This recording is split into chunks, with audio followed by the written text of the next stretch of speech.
It's loud.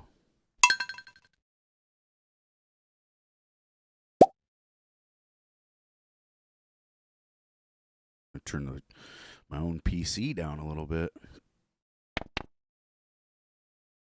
Uh.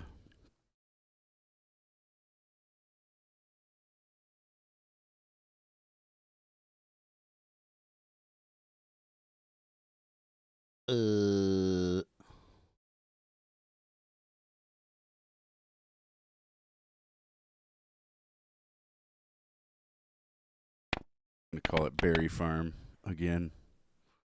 My favorite thing, berries.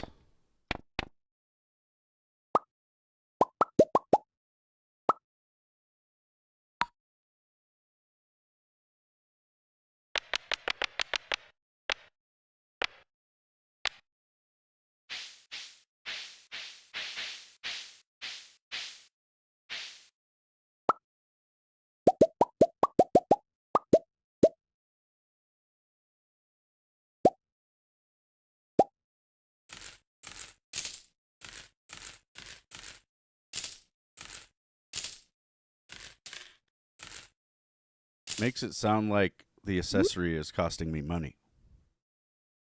No more tile locked. We're just playing it normal. Well, kind of normal, but with some mods. Oh, good.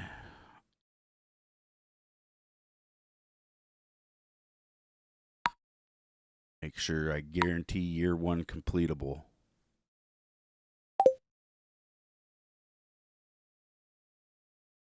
Frontier Farms. Berry Farms.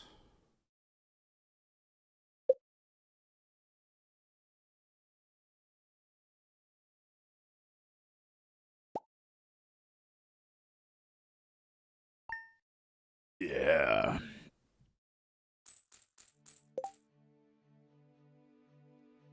Yeah. I can go wherever I want. This nectarine sapling, though.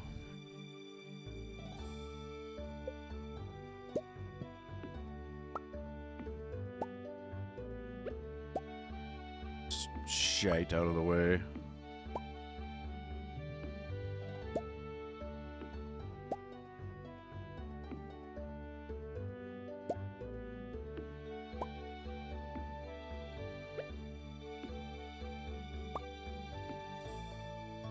Maybe that has to be there. Shit.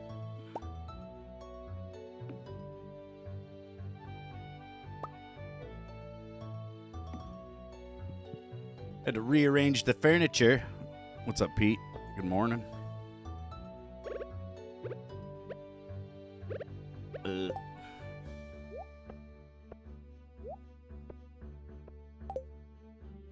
Yeah. Yeah, I did.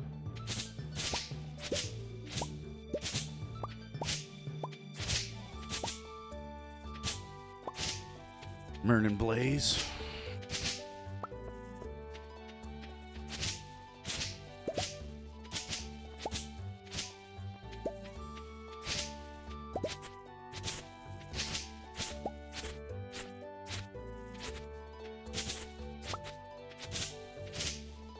Yeah, I think I ended up with, I was like 122 hours. Which isn't, that's not too slow, I don't know.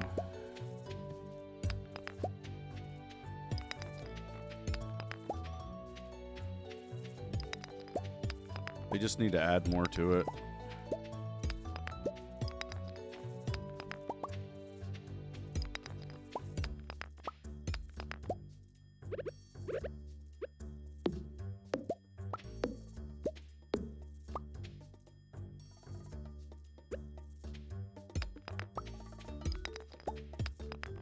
Yeah.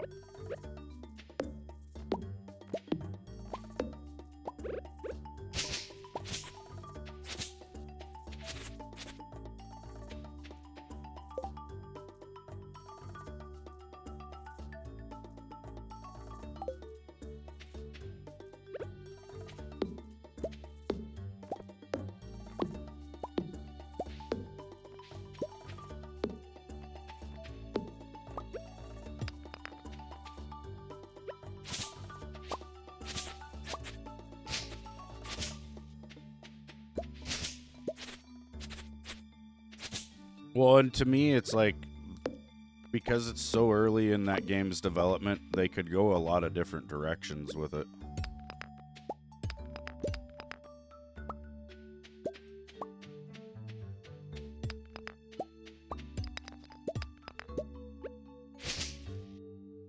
They could just add more to it the way it is, but I think they might change it a bit, you know.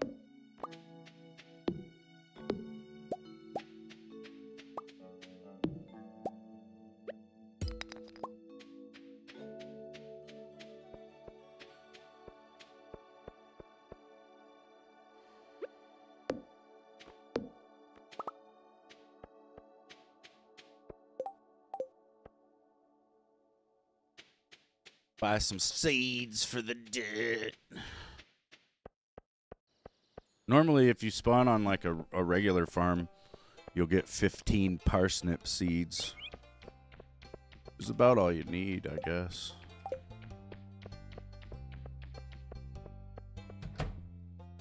But we didn't start on a regular farm. We started on the frontier farm.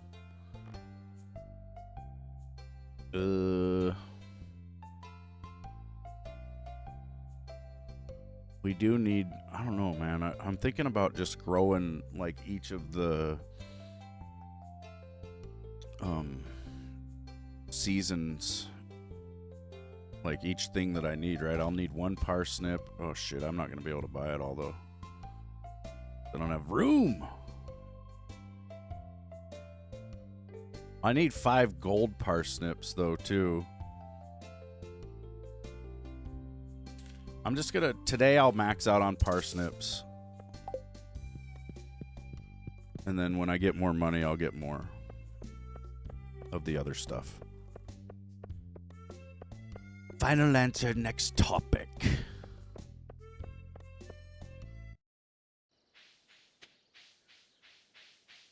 I go back to foraging in my farm.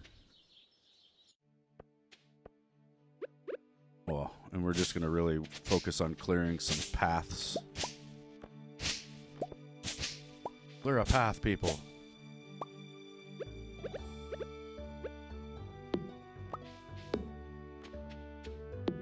Need to axe down some wood.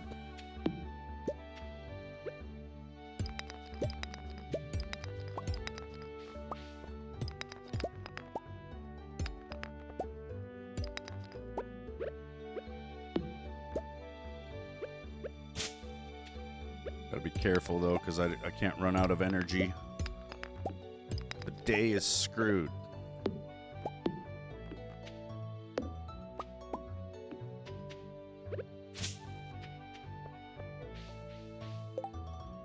Yeah, our goal is to try to get the community center done on year 1.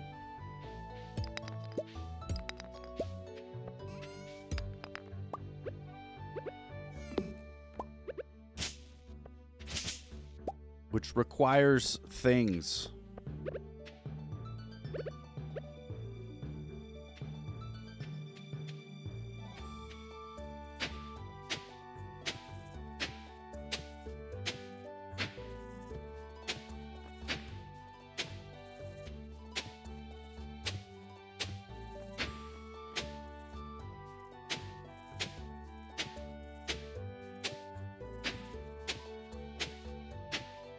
We might not have the energy.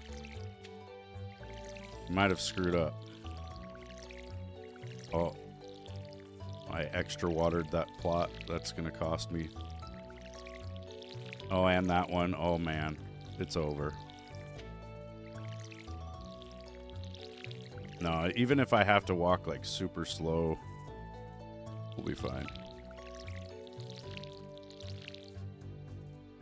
Two more waterings. Oh, we're gonna do it. Oh, we have just enough energy.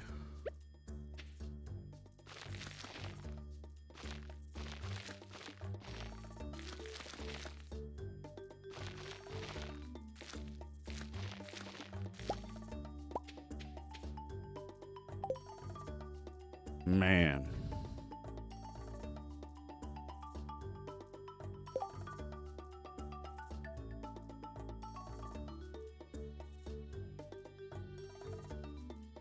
That is where you have to bring certain things to the build. Yeah, there's a community center that you have to unlock, basically, and it's a whole bunch of work.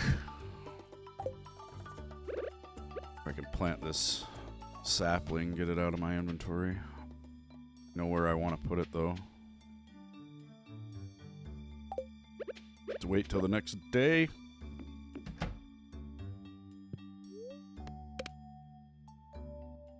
We sleep. I had no energy to do anything else. Oh, we got backpack upgrades available at Pierre's, and Willie's back from his fishing trip, which means we can get the fishing rod, which is huge. That's how we're going to make all our money.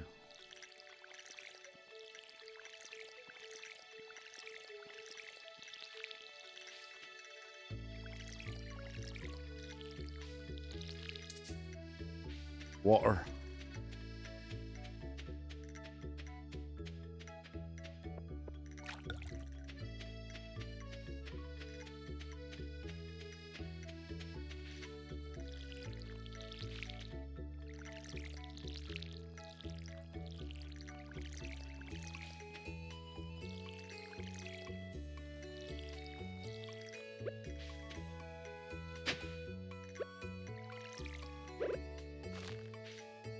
A potato with the mixed seeds.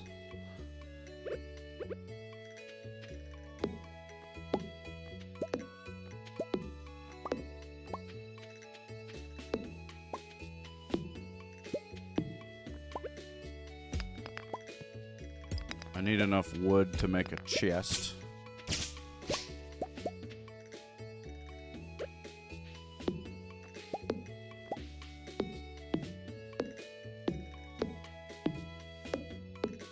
Pretty crazy weekend. Yep.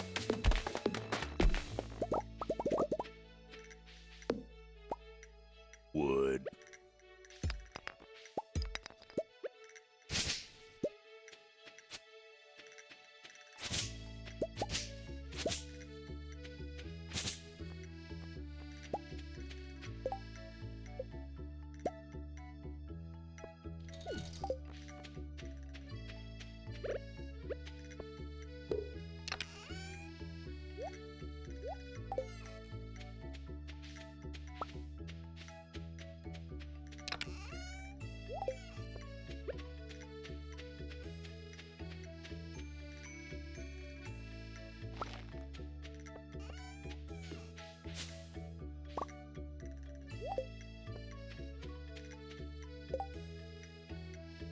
Morning wood. I yeah. Big time. Big festering morning wood. Full of piss.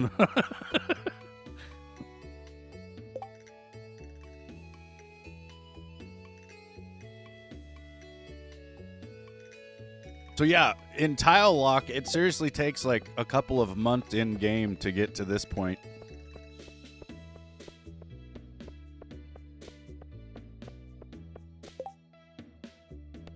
Lewis wants a catfish for a pizza.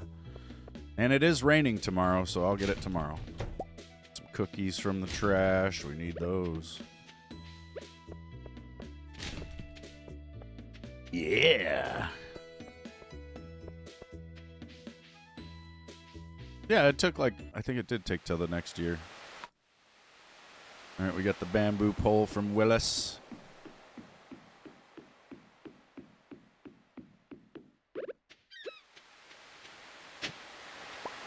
Lost book.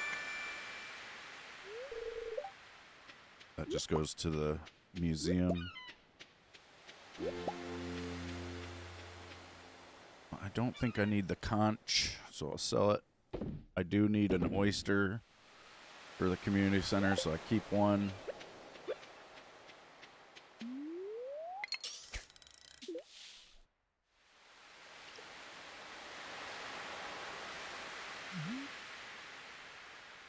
I don't know what all fish I actually need from the ocean. I'm gonna go up. Try to get what I need from the river. I think I need like a smallmouth. Definitely need a goldfish.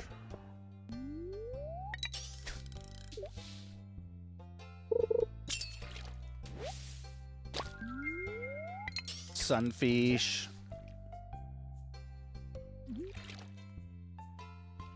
Yeah, there's a few fish I definitely need from both the river and the lake. Well, and I'm sure the ocean as well. I think there's one.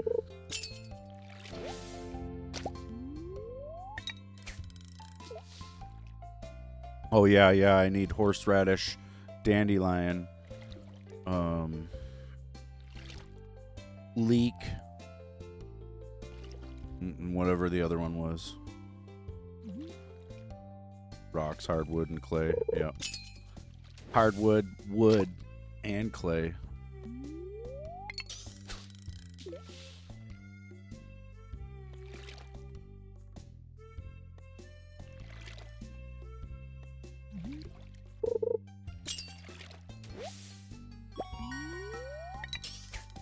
We got a gold smallmouth.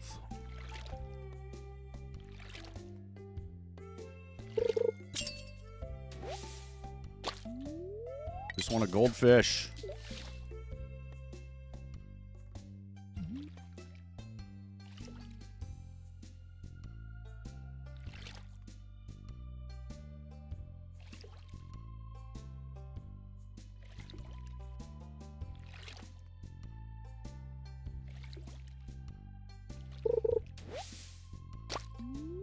Oh, good. We got some driftwood.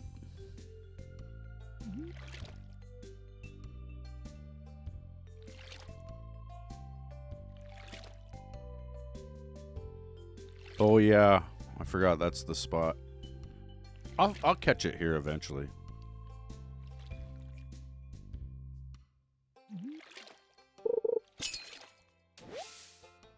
But yeah, by Sophia's farm is the gold fishing spot.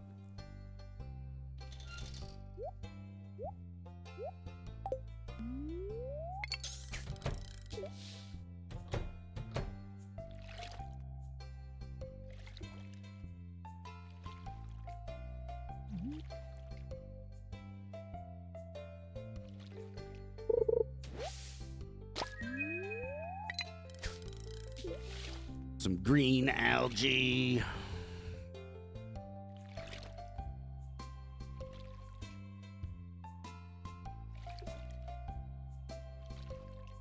Possibly. Probably depend on the river.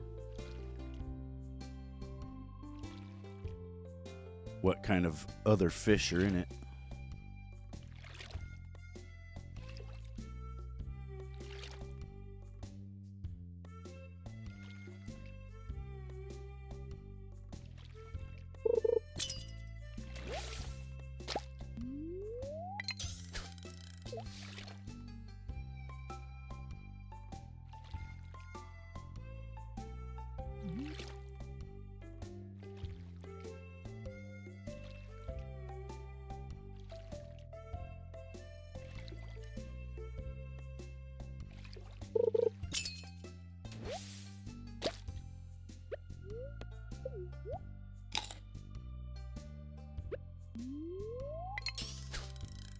Had to eat my garbage cookies. Don't worry about it.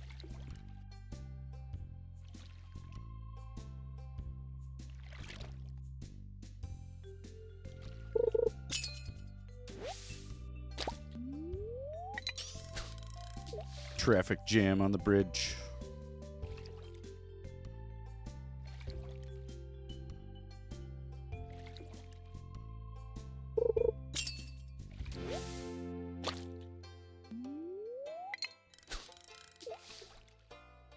Now I don't even see the goldfish in the water.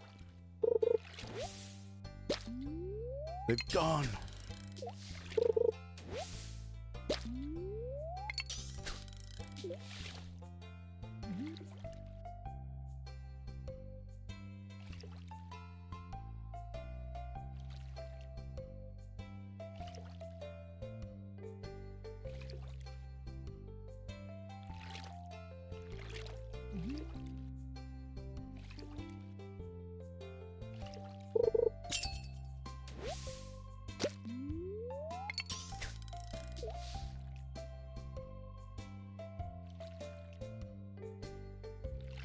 Yeah, TJ, I did. It took me like 4 or 5 tries to beat that third boss. It wasn't too bad.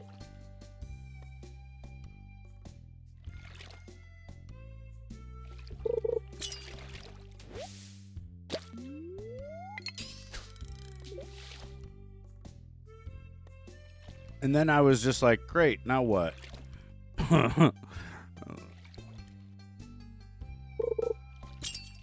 Never played this game? Oh, man. It's real good.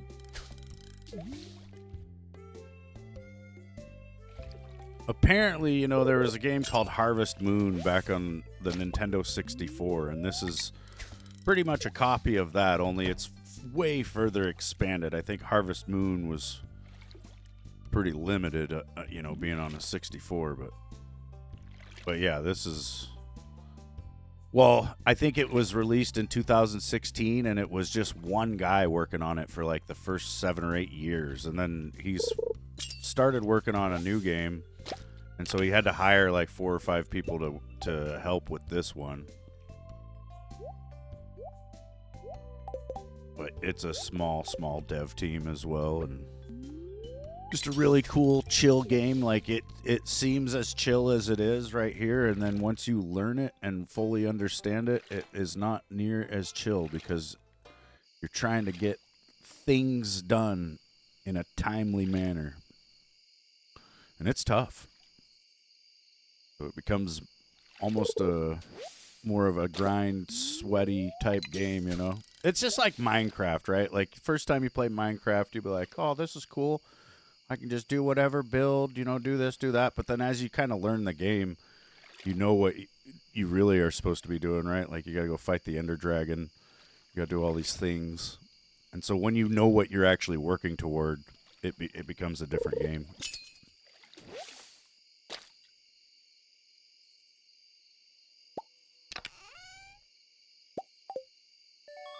A geode. Like, my main goal here is to get the community center unlocked by year 1. And you have to bring the community center all these different things to do that. It's really, really tough. You kind of figure out that it's possible. Maybe on your first or second playthrough, you'll be like, oh, shit, I could have got all this stuff. And then you'll try to do that from then on, and it's tough. It's a lot of time management.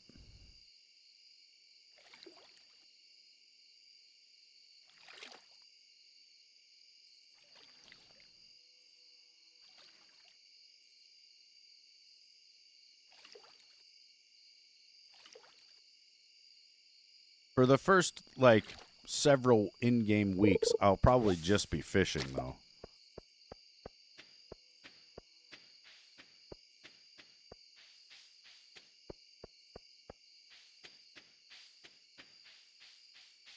Dude, there's a mini game within this game that's one of the hardest freaking games in the whole world.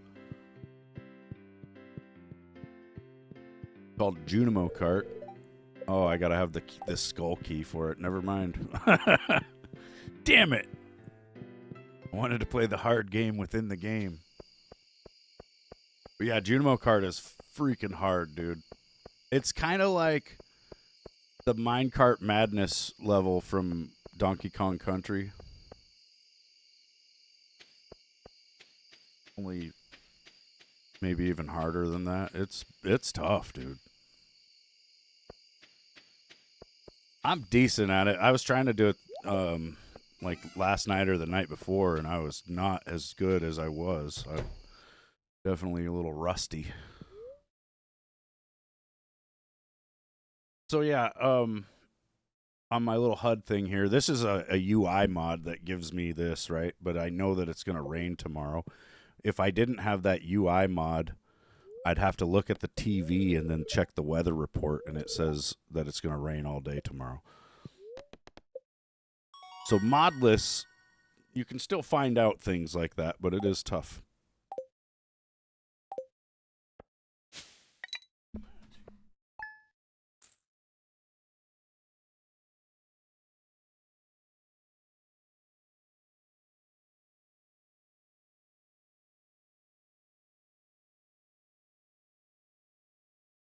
So I made 190 gold for the night. It's not good. It's not good at all. It's not a lot. It's not a lot of gold. But it is raining, which means I don't have to water my crops. One of them did freaking die, though. Who killed it?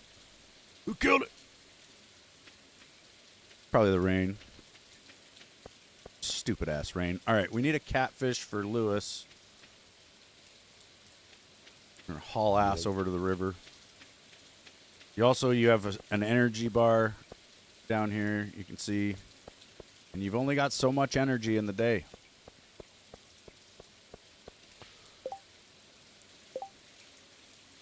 Willie needs seaweed for a salad. Okay, so we got to catch a catfish, then go down to the ocean and catch something there. Well, some seaweed. It's really interesting, dude. There is co-op as well. Like, you could play this, I think, with up to 4 people. Co-op's tough, though, because, like, if I want to do something right now and I'm not sure what I'm going to go do, I'll hit pause or just pull up my inventory like this, and then the timer pauses right here. I can leave this screen for an hour, days even, right? Forever. And it's going to stay 7:10 a.m. But if there was one other person logged into this world with me, then this timer would not ever stop. And that's like the hardest part of co-op. If you're going to play co-op, you need to be playing with people that, I mean, unless you don't give a shit, right? If you're just trying to play it and have fun, then by all means play co-op, have fun. But if you're trying to like get the community center done on year 1, and you're playing co-op, you have to be playing with people who know what the hell they're doing, because they're causing you to not being able to pause this timer needs to be like, that needs to be overridden by their ability to get things done, right? Like, because you're losing the ability to pause the timer, you need people that can get shit quick and that are just going to be constantly doing stuff, working towards whatever. Otherwise, that timer is just going to rip through. Like, you'll be done with the day in no time, and you'll be like, what the hell? Like, when I'm fishing right here, normally you get a bite, and when you go to like catch the fish, it opens up a mini game where you got to sit there and fight that fish for, sometimes up to a whole actual minute of real life, which in a co-op world, your timer ain't paused even when you're fighting the fish. So you're sitting there fighting the fish for hours in game, dude. Like, you lose so much time just doing that mini game. So that's why I've got a mod that turns that off. There's also a mod that makes it to where I can see the fish in the water. There's my catfish. Catfish are good money, though. Yeah, dude, there's a guy, his name's like Habu or something like that. I can't remember exactly how to say it. Habaloo, maybe, but he is fucking amazing at this. He is so fast. There's also a weird animation cancel that you can do that I haven't done. Shit, I don't know. Like, after you swing a tool or whatever, you're supposed to hit, like, delete, right shift, and fucking some other button at the same time. But people map it to just their space bar so that, like, they can swing their pick and then hit the space bar, and it cancels their swing animation. And so they can sit there and like, get trees and all that stuff way faster than normal. But I have not, I'm not speedrunner, so I'm not trying to animation cancel. So Willie got his damn seaweeds, and then we gotta give Lewis the catfish.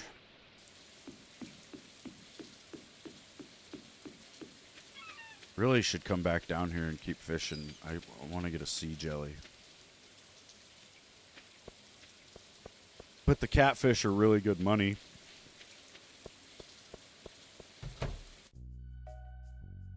Mayor Lewis's house. Skip the bullshit. And he's not even in here. He was in here for the cutscene because it wants to show you this ticket thing. Like, you get prize tickets for doing things in the game, and then you got to bring them in there and turn them in, basically. I can check the map here, and this is another mod where I can check the map and I can see where Lewis is. He's at Marnie's house. Of course he is.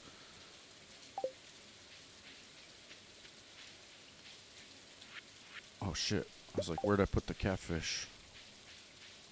Oh yeah, there's a freaking daffodil right there. I need that. Also, a mod that I have is one called Chests Anywhere, and I can hit the B key, and then I can pull up all the chests I have in the game. Right now, I only have one, well, and the shipping bin. So technically, I can put things in the shipping bin or my chest from anywhere in the world, which is really handy, dude. Like, that in itself saves you a shitload of walking back and forth, which is like all your time in the day. Marnie here, she's a big farmer chick. She sells a lot of stuff. No, I don't want to eat the catfish. Gotta give it to this man. He gave me 600 gold for that. That's really good, because I was going to sell that for 200 gold. I'll run down here real quick and see if there's any spring onions. There's a chance that spring onions will grow right down here in this weird part of the forest. Oh shit, a bunch of them. Speedrunners do look for the spring onions, because if there is a lot, that's just a bunch of free money. And we got a horseradish. I'm gonna keep that. I'm gonna sell the spring onions. There's this clover leaf thing right here. You got to use your hoe and try to break it, and then I got another spring onion. Sometimes you get, or you got to try to dig these up, right? Sometimes you get artifacts, though. And you need like 70 or 80 artifacts to turn in to the museum.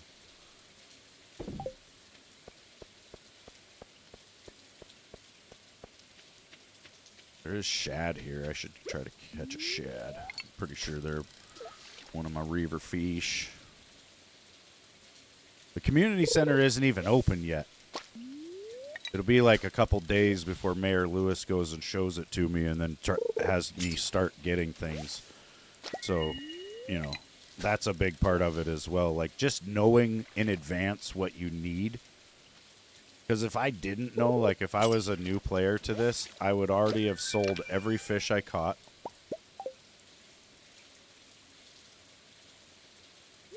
I'm saving pretty much everything. I'm not going to save those rice shoots because you don't need them ever, and they're a pain in the ass to grow. So we're just going to sell those. We did get a shad and a chub, which will be needed for community center. We're going to go over this way. You want to check the trash cans, but if you get caught by a person of the town, you will lose friendship with them. Every person in the town has like a friend level, and you need to get that up to max to quote unquote beat the game. You need everybody to be at max. And then there's also people who are single. Like, if I get my friendship level high enough on Sophia, or that's Penny, Leah, Maru, Abigail, Haley. Who's this bitch? I can't remember her name. But yeah, all the people that are single are dateable, and you can marry them and have kids.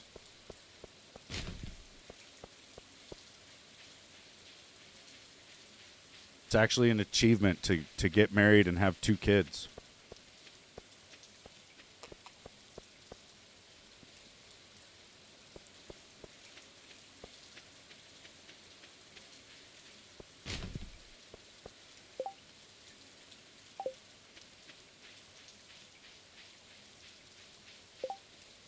There's a lot of crafting as well, and as you level up in all your various things, you'll learn a lot more things that you can craft.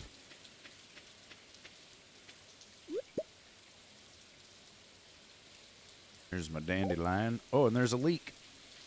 Sweet, that's all 4 of the spring foraging. This bridge is really good to fish off of because you can catch the puppy fish, and they're worth a shitload of money.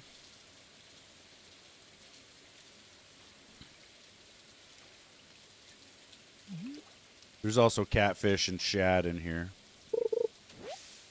There's probably goldfish in here too. I should have just been fishing here the whole time.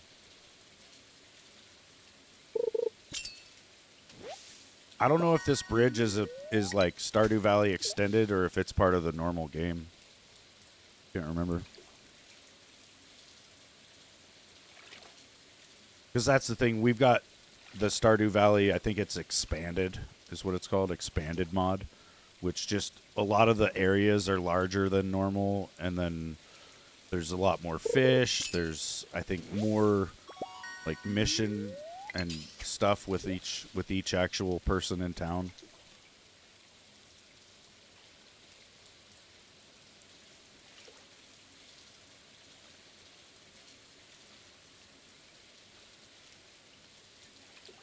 Also, so right now, I'm like level 3 fishing. When I hit level 5, I will have an option to make the fish.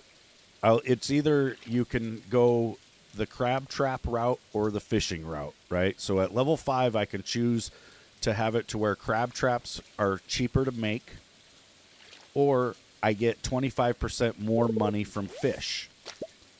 And then at level 10, depending on what you do, if you go the crab trap route, then there's 2 other options at 10.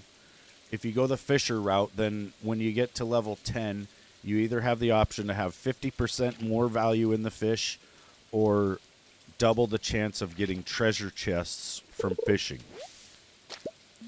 I was doing a tile locked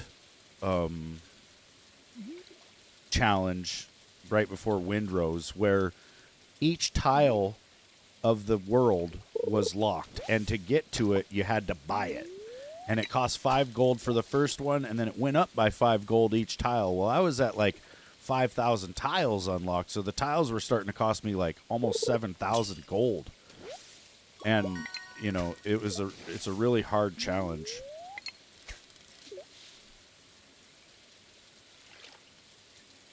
But that challenge kind of taught me how to play this game, right? And when I was doing that challenge for the fishing, I was choosing to have the double treasure chests because that's where you can get like a lot more ore and a lot of the artifacts and whatnot that you get from treasure.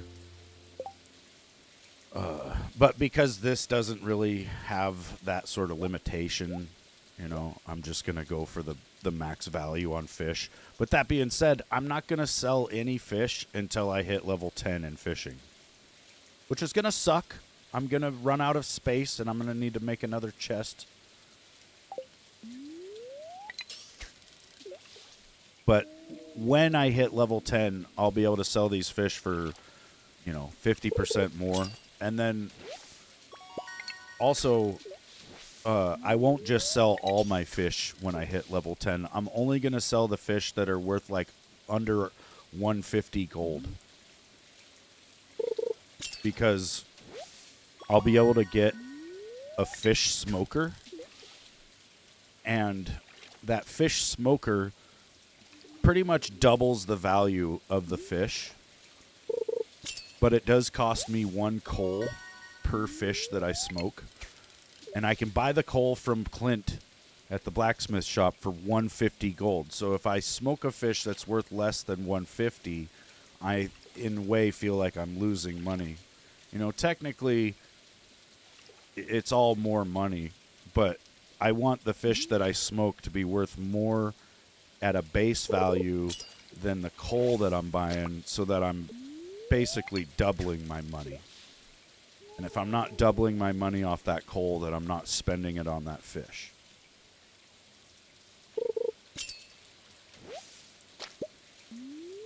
Well, dude, and then there's the mining, and when you go mining, there's all these freaking monsters in the mines. You know, and there's just like the normal mines here in Pelican Town. But then once you get the bus repaired and you can go to the desert, there's the skull, or is it the skeleton or skull cavern? I can't think. But yeah, I think it's called the Skull Cavern, and that is where you get some really bad monsters. It's tough.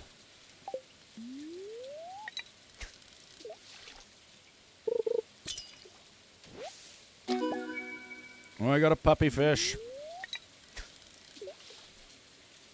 See, that puppy fish is worth 500 gold.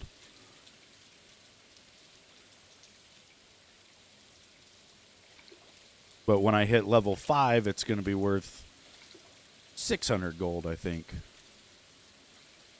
And then when I hit level 10, it goes up. I think it's going to be worth like 750. And then I can't remember if it's farming. I think when you get farming 10, you can unlock the artisan proficiency. And with artisan, that more than doubles the smoked fish, because the smoked fish are considered artisan goods. So it's like you get another buff to the value of the smoked fish, and they are worth a lot. Like, it's more than double once you have the artisan profession. It's getting late, though. It's 11:10 p.m. If you stay out till 2 p.m., you will pass out, and then somebody will bring you to your house. And then the next day, they charge you money for rescuing you, basically. So you don't want to be passing out.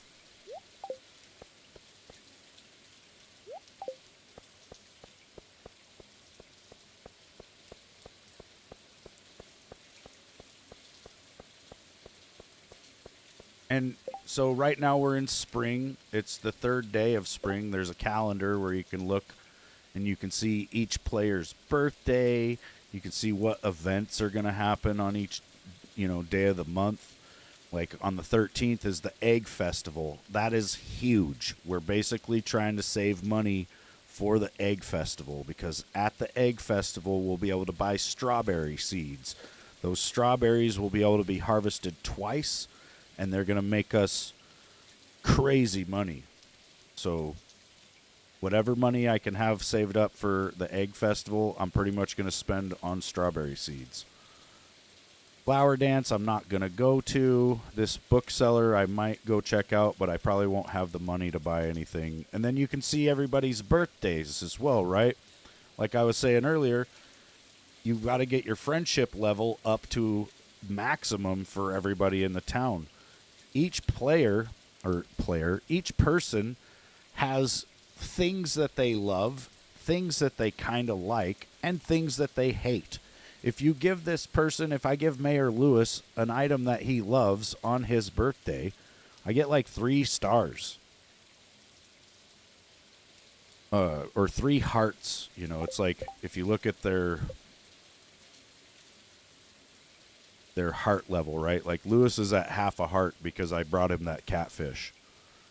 But if I give him a birthday present that he loves on his birthday, it'll be like 2 or 3 hearts worth of progress. So it's huge if you can bring, these people their birthday presents. But you're going to have to look in the wiki, to find that out. Or if you just play through the game, as you get to know these people, it will say it, right? Like the more progress you get with their social level, you can click on them, and then you can see what their favorite items are, and you'll kind of know what they like and don't like.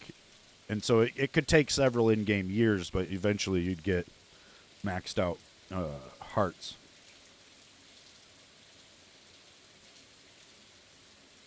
The hearts, and then cooking all the foods is probably the hardest thing in the game.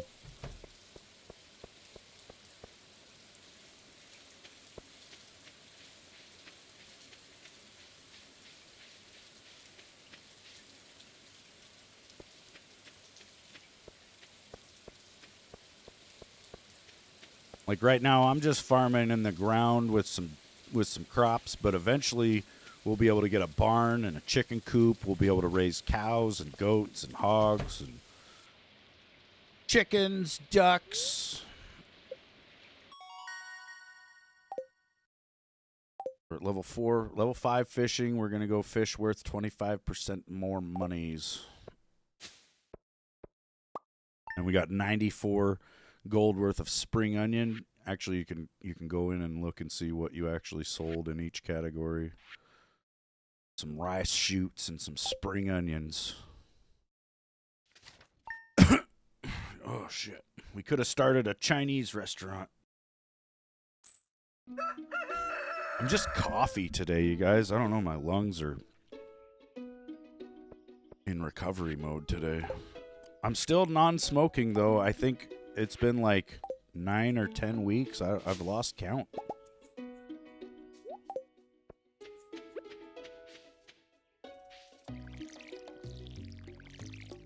But it feels like I was smoking, man. My lungs are hurting today.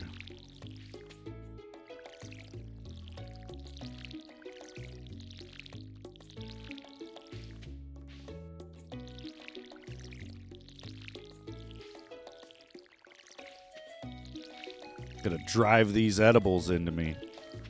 Got some caramels. They're kind of grainy.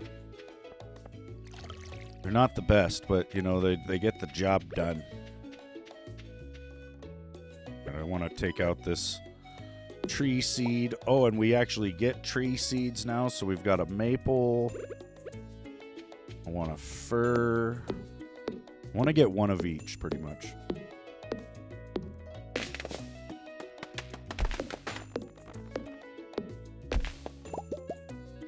Yeah, they get the job done.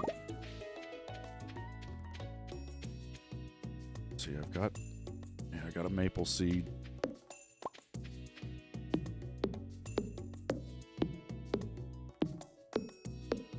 Lop down this oak tree. Give me an acorn. It did not. Damn it.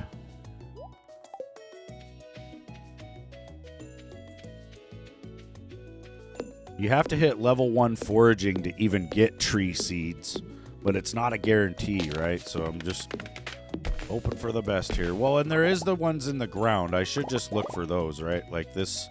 Here's a pine cone. I can just hoe that up. There we go. And this birch tree doesn't look like it's grown any seeds yet, so we'll chop her down.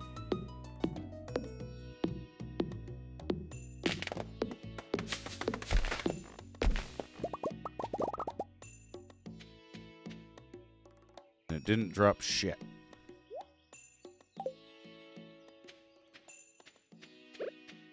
See, that's another fir cone. I've got one of those.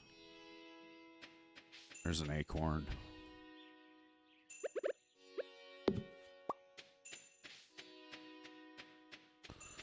Another acorn.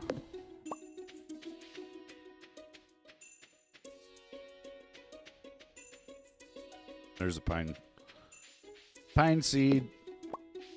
Oh, you know what? I had one of those in the box here. Now we just need a birch, but the birch take a minute to grow, I think, so that's why it's not there yet. Eventually a birch will drop a seed and I'll grab one. Now I'm going to plant these trees right here in this path. They need to have a block between each one. We're just doing one of each type. And then when these fully grow, I'll put tappers on them. And then I'll be able to get, you know, maple syrup, oak resin. It's like, you know, all the different syrups, basically. Sell that because I don't have room for it. Eventually you like to get fish ponds because you can put fish in them, and then those fish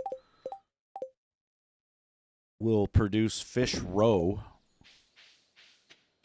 And then you got to get preserve jars that you put the fish roe in, and then the the fish roe become aged fish roe. See, Clint wants 10 iron ore. We'll accept the quest, but I don't know if the mine is open yet. Let's go look.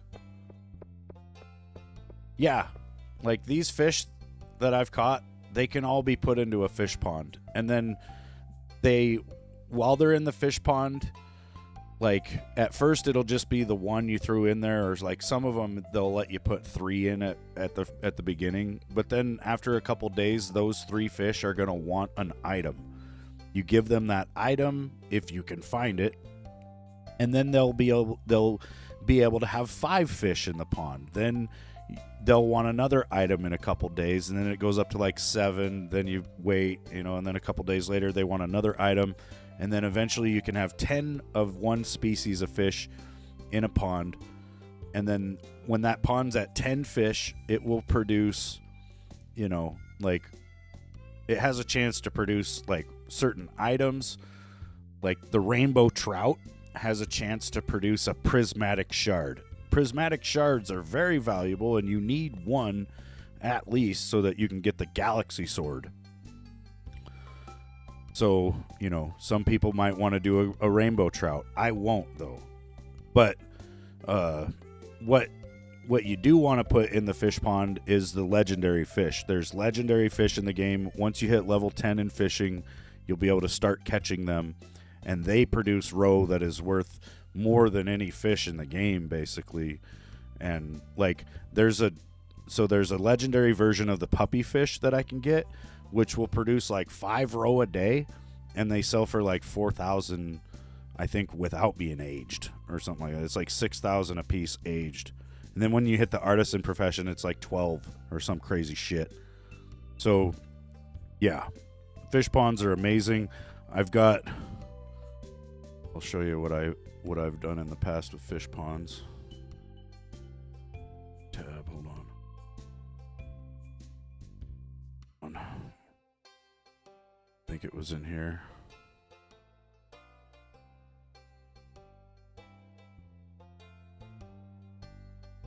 Like, this is one of my older worlds.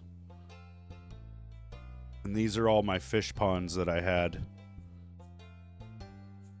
And imagine, like, each one of these producing me thousands of dollars a day, right? Like, I was getting like $100,000 a day from this.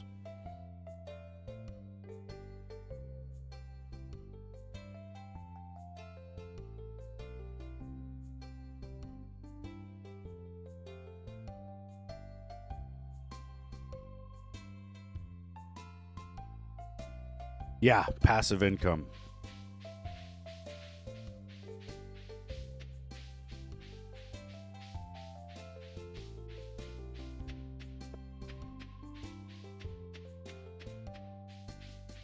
I mean, the only thing I'd have to do is every morning I have to get up, check the chest that has all the roe in it. And I think I had those all kind of sitting there with the smokers and everything, or the preserve jars, or maybe, I can't remember. I think I'd have to take the roe. I had the preserve jars. Oh yeah, the boulder's still here, so I can't get there yet. But yeah, I had the preserve jars in a big shed, and then I would pretty much have to move the roe to the shed chest. But it's like this, dude. I literally just hit B, and I click the other place, right? And I would just be like, move this here, and then click this here, right? Like, that's the extent of the work. Actually, I don't want to put that in there.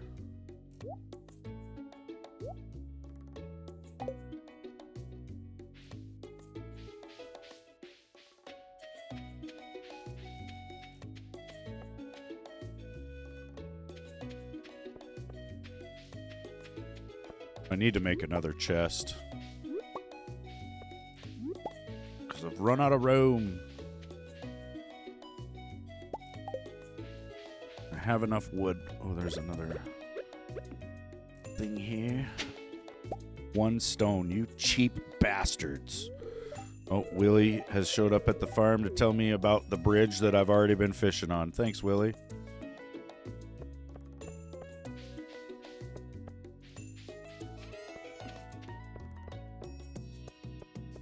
I don't know what mod it's a part of, but there's this cool little feature right here to add existing stacks, or, you know, you just click that and then it'll put, if you've got something that matches, it'll put it in there, basically.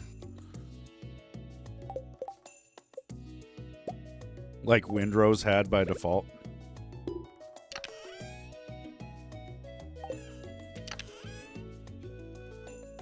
I like to start getting fairly organized right away, so I'm going to put the fish all into one box.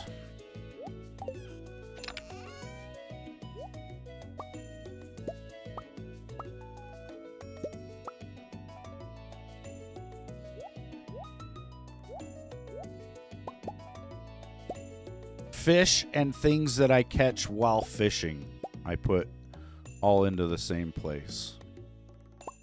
That's all this junk.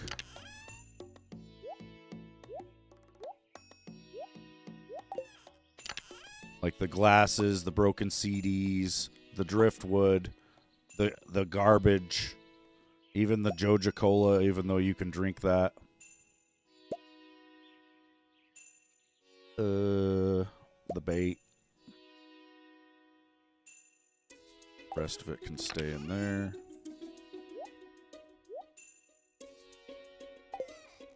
Grab my tools back.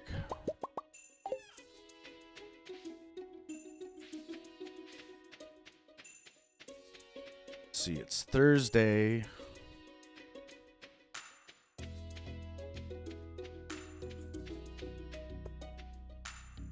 Let's go ahead and open up this path.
Rename the chest fish.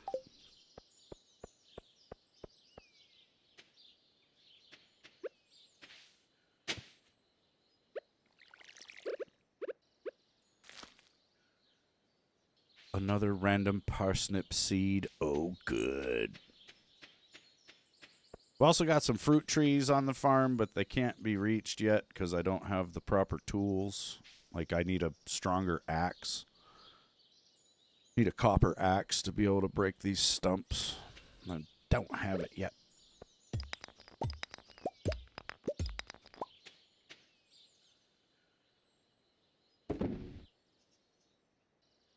Might as well just make another chest.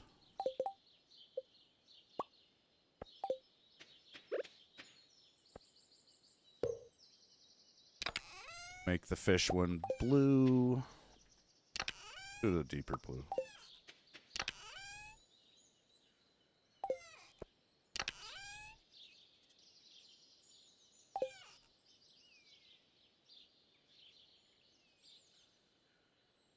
Yeah, there is enchantments, sort of, but it is later on. You gotta get to, what's that island called? Ginger Island. You go to Ginger Island, and then there's a volcano, and you gotta get to the top of it, and then you can use this machine. It's like a forge. Also in vanilla, you get 2 rings that you can wear, but I've got wear more rings mod, so we get 6. But one of the big things about the forge at Ginger Island is that you can combine 2 different rings, you know? basically doubles the amount of rings you can carry or wear, because you can turn them into, you know, multiple rings or in one.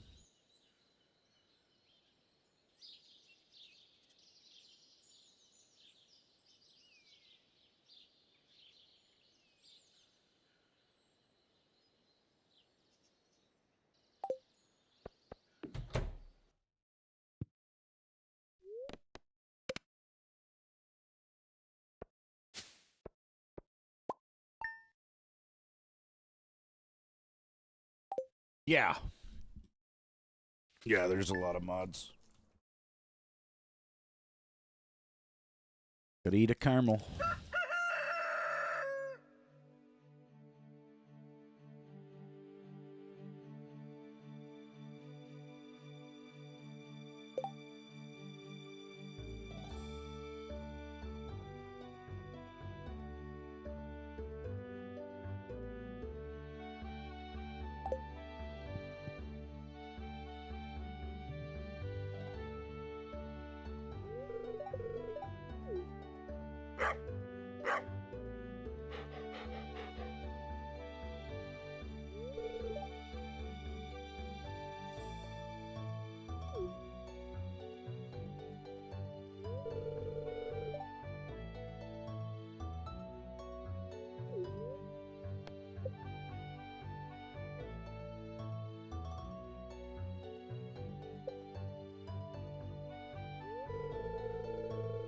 Got my dog. Marnie finds this dog sitting there at the entrance to the farm and tells you she's found a stray dog. And then she asks if you want it. And you have the option. You don't have to adopt it. But I did. It's unnecessary, though.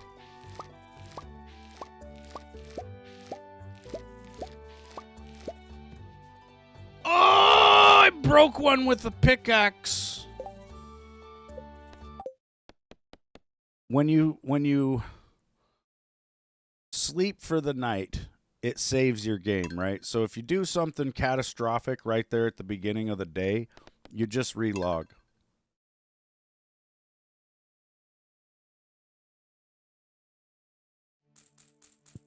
Now I will have to rename the dog.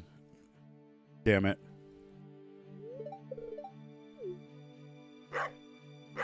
It's like Groundhog Day. Then put your little hand in mine. Ain't no hill or mountain we can't climb. Babe.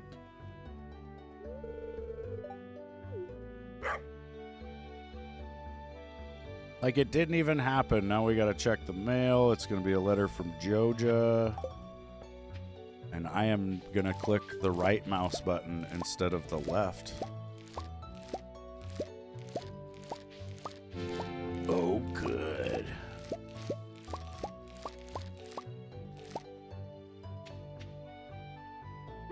Parsnips harvested. I'm gonna grab some more though too, so I'm just gonna re-water. It's only the 5th right now. We still got time to grow, like, some more shit.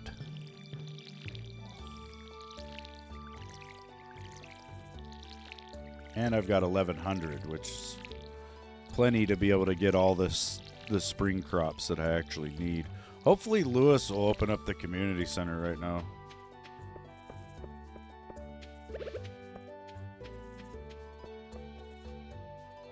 I'd put the parsnips in the shipping bin, but I'm just going to bring them to Pierre's and sell them to him.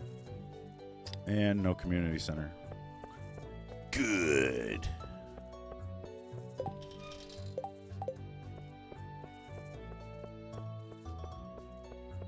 Wait till 9 a.m. for that place to open, so we'll just check some trash. Maybe go fish the river for a minute, see if we can get that goldfish.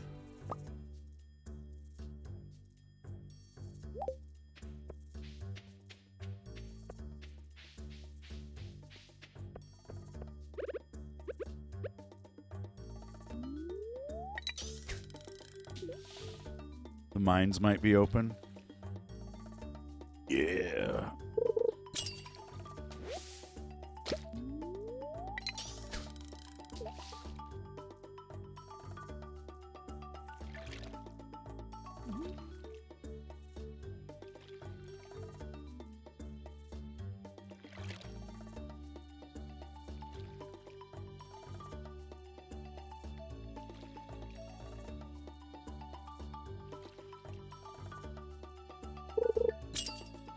I mean, at least it's like actual fishing in the way that you got to sit here and wait for 20 minutes for a bite.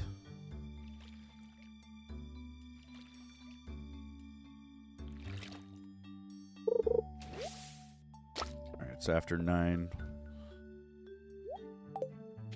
Let's go buy these seeds for the dirt. We need to get 10 iron ore for Clint, and I don't think we're going to get it done. Our mission is a failure. Get him next time.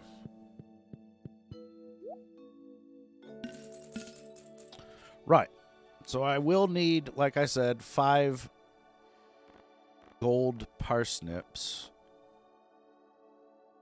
Need 1 bean star. I don't know how many cucumbers I need. I think I need 2 cauliflowers. Ooh, I've got a tater growing on my property. And then kale.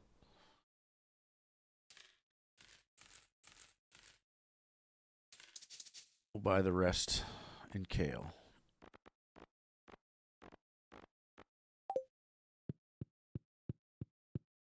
And we go plant the crops.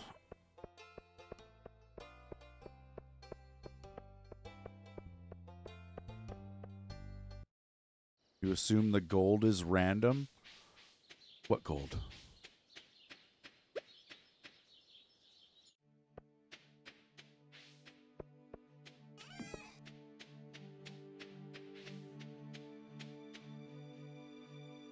Put this bean starter right here. Oh, the gold crops. Yeah. Well, it's kind of weird. So, like when you start a day, when you first wake up and you come out here and you pick the crops, let's say I picked this whole patch and I got this crop right here in the corner to be a gold one. If I were to reload that day, it would be that same one over and over again. So what a lot of people do is they will identify the gold crop on that particular day, then they'll restart the day, and then they only pick the crop that was gold. And then they like wait till the following days to pick the other crops.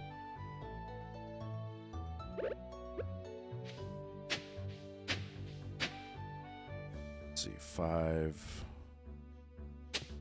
I like to do my rows in 5s because when you upgrade the watering can, it does like a shot of 5 blocks. I don't actually have a 5th thing right here, but also I need to make a scarecrow, but I'm not there yet. So hopefully the birds leave me alone. Yeah, there's also fertilizer. I can't make any yet or buy it. There's like basic fertilizer, and then there's quality fertilizer. Now we'll go see if the mine's open.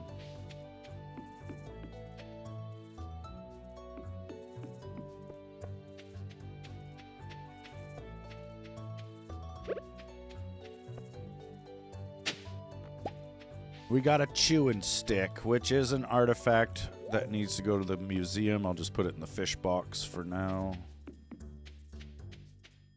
This is Robin's. She builds stuff. Like she'll make your chicken coop, barn, well, which is unnecessary. You can pull water from a fish pond. So building a well is a worthless... It's the most useless thing you could possibly build for yourself. You can have a stable, which gives you a horse. which makes getting around the place a lot faster. That's pretty handy. We could move buildings, which right now I do want to move my shipping bin to right there so I don't have to walk all the way over to get to it.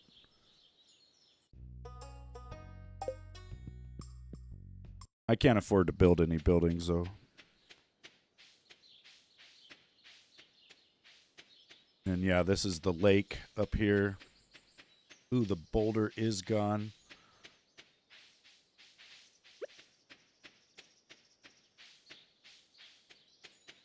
You're in the middle of printing 200 pages? What the fuck?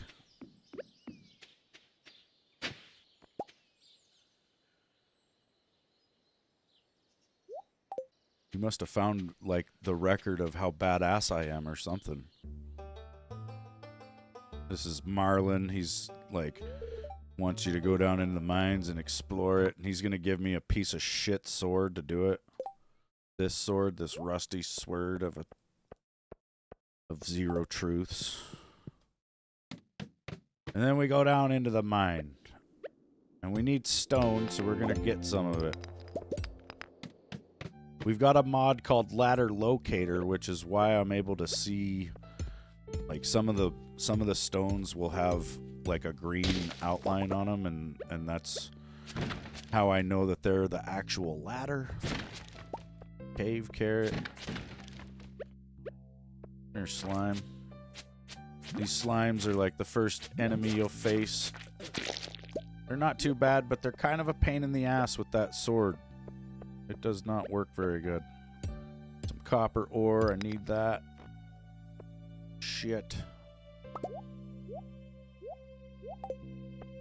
I need this amethyst. Ow, you fucker. Leave me alone. I don't even want to fight these guys because my sword sucks that bad.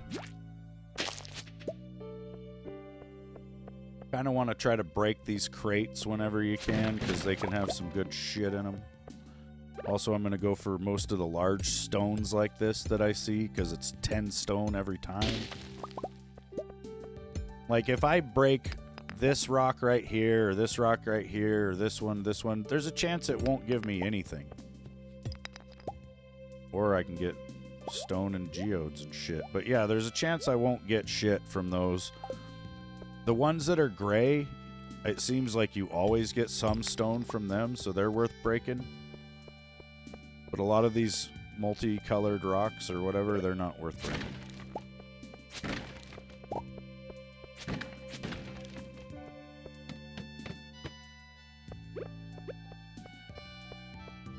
All gem nodes are worth breaking mainly because of the XP. You're going to get, like, I got 15 or 16 XP from that. If I break this copper, I get 5. And I need that quartz right there.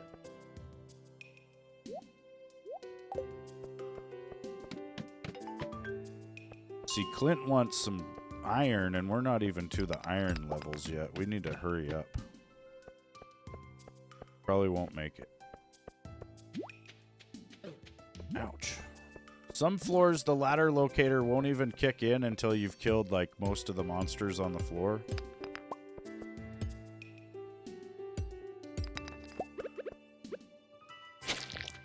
Or you just find a ladder off of killing a mob like that.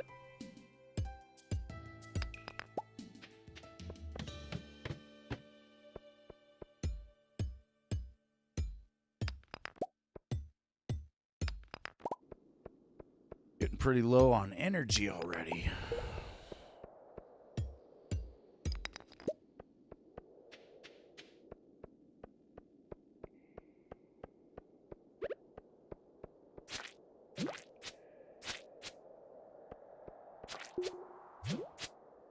Prick.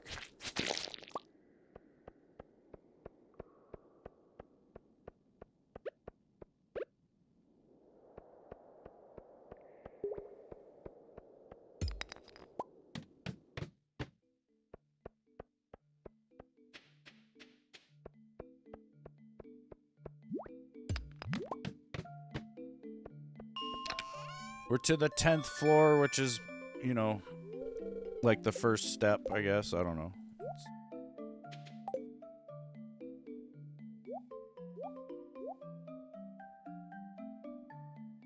Really need food. I hate to eat any of this stuff.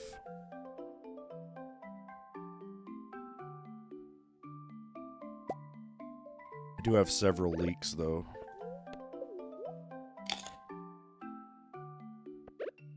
Oh yeah, such a huge jump in energies. Basically now I'm just trying to get some progress down to the bottom because I'm too low on energy to be mining all this crap. It sucks because I want all that copper, man. All this stone.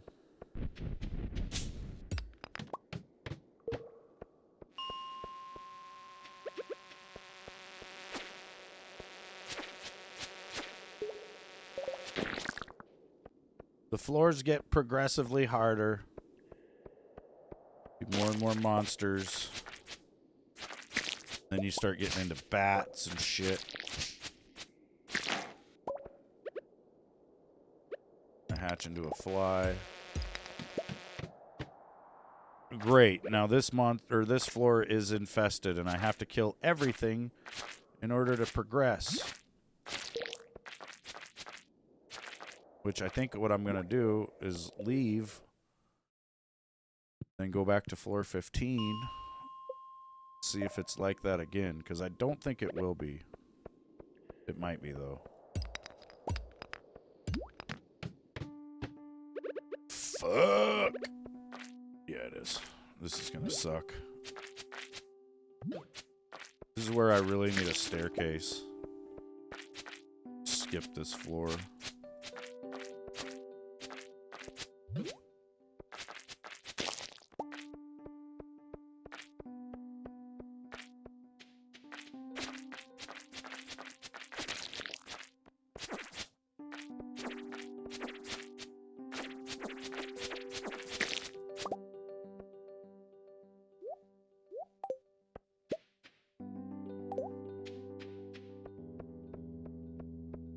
We're not gonna make it. I'd still need to get like 10 iron ore and then go deliver it to Clint, which he will be at the bar tonight probably. Oh crap, I forgot about the traveling cart.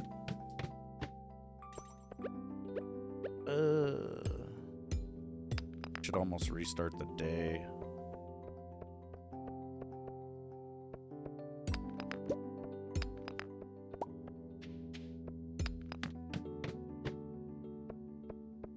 See if we can get to floor 20 at least. Floor 20. Blaze it.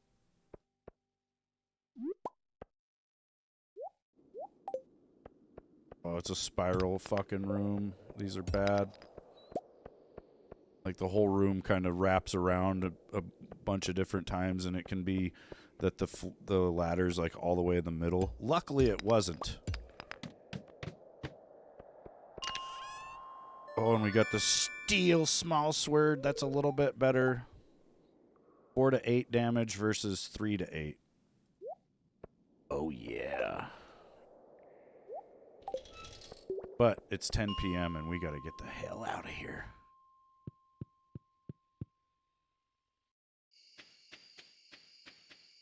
Got to get to the house. Or it gets too late. Yeah, it gets harder. There's way different creatures and shit. I think floor 40 is where you start getting into like the frozen part of the mine. And then like floor 80 is where you start getting into like the lava. There's just different creatures. Different types of mobs in each. There's like, you start running into skeletons and shit that'll be throwing their bones at you.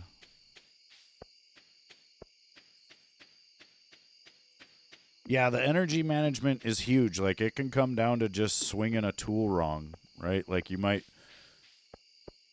Sometimes you break a rock with your pick, and then you sit there and you hit the same spot, like, right after that, and there's nothing there. And it costs you that energy. Or, you know, every time I cast my fishing pole, it's 7 energy whether I catch a fish or not. You know, so just like throwing a cast and then deciding, nope, that's not far enough, and pulling it right back in, you lose some energy. You also, the quality of the fish is tied to how far your bobber is from any land. So if you cast really far out away from everything, you'll catch, you know, golds or iridium quality fish. But you can't do that initially either. Like when you first start, your character cannot actually cast that far.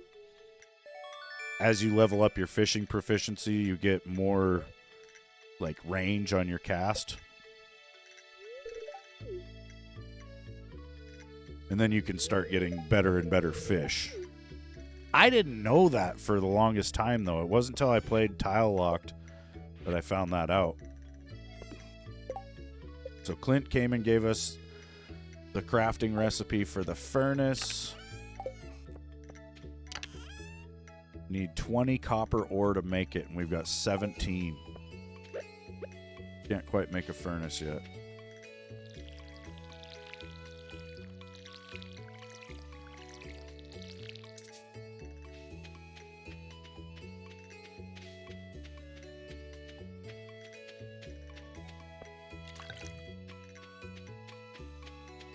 Once I get a little bit of money generated, I'll be able to go to the bar and buy like several salads. They're 220 gold a piece. But those, you know, you eat them and you get a pretty good chunk of energy and health from it. They're not the best food in the game, but they're the best food when you start because of their price and, you know, the energy and health they give you.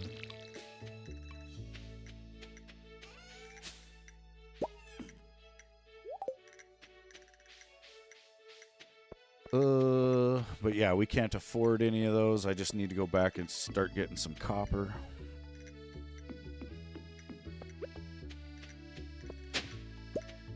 Skeleton hand. I'll need that for the museum. Yet another mushroom. Probably don't need it. We need steak for energy. Fuck yeah.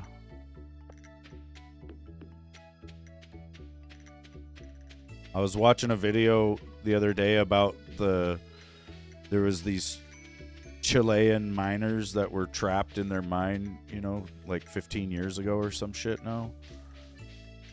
And it was like, I can't remember how many guys, you know, it was like almost 30 guys trapped underground. And they had like 12 cans of tuna fish, a couple bottles of water. Like they had to ration it out to where they were each getting a spoonful of tuna a day. Like they're getting about 300 calories a day. And they didn't even know if anyone was coming for them.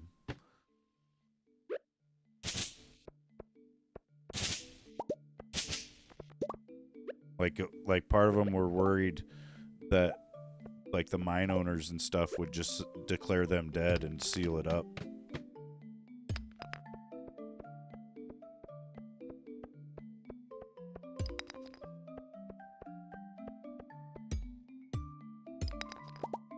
Alright, we lost that mission for the stupid iron, so there's no point in like blasting down to get to the iron.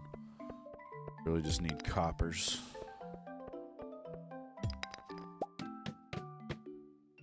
Yeah, I think I'd probably die of a heart attack just like stressing about the whole situation.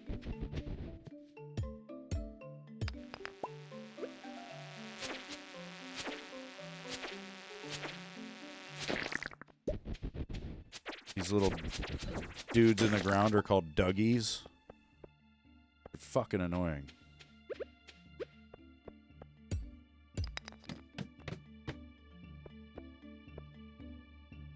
I guess we do have enough copper to make our furnace now.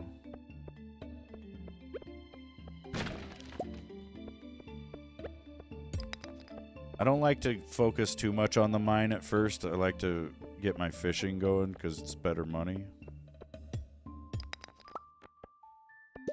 We are on floor 24 though. We need to find 25. Ooh, there's a lot of boxes right there too. Let's go break those.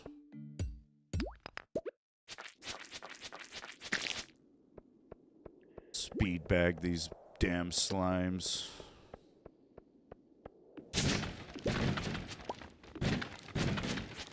Lots of coal, mixed seeds, a topaz.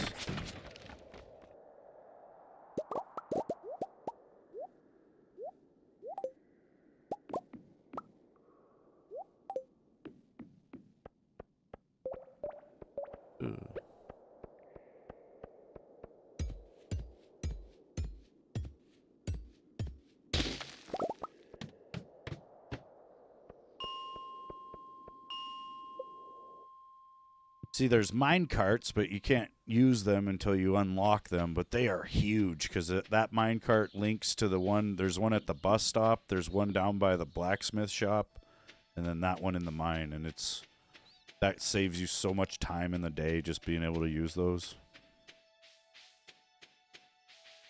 Which I need to drop down towards town and hopefully get the community center going.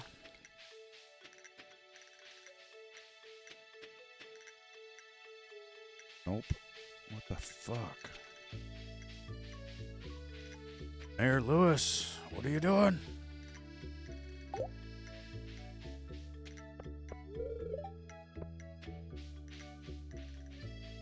There's two different, like, main endings you can work towards in this game as well, right? Like, you can either try to develop the community center and get it running, and then when you do, like, the whole town thrives.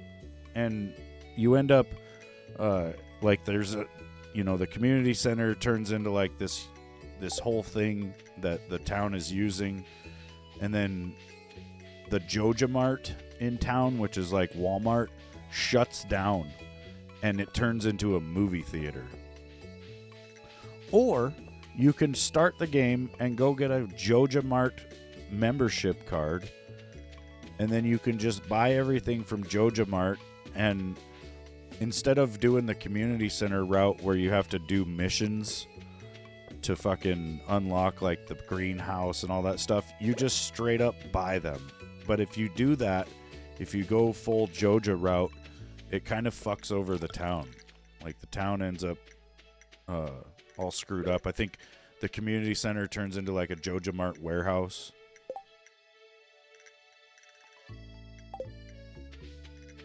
What the fuck did I come to the farm for? Oh yeah, I'm gonna make my furnace.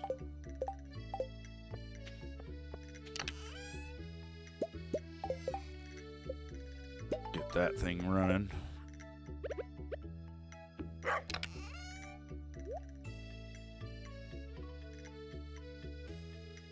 Yeah, Joja Mart are the bad guys. See, I'm gonna take some stuff to the community or the museum.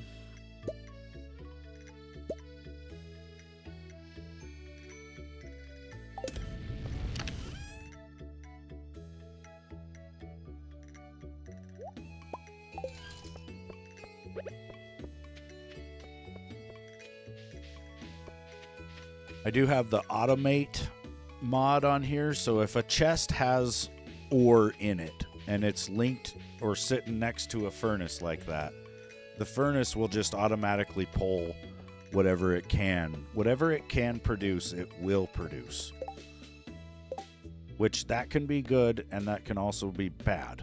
Robin wants 20 pieces of wood. That's freaking easy. Do that in a minute.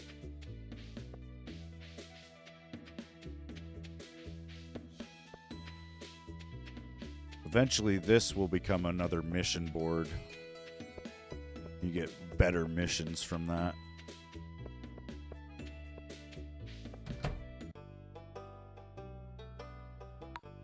This is Gunther's giant museum full of nothing right now because I haven't brought anything.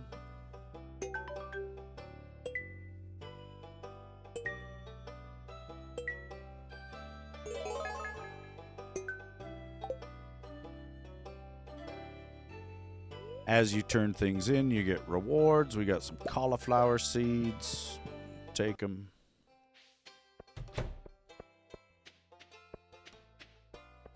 Might as well go plant them. Ooh, I really need to catch that damn goldfish, though. Damn you, goldfish. Shitloads of them in the water. I see them.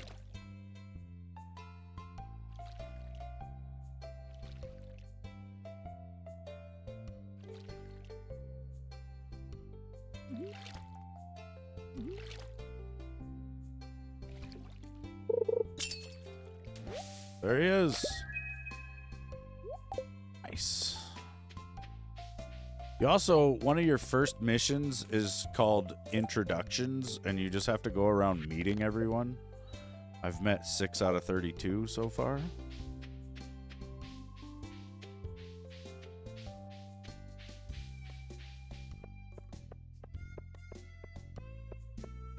Wait.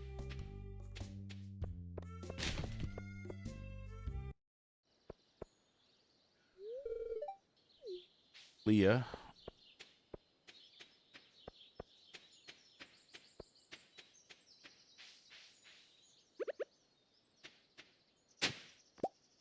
Boomerang.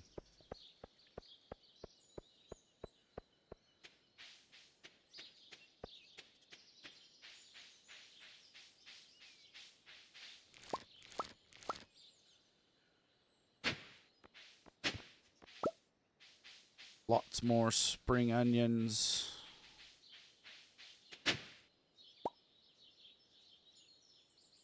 Go in the bin.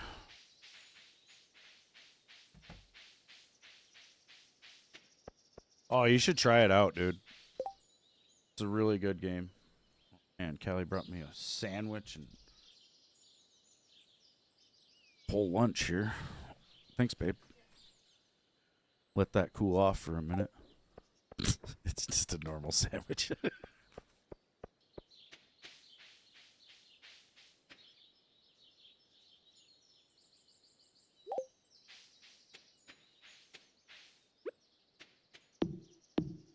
Oh yeah, I forgot. I came over here so that I can get some wood for Robin. I had wood in my bin, but she'll want it fresh, right? Like if you look at the mission, you have to collect the wood. You can't just go and give it to her. She ain't gonna just take any old wood. She wants some fresh wood.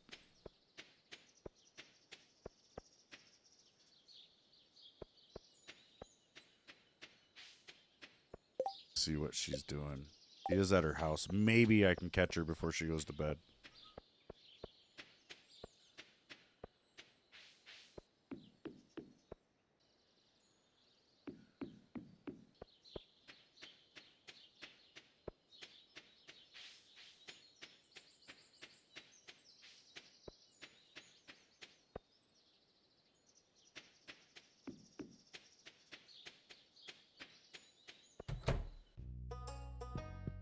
Robin, where you at? Oh, she's outside. Fuck. Run!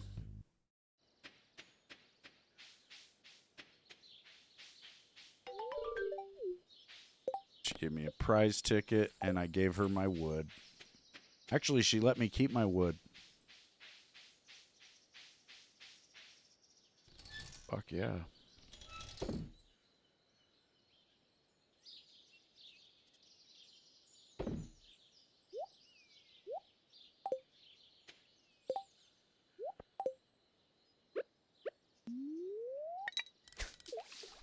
Might as well catch some lake fish while I'm up here.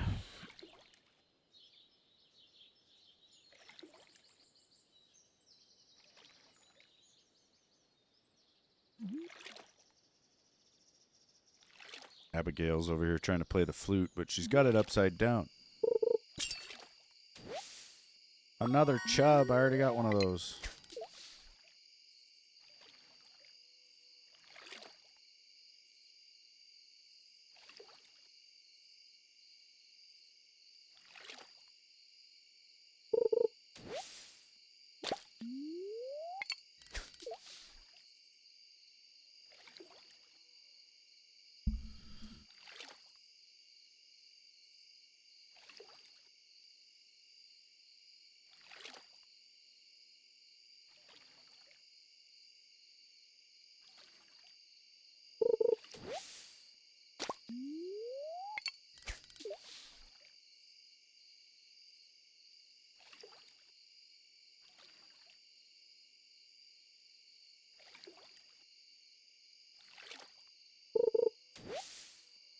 I don't need green algae, game.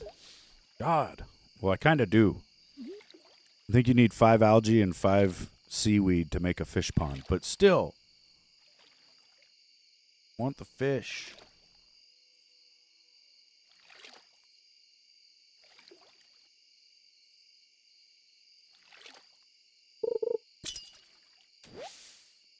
Bullhead.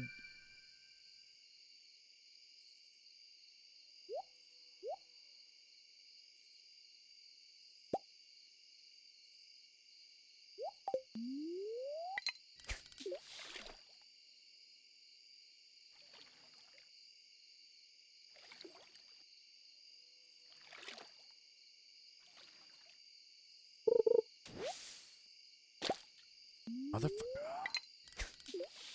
More green algae.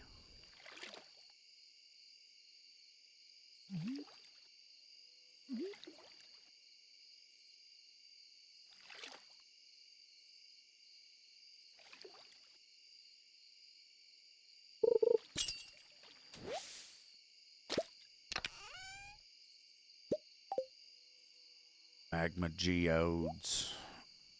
Gotta get back to the house.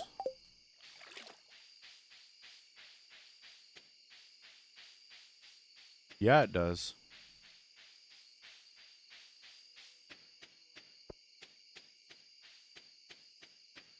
I've never tried to look through the telescope. I wonder if you can.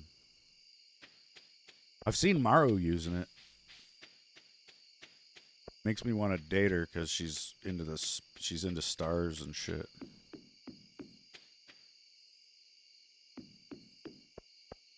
She's into space. The final frontier.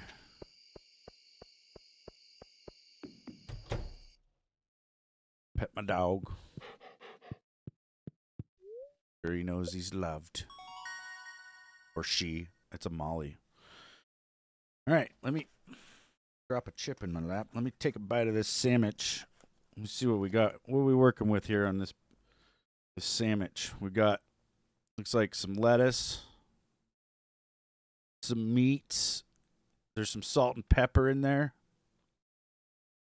Oh, yeah.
Yeah. Yeah, I like sandwiches. I like some homemade bread sometimes, or most of the time. This is not homemade bread, but it's still good bread. Kind of.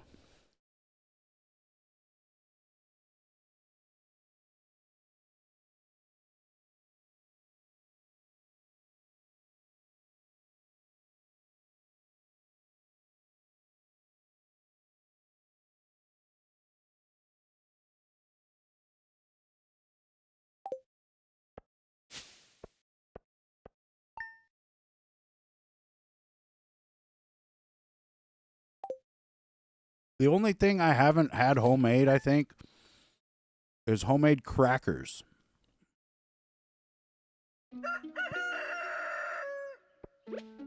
I have to try that one of these days.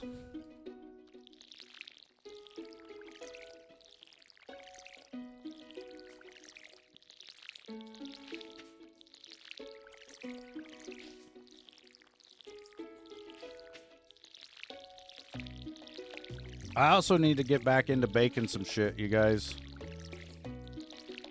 I haven't baked anything real good in a while.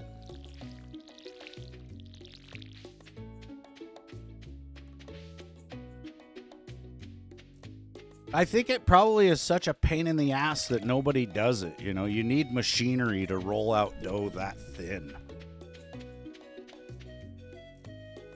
Maybe you don't, but it would probably be a lot easier, you know? These 9 cauliflowers, I don't want to deal with them, but we're gonna. 1, 2, 3, 4, 5. It's 10 plots, but it'll be all right. The only problem is this is gonna be space that my strawberries are gonna take up. And they won't. This shit takes 12 days to grow. I might hold off on the cauliflower.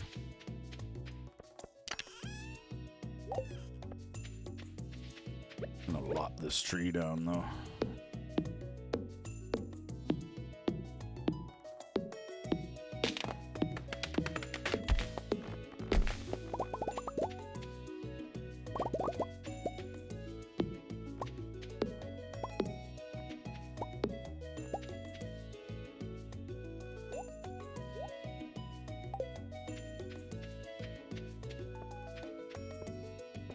It's Sunday. The traveling cart lady's down here. I need to go see, but I don't have money for anything, so this is gonna suck if she has something good.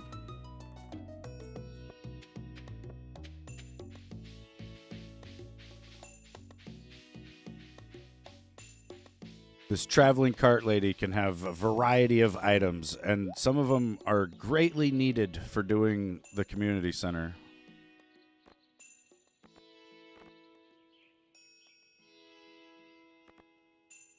Some of them I can wait, like this pomegranate I don't necessarily need, rabbit's foot, kind of need, but that's fucking expensive, dude, 2,800.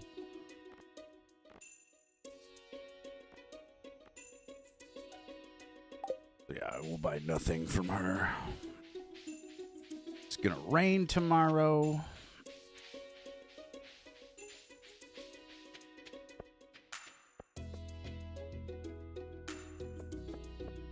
I need to go fishing, dude.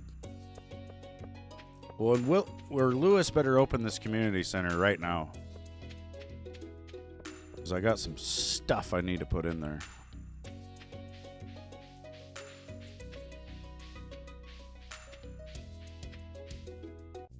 There he is. Actually, I can't even put anything in here yet, I don't think.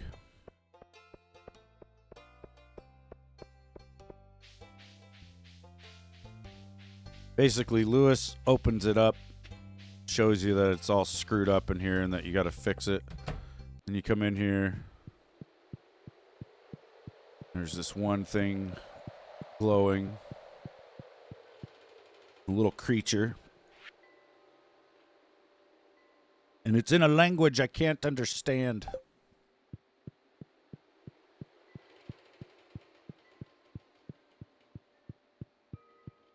So I leave because there's nothing else to do in here right now. So go up. Let's go up to the lake. Fish the day out at the lake. I'd like to go down to that bridge with the puppy fish, but there's definitely still fish in the lake that I need for the community center, like the largemouth and the carp. Well, maybe not the carp.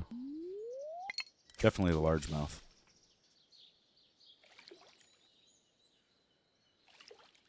Speaking of largemouth, I still gotta finish this sandwich.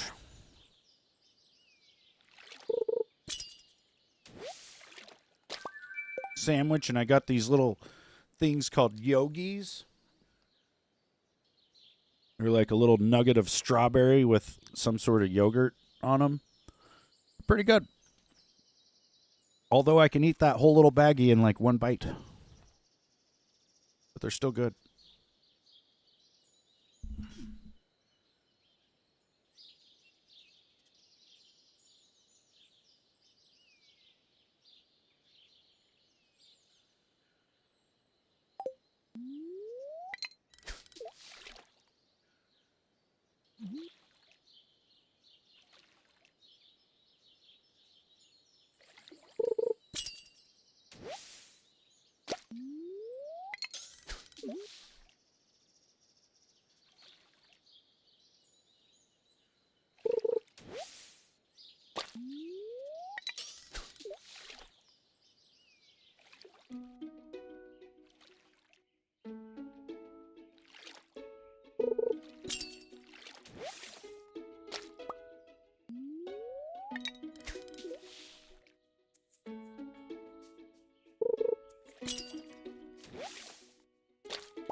Now, hear me out. What if we put a whole bunch of these yogis all on a pizza?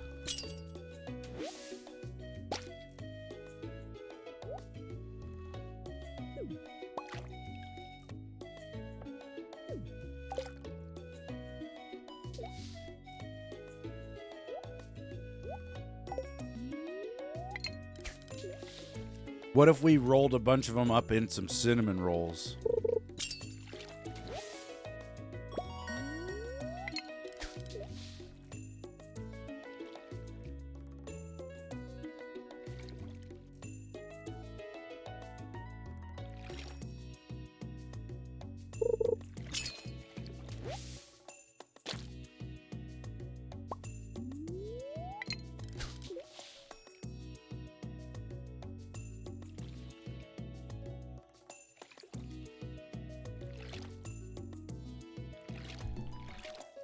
Dude, I'm gonna figure out a way to get strawberries on pizza.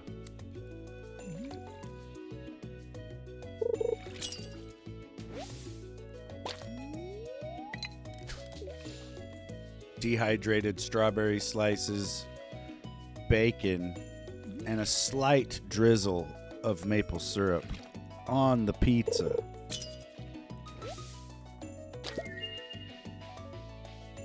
Not a lot, just a little bit. I guess I'll stay here. Well, let's go to the bar. Buy 2 salads. Keep fishing.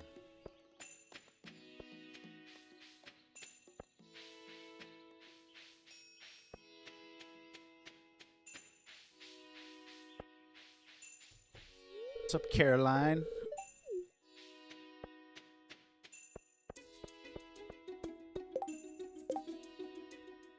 Linus wants a sardine. Not gonna happen, Linus. Oh no, Sophia saw me digging in the trash. Aren't you a little too large for a trash panda? Listen, bitch.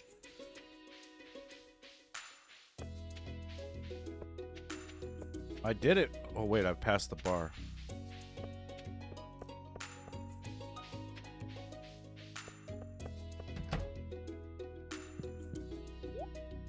She called me out.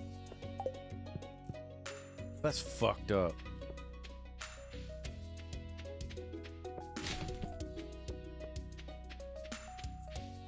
Where does she think I got this awesome hair?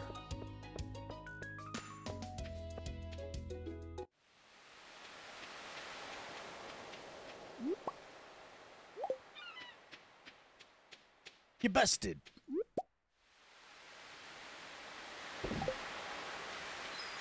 Yeah. That'll happen.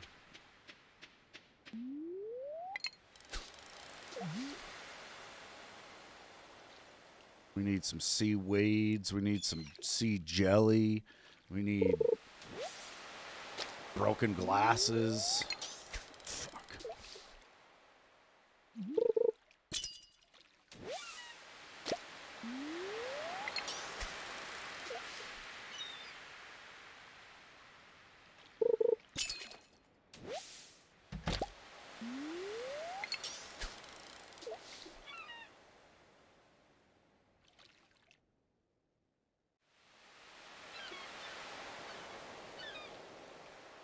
You could get like 1 day in.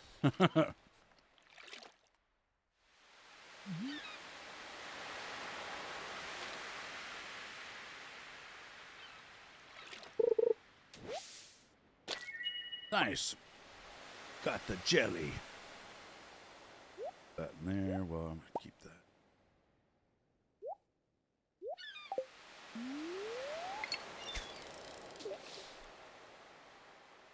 You need one of each kind of jelly to make the fish smoker.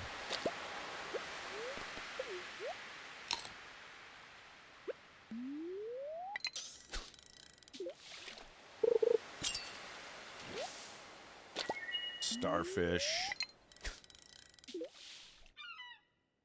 Nice. A herring. And 3 copper ores.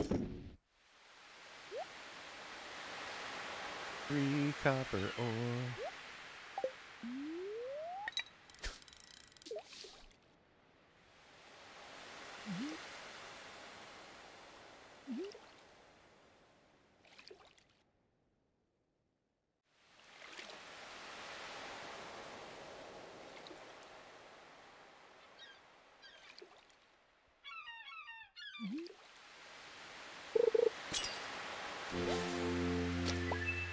Halibut.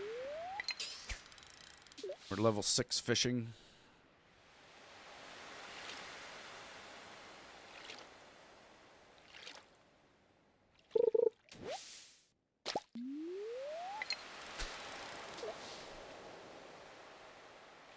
Seaweed, man. If there's a strain of seaweed that gets you high.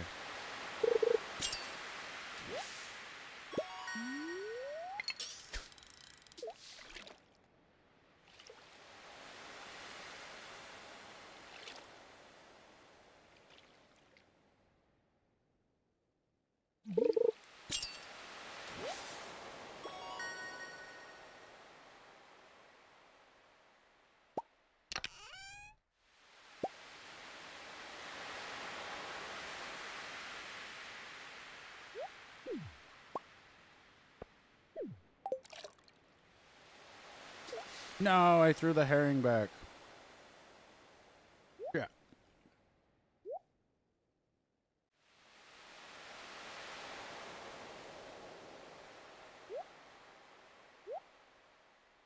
Yeah. Running out of room for stuff.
More seaweeds. Just gotta go to bed. Run.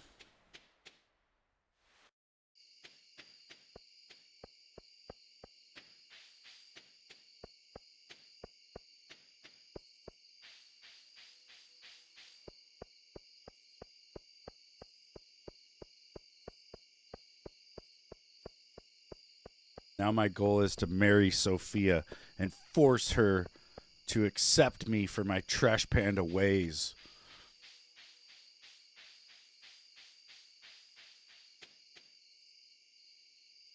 Did I say Leah or Sophia? Sophia is what I meant to say.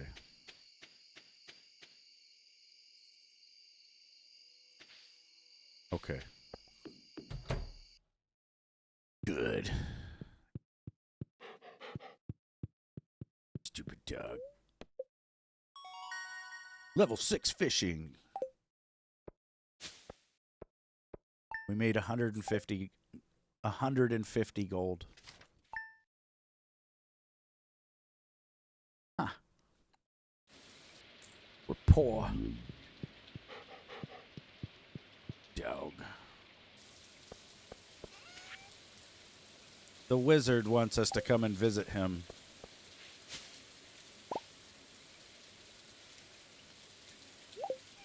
Good. Here's my tater and another parsnip. But save those for the community center.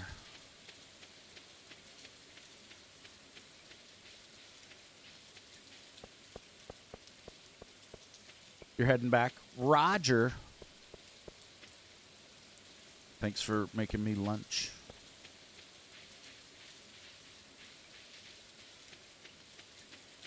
You gotta go speak to the wizard. We're going to see the wizard.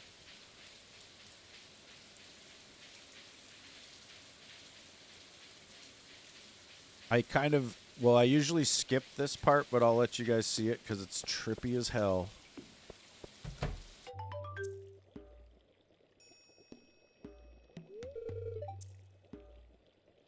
The wizard's like, come in.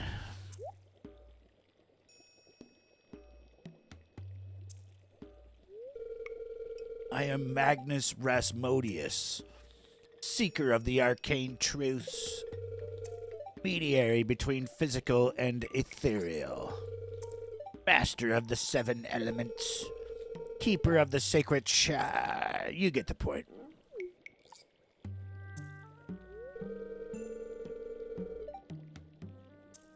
And you, ZC, the one whose arrival has long... the one whose arrival I have long foreseen.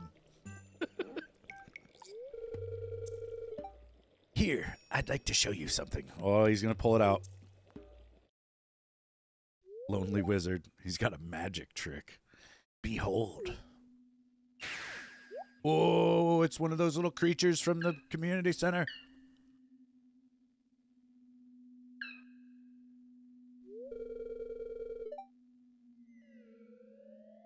You've seen one before, haven't you?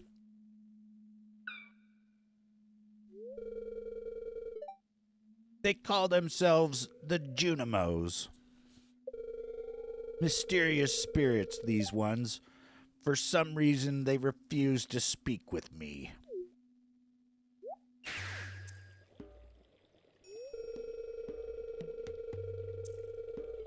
I'm not sure why they've moved into the community center, but you have no reason to fear them.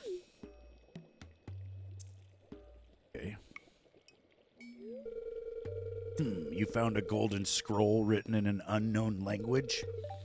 Most interesting.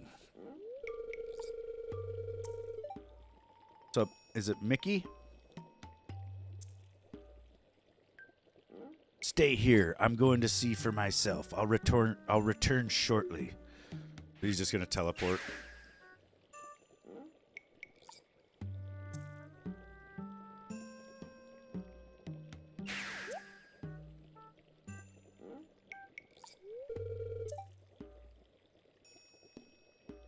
I found the note.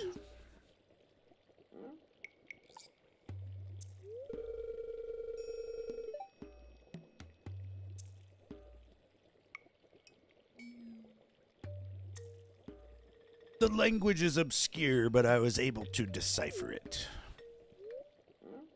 We, the Junimo, are happy to aid you. In return, we ask for gifts of the valley. If you are one with the forest, then you will see the true nature of this scroll. Oh, we gotta become one with the forest and shit. One with the forest. What do they mean?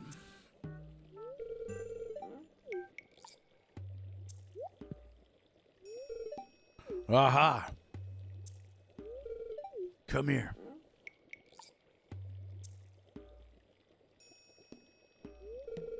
My cauldron is bubbling with ingredients from the forest.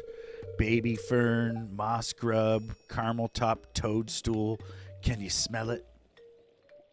Yeah, I can smell it. Here, drink up. Let the essence of the forest permeate your body. Oh, Jesus, I don't think I should drink this. All right. Bottoms up. Well, I'm starting to feel a little funny, though. I'm going to throw it up. Oh. Everything's going green. Oh, yeah. Oh, shit. Oh, I'm becoming one with the forest. Oh, yeah. Oh, yeah. I'm feeling it. Definitely one with the forest. The forest.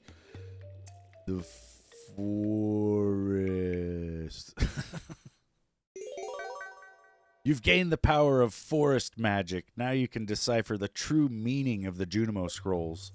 So now when I go in the community center, I can read what it says. And now I can start adding things to the community center, which is when the game pretty much starts. Run.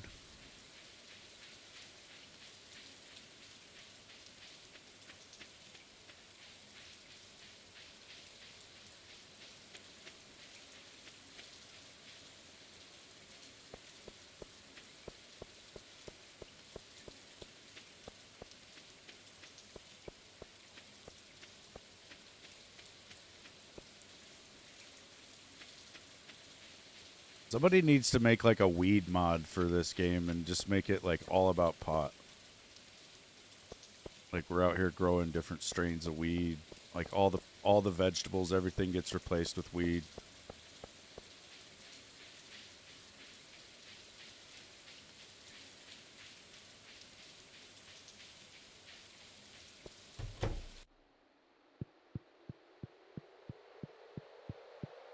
There might be a mod like that.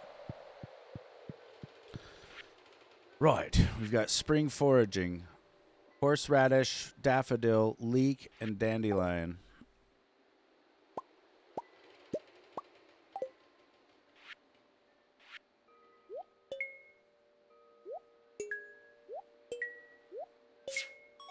Bundle complete. And as a reward, we get 30 spring seeds, and I don't want those. Exotic foraging. We've got a cave carrot. Somewhere. Ooh, I can kind of see a lot of this stuff is labeled. Where it would go.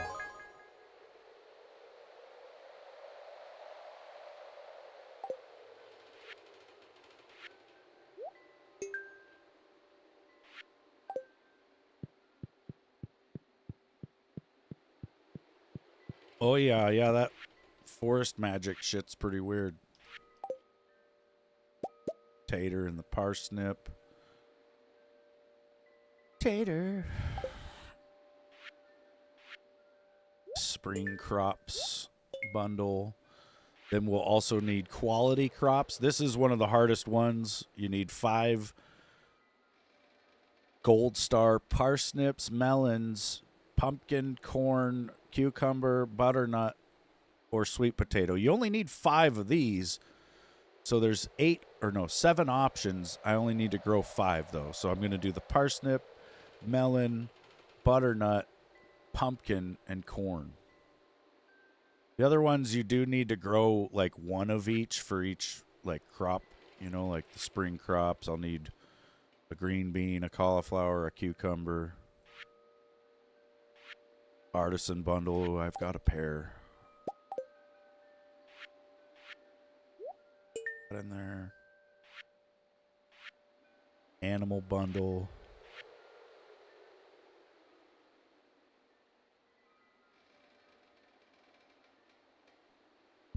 That was a strong sneeze. We've also got the fish tank over here, which is where the fish go, believe it or not. Got the crab pot bundle. That's going to need... Actually, I sell the gold star one. I'll donate the regular one and that.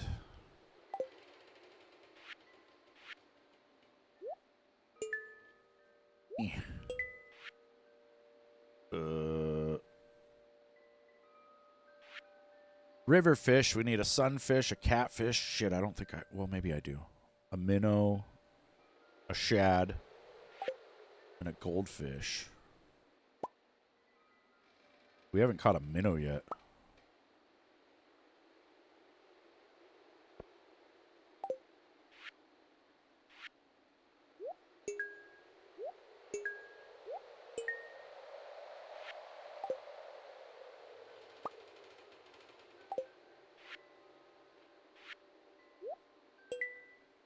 Tiger trout is a fall fish, so we can't get that for quite some time.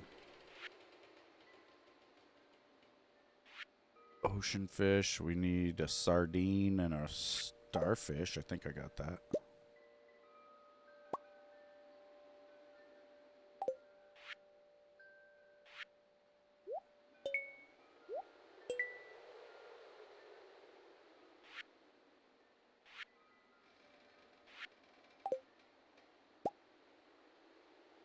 Bream.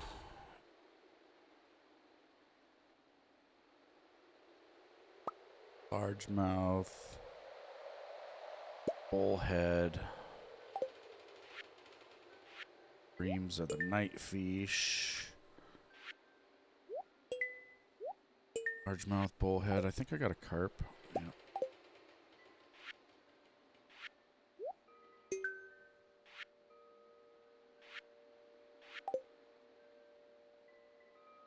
Everything else can be sold when I hit level 10.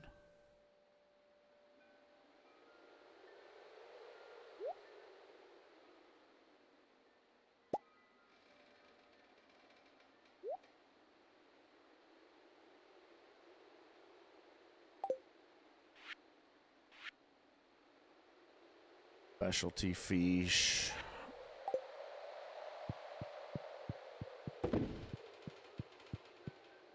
Right.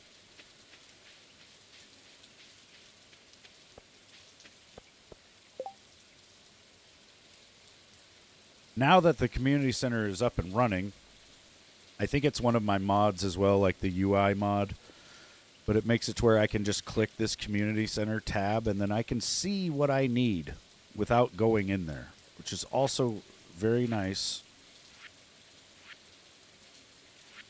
Very huge.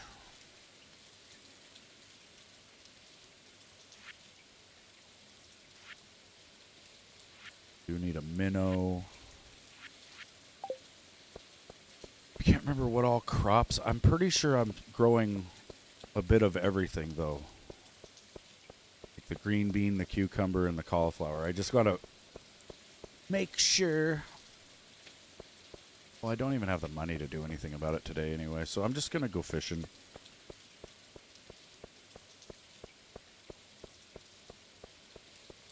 Yeah.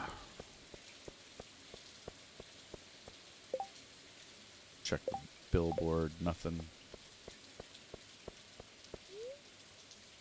The Jenkins residence.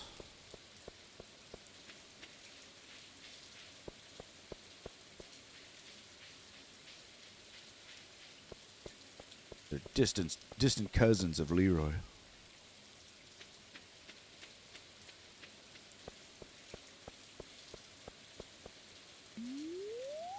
See, there's bubbles right here. And fishing in those bubbles will make it to where you catch fish at a faster rate.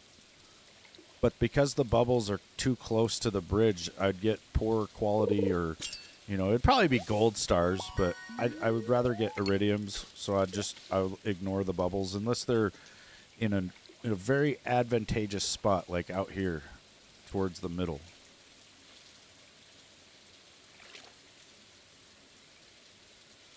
But before I knew all that, when I saw the bubbles, I would just immediately start fishing in the bubbles because I'd be like, oh, yeah, gonna get more fish. But you just get a whole bunch of, like, crappy fish. It might work out to be more money You know, just off of sheer volume of fish, maybe. I don't know. The bubbles don't stay around very long either. The bubble. Getting some good fish here, though. Puppy fish and catfish are both worth over 500 gold each.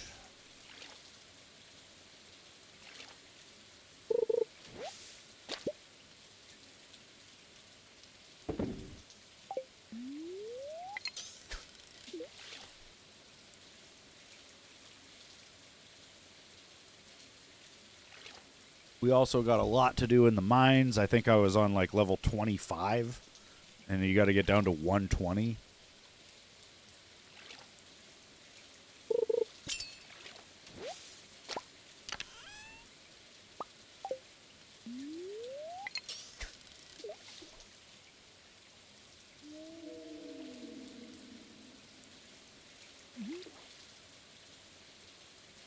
Also, I'm using the bamboo pole right now, which is the starter fishing pole. But you can buy better poles, and the best one you can buy is the iridium rod, which is 7,500 gold. But it can hold bait and a lure or bobber, which is really nice. Bait makes it to where you catch fish at a faster rate, and then you can put like a dressed spinner on there, which also increases the bite rate. So then it would just be cast, catch, cast, catch. Like, it's really good money if you've got the iridium rod.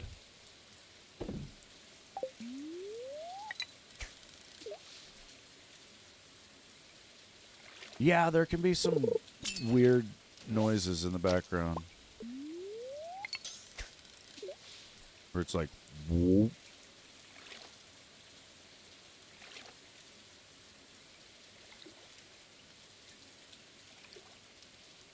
Well, there's also the alien.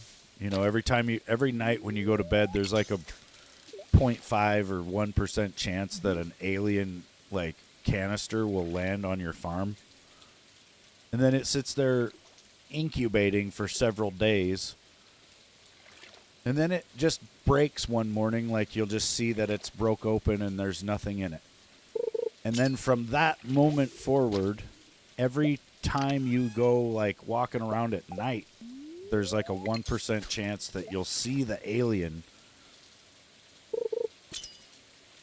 It's like a Signs, like the movie Signs fucking reference.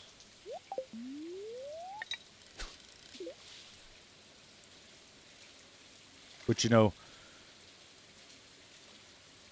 they're saying the aliens are real.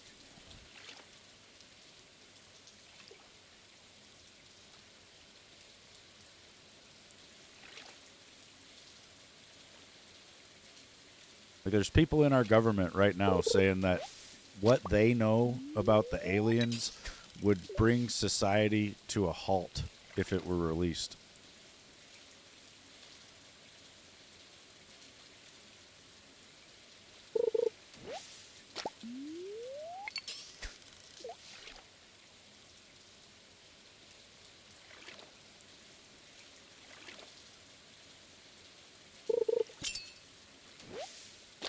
Which I think the craziest thing to me about that is that they spent so much of our lives flat out denying that there was aliens. Damn it! Accidentally threw my sea jelly in the fucking river. I don't want to talk about it. I thought it was going to sit right there on the bridge next to me, and it just went bloop. Bloop.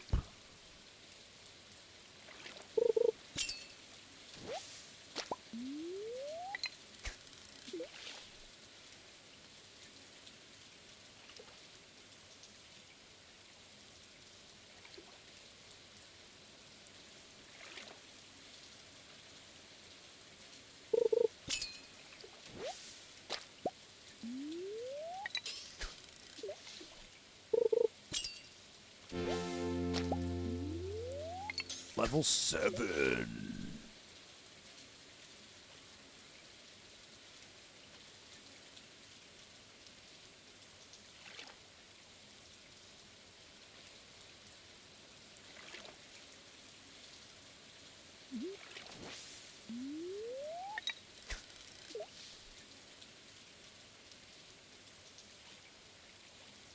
Come on, fish. I really want Neptune's glaive. It's a sword that you get sometimes while fishing. And it's a decent starter sword. Until you can get, what's it called? The Galaxy Sword.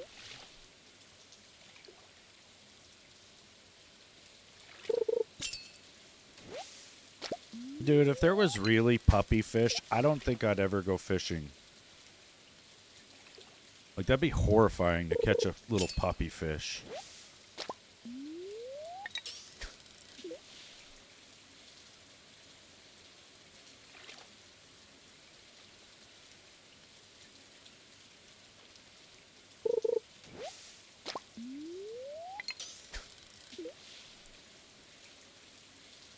It's got like the head of a dog.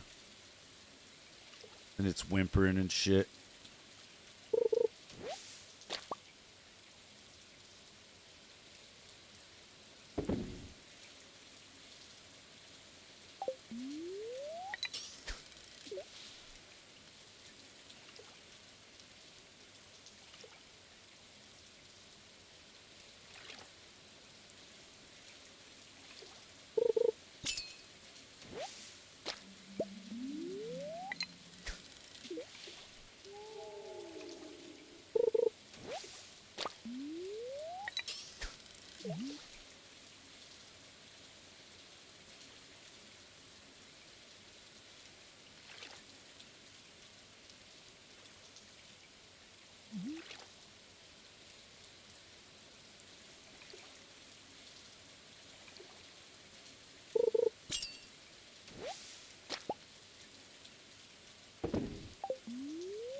Mother catch. I don't know why you get that achievement. Maybe it's for like 100 fish or something.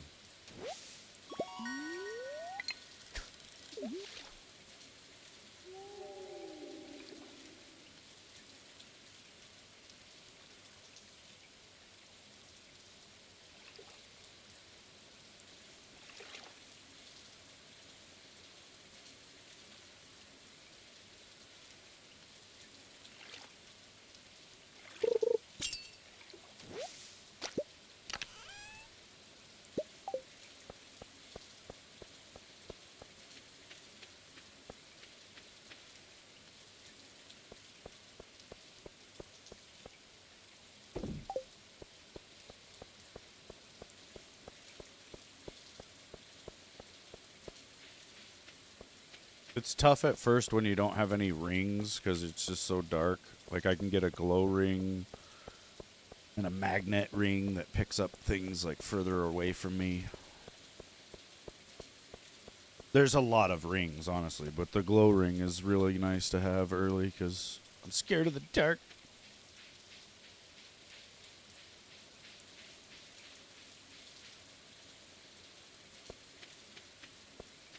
I don't know about fine, but there's one you get later on.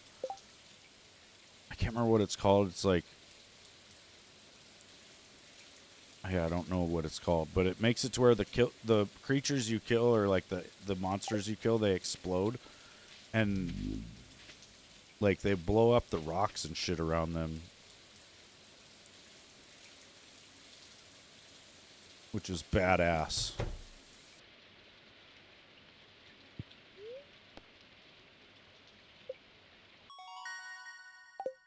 Level 7 fishing.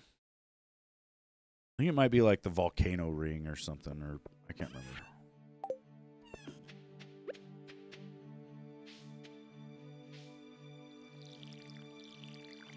Water my kale. It's got 2 days left to go.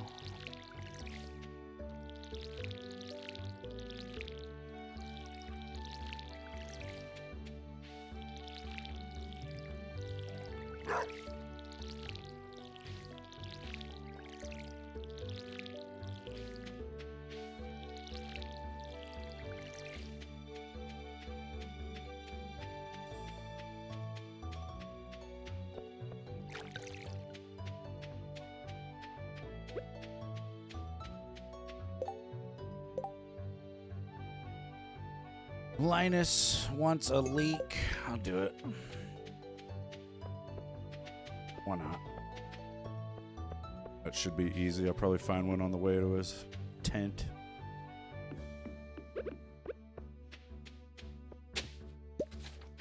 Lost book. Carrots. Grow in the spring, 3 days. Ship Macy, the map looks confusing.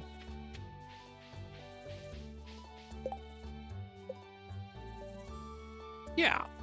Yeah, it's kind of hard to tell like where you can go. I don't know. There's little weird paths and stuff. But yeah, you almost have to know the world. I think the map needs to be a little larger, more detailed.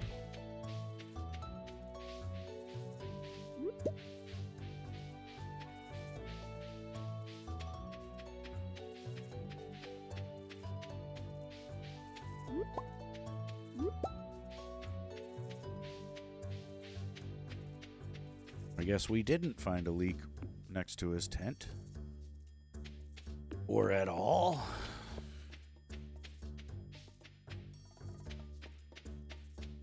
See, there's a boat over here. It takes you to like a whole other place.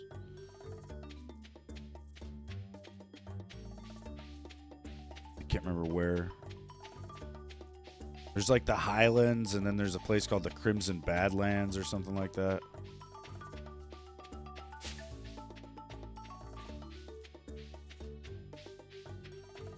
Do I watch the WWF? No.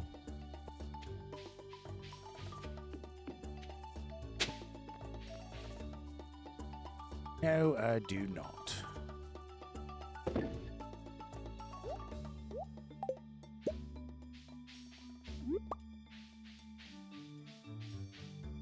I did when I was young.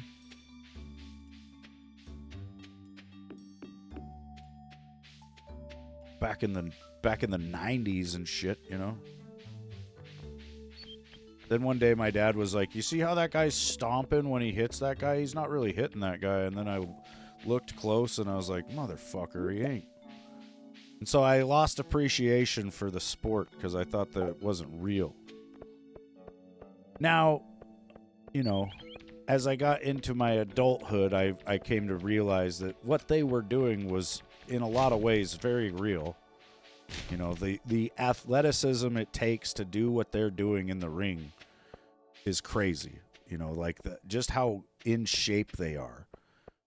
And honestly, all the pro wrestlers are like the greatest bodybuilders the world has known as well. So they're amazing for that, you know. And I definitely acknowledge that what they're doing is, you know, badass. It's just, it's not like an actual fight, you know, in that sense.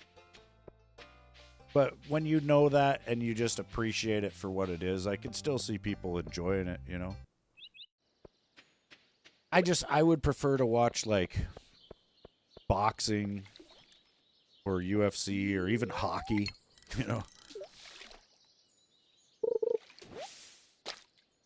You just heard that Hulk Hogan passed away? I wouldn't be surprised. He was getting old.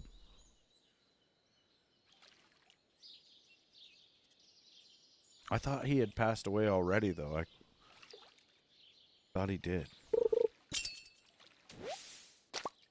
Maybe that's one of those Mandela effects where I'm remembering something that didn't happen. Did he die a while ago? I thought he did. A couple months back. Yeah, we're losing all the legends, man. The Hulkster, Chuck Norris.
Oh, we got the minnow that we need for the community center.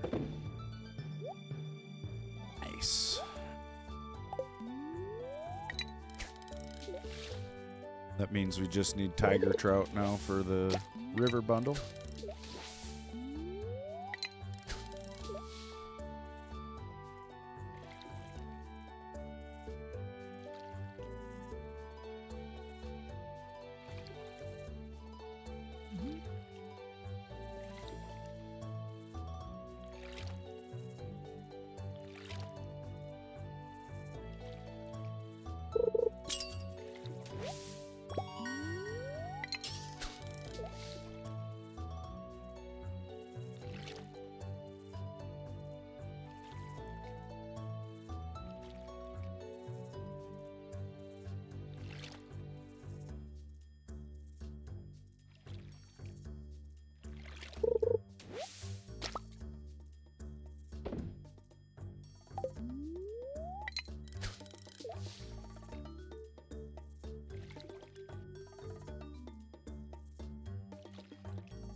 Okay, it's getting ridiculous with the minnows now.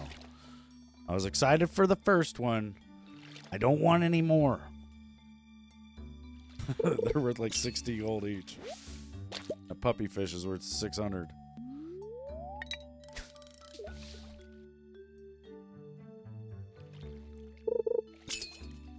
Game's like, but you said you liked them.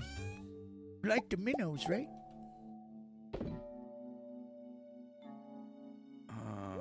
Let's see, I can take this boomerang over to what's his face real quick.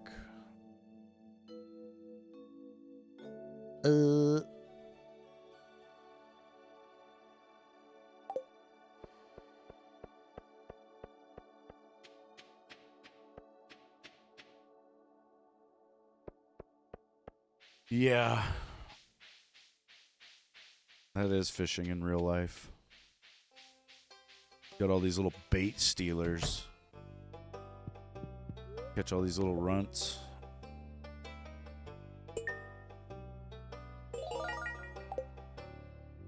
Let's see what my rewards are. Melon seeds.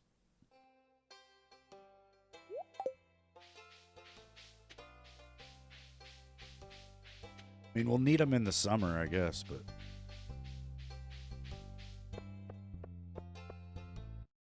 Back to the damn bridge.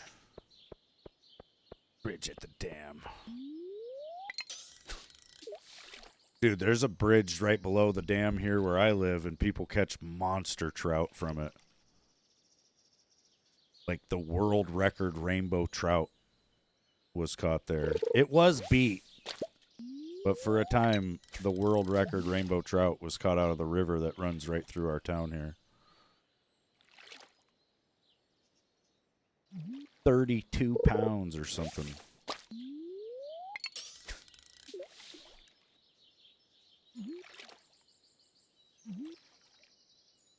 Yeah, because the reservoir is full of salmon and shit, and I guess they get kind of like eaten by the dam, you know, and then spit out the other side. So the fish that live right there below the dam get huge. Huge.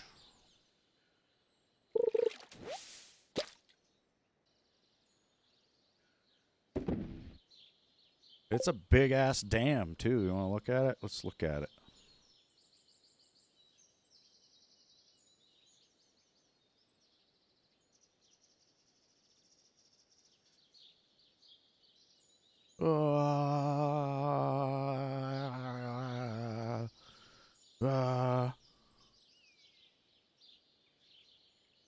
It doesn't look very straight on Google Earth. Oh, wait. It's loading. It's loading. Get a picture here. Look at that.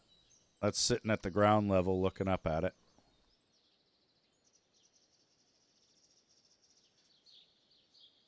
Here's the bridge I was talking about. I wonder if there's street view. Surely. Oh, yeah.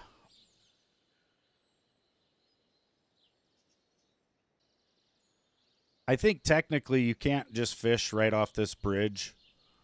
You got to be fishing from like down a ways, but yeah, they still it's this stretch of water. They catch the big uns.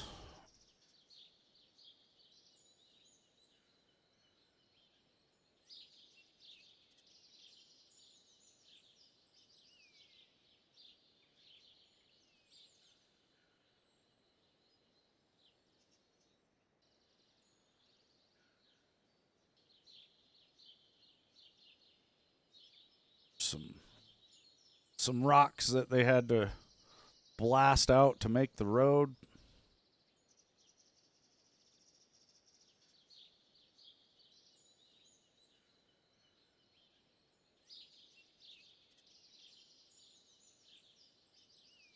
I think the street view goes over the dam, though. You're not allowed to drive that. What happens if the dam fails? That would be a bad damn day. Things would go pretty damn bad if that happened because the reservoir is 90 miles long. It goes all the way into Canada, so there'd be a flood of biblical proportions. Now, looking at it on Google Earth, this is the Fisher River right here. It's also a bunch of roads, right? But this that the roads follow is the Fisher River. And it does flow down to the Kootenay River right here, right? And so if the dam failed, this water would come down this canyon and eventually get to the town of Libby. And then it would probably even eventually get down here to the town of Troy. But when you look at it on Google Earth, you also got to understand a lot of this water is going to go up this drainage. You know, just because the Fisher River flows down here doesn't mean all this water would just turn and go that way, right? Like it's going to go up this way because it's going to be such a huge volume of water that it would probably end up a lot of it, and I think because it's a straight shot, would go this way. But yeah, there would still be a hell of a lot coming down this way. Basically, we would have like 10 minutes warning or something like that, and we'd have to get our asses up on some hills. Luckily, the whole town is surrounded by high ground, so you just have to like go up a mountain somewhere. But yeah, it could be bad.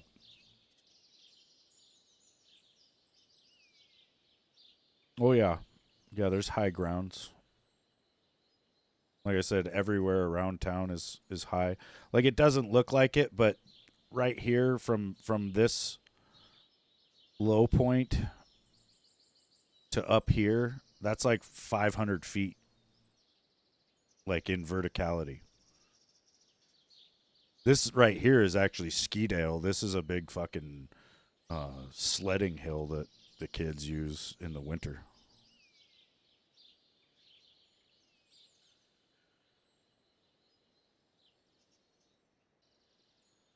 So yeah, I'd probably go run up the mountain.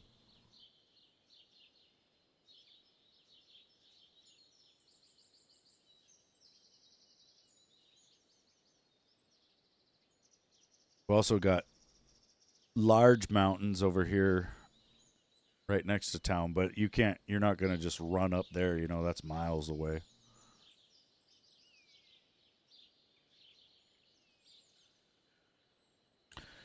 Yeah. Always got to have a plan, man.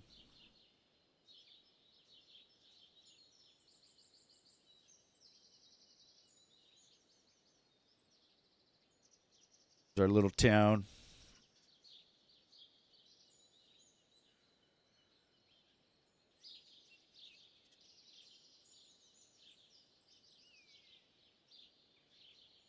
There's like 4 street lights in a row.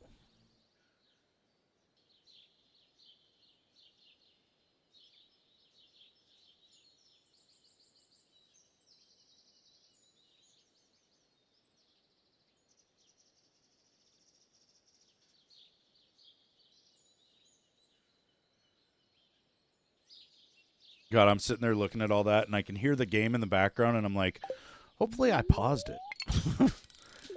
Lose the whole day.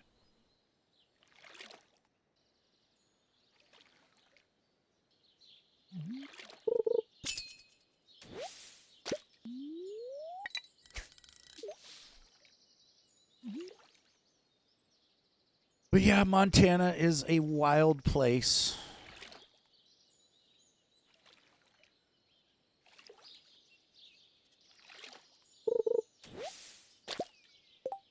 They filmed A River Wild with Meryl Streep and Kevin Bacon in like 1995 down here on the Kootenai Falls.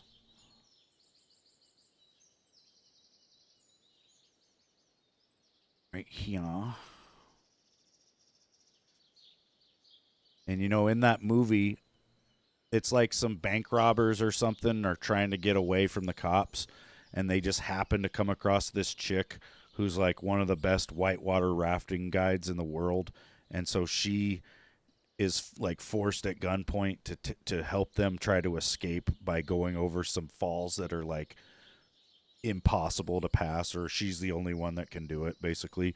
And so, you know, they came here to film that movie on our falls. And then after they did that, a lot of people got it in their heads that this is a thing you could do. And so people started coming here trying to do that, and people drown all the fucking time because this place is not to be fucked with. I was in the Marine Corps. I had a pretty decent swim qual. I've swam for probably like a whole year of my life. Like if we had stat tracking for our life, I bet I've spent a year of my life floating and swimming in the water. Like I shit you not. And I would never swim in this river, not even in the calm parts, let alone here at the fucking falls, dude. Like when you go here as a tourist, pull up in this parking lot on a big day, like as I was scrolling in, you could see that the parking lot was full. Well, it's like a 1.5 mile trail down to the swinging bridge. Like you got to walk from the parking lot, you come through here, and then it kind of zigzags down. And then there's there's like a little walk bridge over the railroad tracks. Then you come down in through here, and then you got to walk a trail, you know, all the way down here to the bridge. And by the time you get to the bridge, you'll have probably seen like 5 different signs that say that this water is extremely dangerous, do not go here, all that stuff. But we still, dude, it's like almost once a year, some tourist will show up here and drown. So yeah, do not attempt these falls. Also, there's a movie called The Revenant with Leonardo DiCaprio. They filmed that a couple years ago out here. Well, part of it. But yeah, part of his movie was out here. Yeah, it's not always the tourists, but yeah, there were like when I was a kid, there was a tour boat. They came up from Bonners Ferry, Idaho, so way over here in Idaho, like right here. This tour boat left and started going up the river, and they wanted to come up and see the falls basically, right? And they got to like the deepest part of the canyon, which is through this stretch. Like there's some weird shit in here. The Google Earth doesn't do a very good job of representing it, but you can see that there's like islands, and it's just like sheer cliffs, and the water is very deep through here. Well, this tour boat with like 7 people on board ended up crashing, and they all ended up going in the water. They said 4 of the 7 had life jackets on. Nobody survived. And then I think it was the summer right after my senior year of high school. One of my little brother's friends and another, like a whole group of kids, um, came out here to the swinging bridge because we had a friend that had supposedly jumped off, and we all looked up to him, thought he was like one of the most badass crazy dudes ever, right? And we had been talking about going and jumping off the swinging bridge that summer basically. And then for whatever reason, that, this group of boys went up there to do it, and they tried to get my little brother to go, but he told them no, and that they were stupid, and they just left him basically and went anyway. And then when they got here, the first kid to jump in was my brother's best friend. His name was Dustin. And, they decided the bridge was too high to jump off of, so they went over to these cliffs on the other side, which is still really high. But Dustin jumped off the cliff on this side. They said he tried to swim back to the side that he had jumped off of, but he couldn't. Like the way these canyon walls are shaped, the river hits the wall like well underneath the water, and then it billows out away from the wall at the surface. So as Dustin was trying to swim to the edge, the water was pushing him back to the middle. So he turned around and started swimming back towards the other way, like the other side of the river. But they said it was too much for him. Like he did not quite make it to the other side, and he ended up washing downstream. And then 13 days later, they found his body. And it really, really sucked. That was especially hard for my little brother because it was his best friend. I think he had a lot of guilt because he didn't go. I think geologically it's a young river.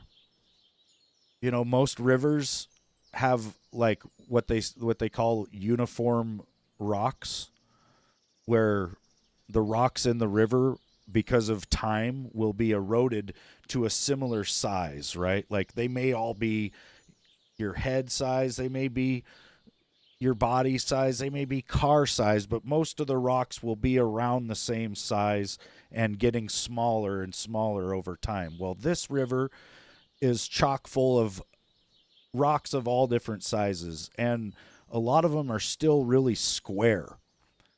Like when you're driving along the river, it's not uncommon to look across and see big fucking boulders over there that are like the size of a house, and they're square, and they've been sitting there forever, or as long as this river's been here. What is believed to have happened is that there was this thing called Glacial Lake Missoula. So at one time, the glaciers had extended so far south from the north that they encroached into this area, right? And they think there was like a wall of glacial ice that came down to about middle of Washington, maybe almost middle of Montana. And that wall of ice was like 2 miles thick, right? And then below the ice level would have been a lake. They think there was a lake here that basically took up this whole area. Like if I go drive out in the woods and go, there's a lot of different places I can go and find it. But at about like 4,000 feet elevation, I can find rocks with ripple marks on them. There's no stream anywhere nearby, nothing. But it's an old lake bed. And so what they believe happened was there was a massive lake here, and as the ice melted, the water got to be so much water that it caused a blowout in, well, mainly they say here. The Clark Fork River runs right through, Trout Creek, Noxon, Heron, Clark Fork itself into Idaho, and then you get this huge lake, right? They think that basically there would have been like an ice dam here every year for like thousands of years or maybe a million years, that when it would melt, this massive volume of water would come out of Montana. They think that's what happened to Washington here, right? Like this is all, well, I don't know if this is all, but a lot of it's called the Scablands, and it's just like a fucking flooded out mess, dude. It just looks like water, like just straight water come through, right? And there's a lot of deposition here, like all this stuff was deposited from the glacial Lake Missoula. And so, you know, there was a main blowout here on the Clark Fork. I think there was also a main blowout here. Like when I leave Libby and drive to Troy, I have to go through a canyon section. When you first get to it, it's fairly open.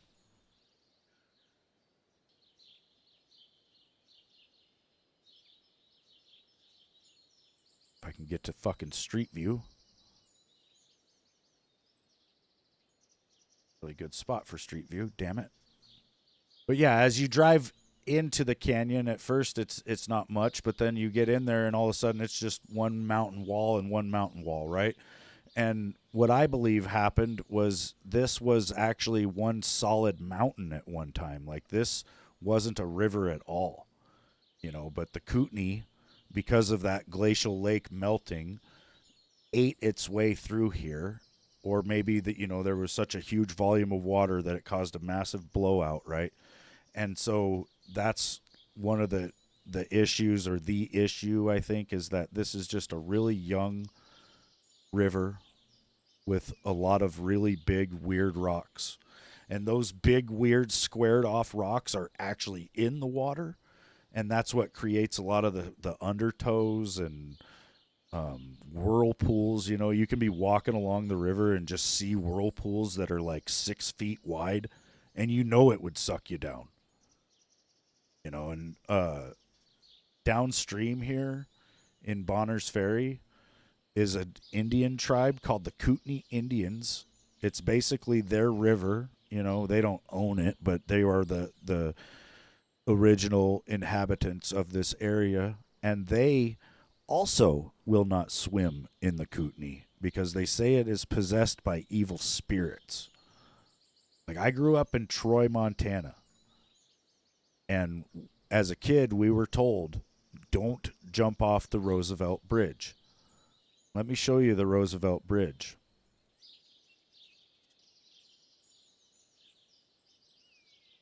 Doesn't look that bad, does it?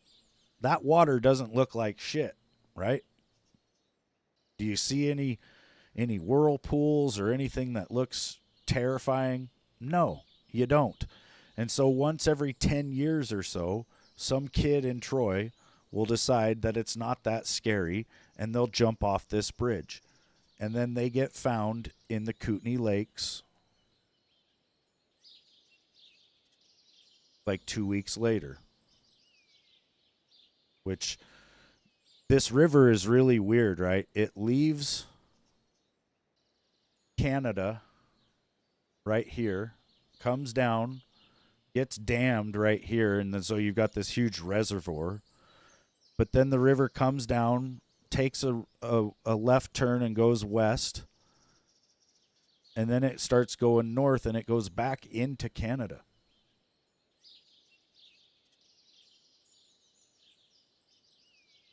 So, most rivers either flow like to the east or the west, right? Like they'll go either to the Atlantic Ocean or the Pacific Ocean. Like you can kind of track them eventually getting there. But this one is kind of like its own little closed loop. There is a way to get to the ocean, like all water. If you come up into the Kootenai Lakes, you can kind of find an all-water route, coming down these rivers and shit. I think you'd have to go like down this river. Yeah, you could come down here. Oh, and then you'd eventually catch the Columbia River. And then the Columbia River does go all the way to the Pacific Ocean.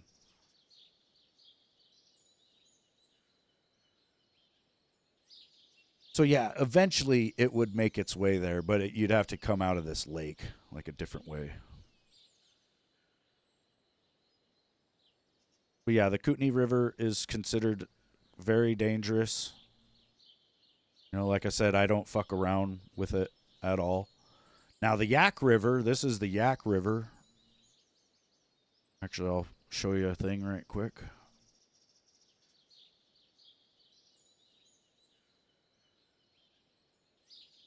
This is the Yak River. It's got a lot of gold in it.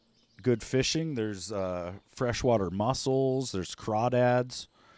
Right there is a little green pump house. It's like owned by the state or something. I think they use it to monitor the flow rates of the river or something. I'm not entirely sure. But there's a nice little swimming hole right here. When I was 5 years old, I learned to swim right here. My dad grabbed me by an ankle and a wrist and launched me like a frisbee into this swimming hole. And as I was flying through the air, I heard him say, "Swim or drown." And I swam.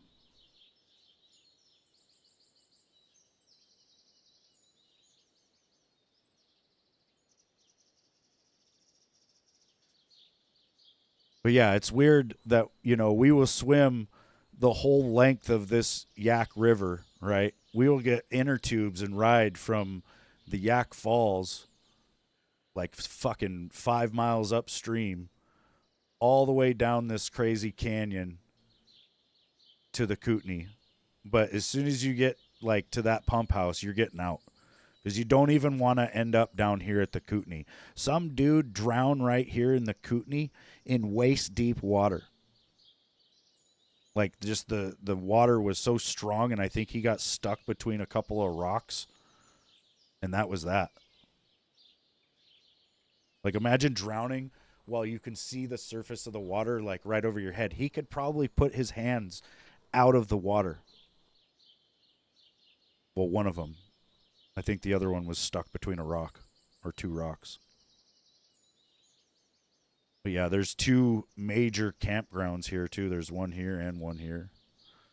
And they're nice, they're damn good camp spots. I don't know if there's street view going in there. I doubt it.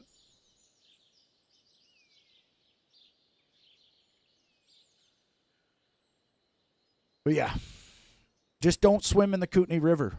Don't do it. Don't.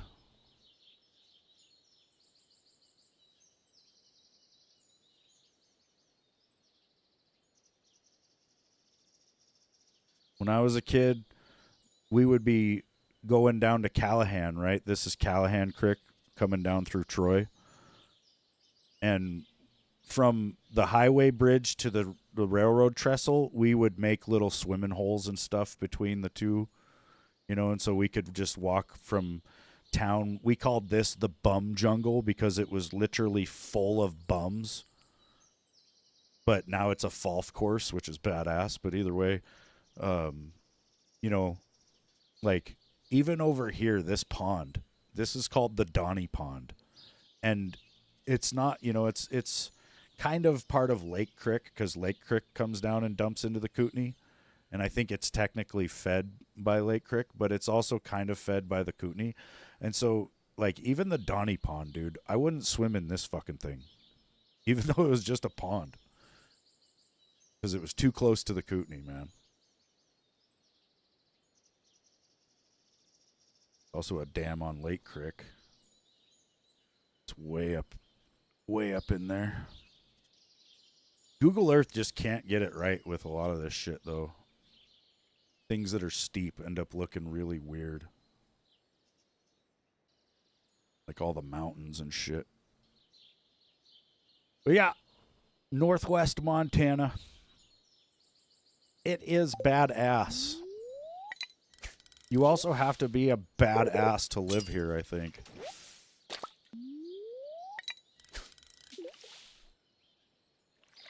Mainly because winter is 6 months.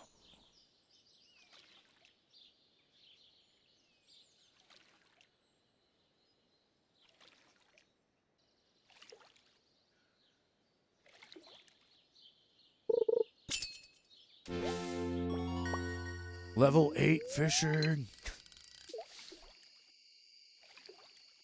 Yeah, it's a really nice place, dude. Like, I graduated high school in the year 2000, and then I left Montana. I went into, well, not right away. First, I tried to move to Seattle, hated it, came back to Montana, spent another year living at home, doing nothing. Then my little brother called me out for living at home, doing nothing. And so I was like, well, what are you doing? And he said he was joining the Marines, and I was like, I'll join the Marines. Then he said I wouldn't, which basically was the dare, right? And not really, but either way, I was like, okay, now I'm definitely doing it. And so then I called the recruiter, decided to join, and that started me on a life journey away from this place, you know? Like, I ended up going to boot camp in California. Then I ended up stationed in North Carolina for my 4 years. Then I met a girl that was from Texas. And when I got out of the military, she wanted to move to Texas. And because I knew there really wasn't a lot of good jobs here in Montana, I was like, yeah, fuck it. Let's go to Texas. And so I tried to live there for a couple years. Hated it. Then I moved back to Montana, and I have been, you know, loving it.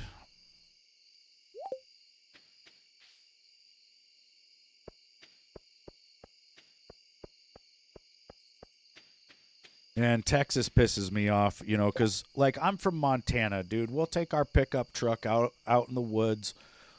Maybe we'll find a nice firewood tree that's up the hill, but it's, like, on a steep slope, you know. And we know that if we cut these rounds and roll them down the hill, there's a good chance they'll just keep on fucking rolling down the hill. And so you got to have something to stop the wood.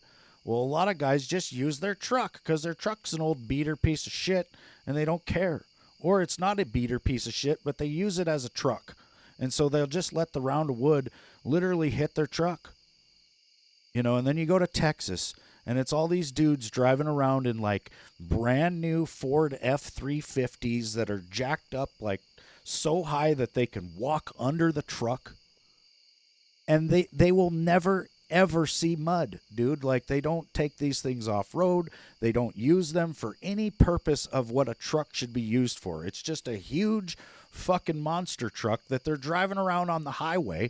Then if they see a sign that says bump on the highway, they're going to slow down to like 30 fucking miles an hour. Or God forbid they need to pull off the highway into a business or something. Then they're going to slow down to like 5. You know, because that little curb might fuck up their ginormous stupid rims that they got on their truck. And then when they pull in and park, they'll hop out and they'll inevitably have a $75 belt buckle that they bought at any number of gas stations, because every single gas station in Texas has a huge, like, display case full of giant belt buckles, dude. And so every single one of these guys gets out. They're all these giant fake cowboys driving their fake fucking monster trucks that they don't know how to use for anything.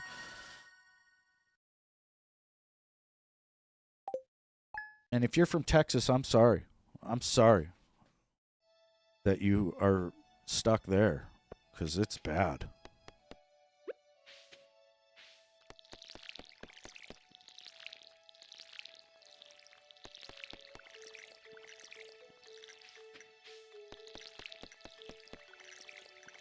Like, when I was a kid, we would have to take aptitude tests, you know, like I think it was called the Iowa Basics test, and they would measure you on a national level. Like, what's your reading level at? What's your math? All that, right? Like, you'd find out, oh, well, I think in first grade or some shit, when I took or it was first or second grade, my Iowa Basics, I was reading at like a 5th grade level or something, right?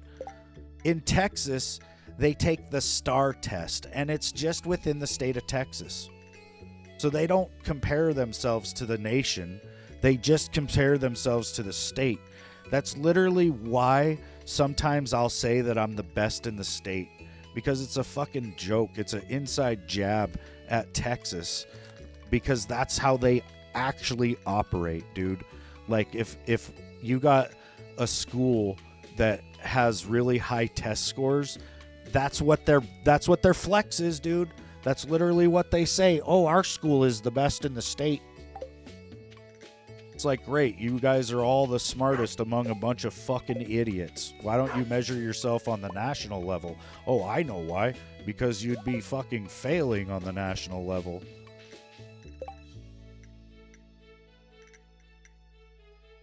Fucking... I hated it, dude. You know how you know the toothbrush was invented in Texas? Because if it would have been invented anywhere else, they would have called it the teeth brush. Because in Texas, everybody has one fucking tooth. No, it's not really that bad. And there are a lot of really smart and resourceful people down there, but... You know, that was the other thing that I noticed a lot about Texas, is that everybody was, like, overly proud to be from Texas, and it didn't seem warranted. You know, Texas is a big state because when they made the states, nobody wanted that land. That's what it really came down to.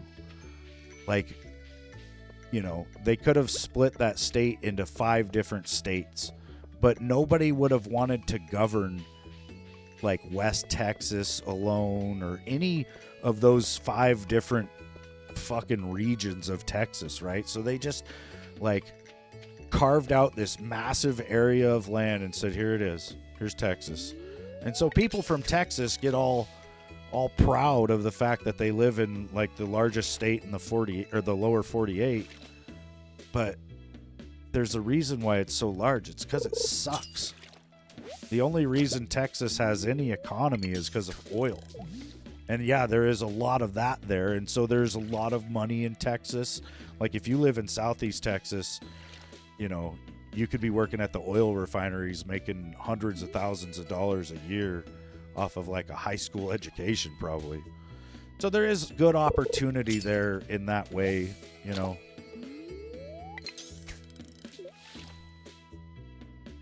But yeah. I don't think you could pay me to live there. I fucking hated it, dude.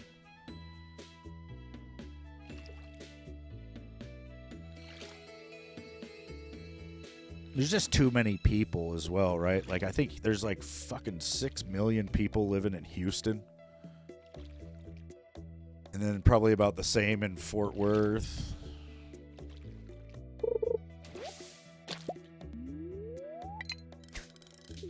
Yeah, it's just too much of a rat race.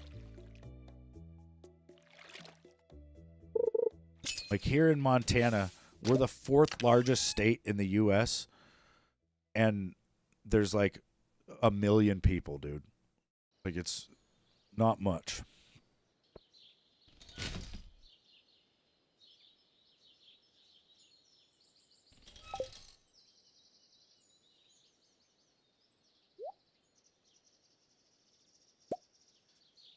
Turn that in. The freaking state bird of Texas is the mosquito.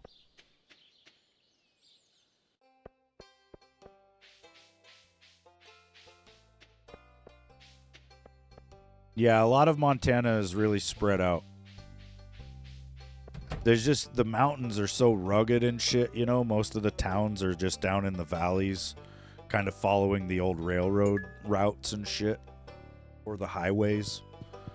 But outside of that, it's just really small towns.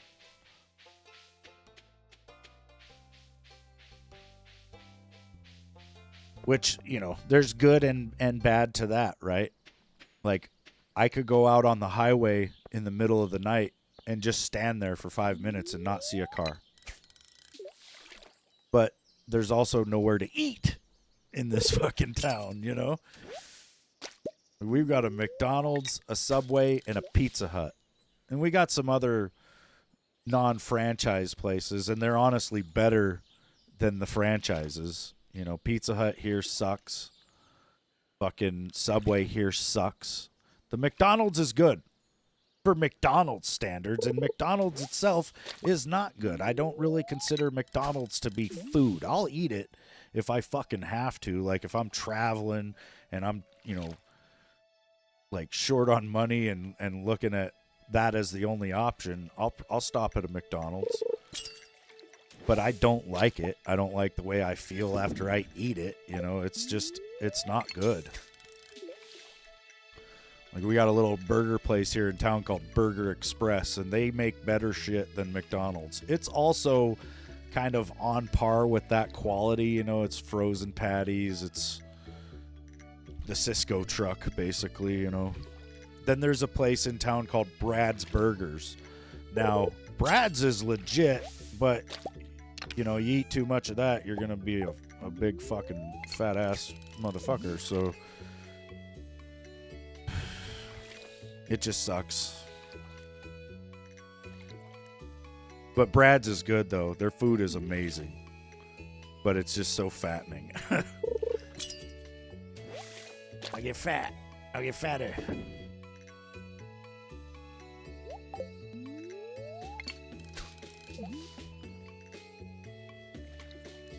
Yeah, I call it McNasty.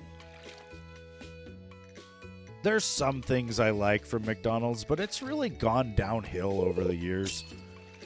There's so many people screwing around that work in the fast food industry, for one, so you got to worry about that. You got to worry about somebody trying to go viral by fucking with your food. And then, yeah, just like the overall customer service has really degraded. And the prices are through the fucking roof, man. In the 90s, when I was a kid, McDonald's had 39-cent cheeseburgers. I distinctly remember it. There was a limit. You could only get 10 of them. And so for fucking $5 or $3.90, you could get 10 McDonald's cheeseburgers, dude. Like when I was a poor little fuck, that was awesome. Me, my little brother, and these other two dudes would drive over here to Libby with a $5 bill and be able to feed all of us. With $5, dude.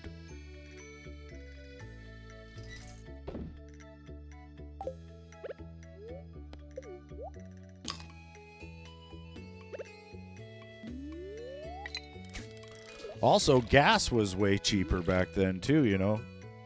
I graduated boot camp in February of 2002, and one of my friends picked me up in Spokane, Washington, and drove me to Troy, Montana, and I paid for his gas, and it was 99 cents a gallon. Then I went to Iraq, and I came home, and gas was like $3 a gallon. And it's just kind of stayed that way ever since.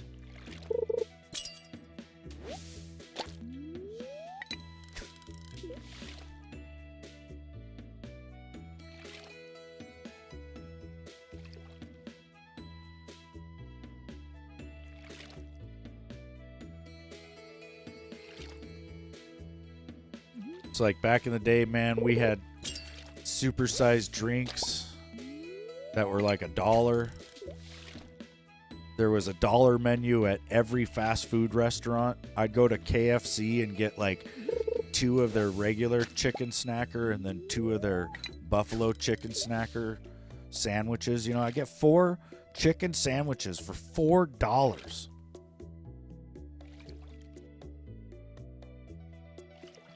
Not anymore.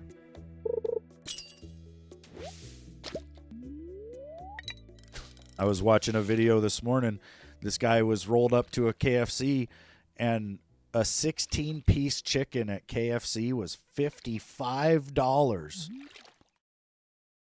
I'm like, listen, dude, you can go to the grocery store and buy a whole chicken for like $5 to $10, depending on the size, and maybe you get some crazy free range organic chicken, you might pay like $10-12 for a whole chicken, right? But then, like, one whole chicken cuts up into an 8-piece chicken. So you need 2 chickens to get a 16-piece chicken.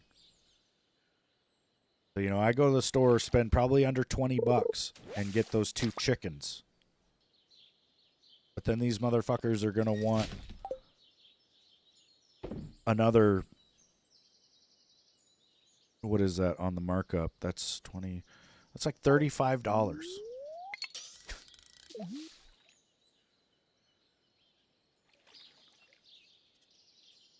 It's like I was in somebody else's stream a while back and they were talking about eating Uncrustables, dude. It was like a 40-something-year-old man, like basically a guy my age, eating Uncrustables, and he was saying that he could get, they were on sale and he could get like a box of 6 of them for like $10 or something.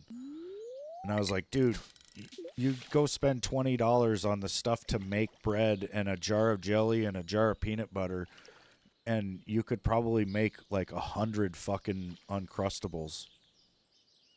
Or, eat the crust because it's food.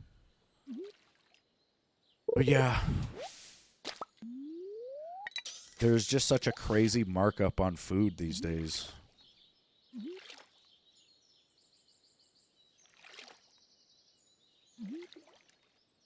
That's what I thought, Pete.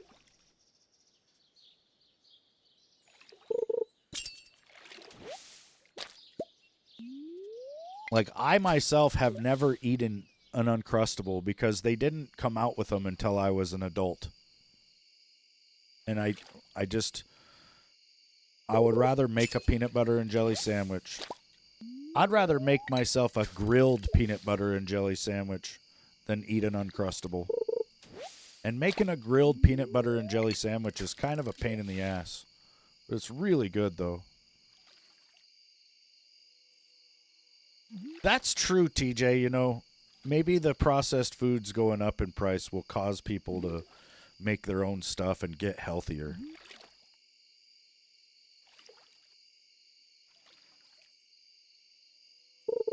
Well, and I also think one of the reasons why the price of fast food has went up so dramatically in the last few years is because of DoorDash and Uber Eats.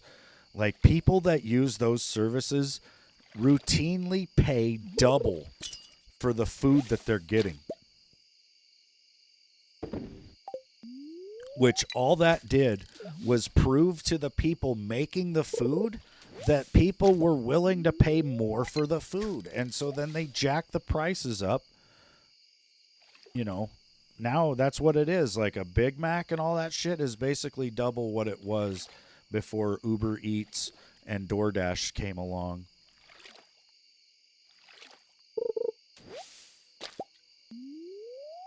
It's kind of like with COVID, how a lot of these corporations found out that there was a lot of unnecessary employees, right? And they took a lot of the work that people that weren't really necessary were doing, and they gave it to the people that were necessary. And so you got people nowadays doing like 3 or 4 jobs worth of work, making the same amount of money they were before.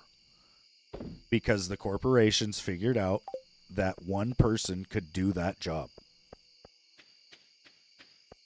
And so that's all they're willing to pay for. And McDonald's figured out that we were willing to pay more than 99 cents for a drink. And so they said, fuck that.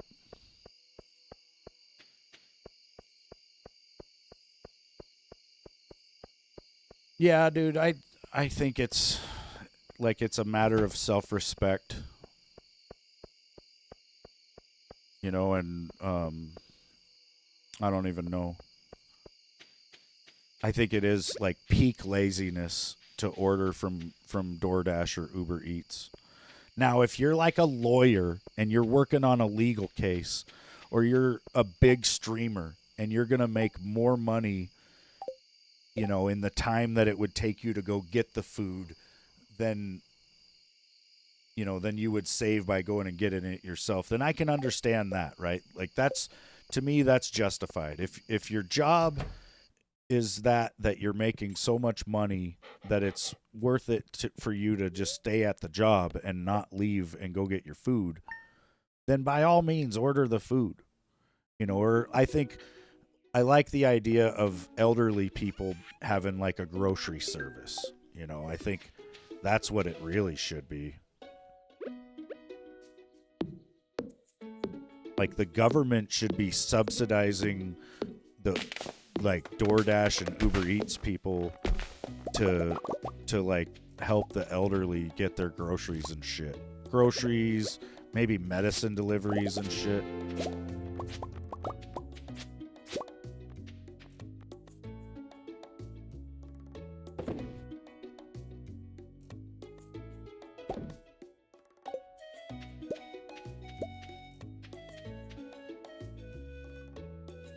But yeah, just for people to eat though, it's so lazy.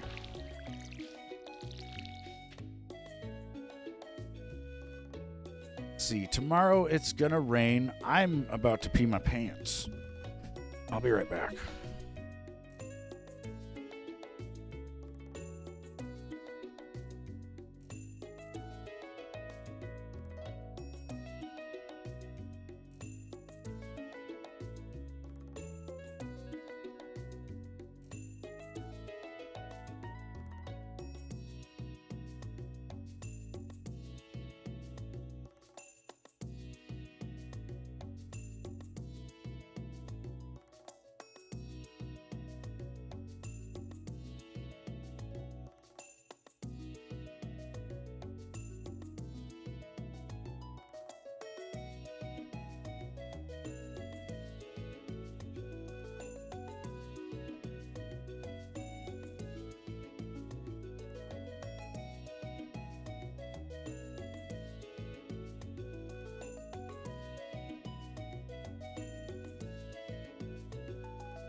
Someone who works at a grocery store and DoorDashes their groceries, and it's like, why did you not get them while you were here when your shift was over? Yeah.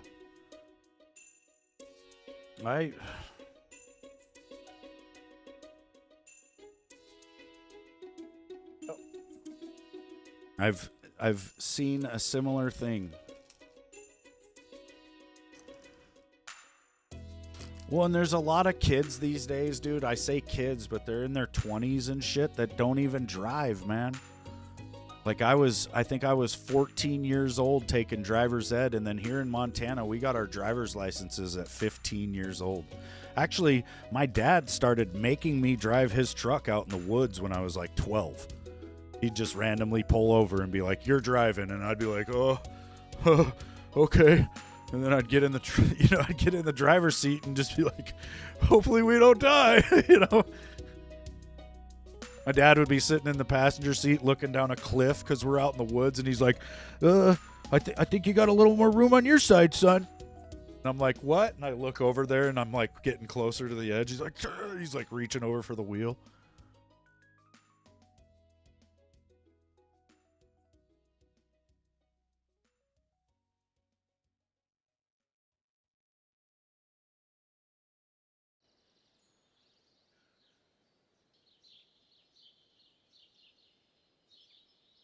We lived in town, and we were just like 3 or 4 blocks from the dumpsters in town.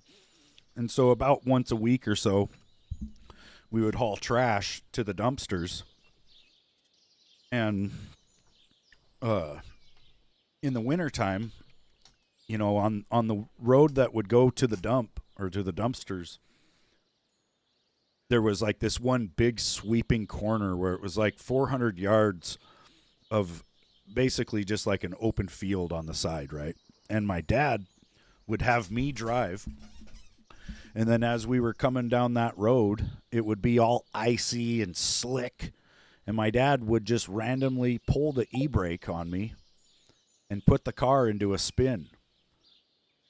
And, you know, a lot of times we would end up in the field, but we would be able to drive right out of there and just keep on going. And the whole reason my dad was doing that was so that I could learn how to recover the vehicle from a spin. Which that ended up saving me a lot because, you know, there was a couple different times in my life where I did actually end up losing control of a vehicle, and I was able to regain control of that vehicle and not crash.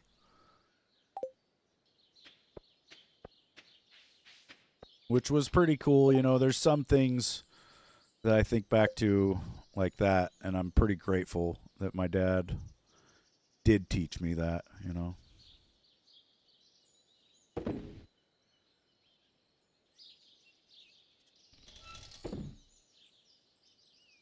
I'm going to need money for the egg festival, which is coming up in a couple of days here. Got to save every bit of money we get now. Till then.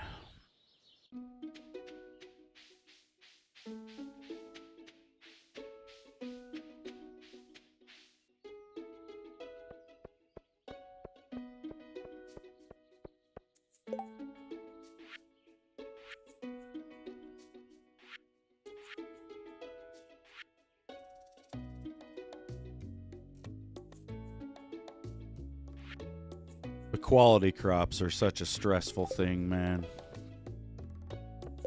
So stressed.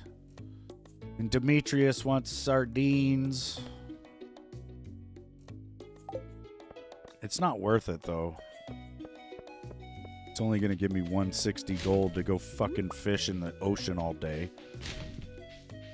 Really, I get more gold for one puppy fish than I would from that reward and the 4 sardines combined. Yeah, the quality crops, you need, like I was saying, you need 5 gold stars of these different crops.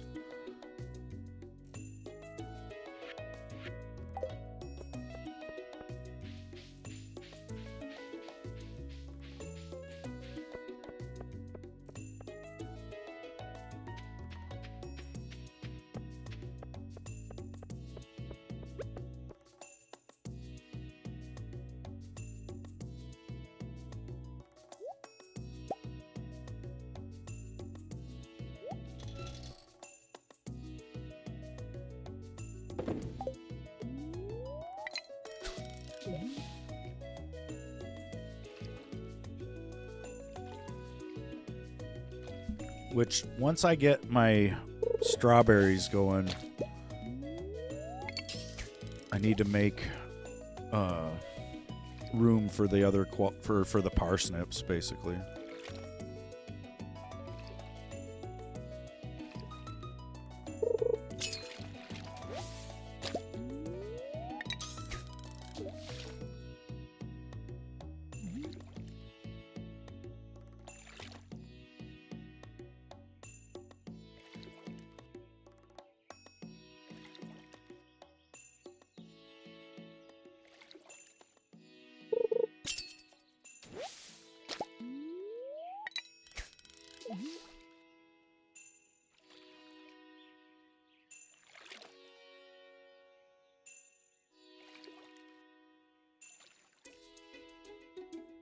The parsnips are the only spring quality crop I go for.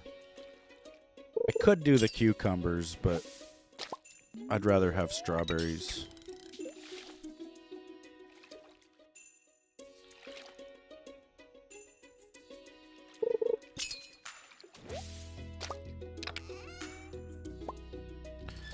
Bone flute. Go turn that and this hand axe in. Think you may do buffalo chicken dip for tomorrow's potluck? Why don't you let me do cinnamon rolls?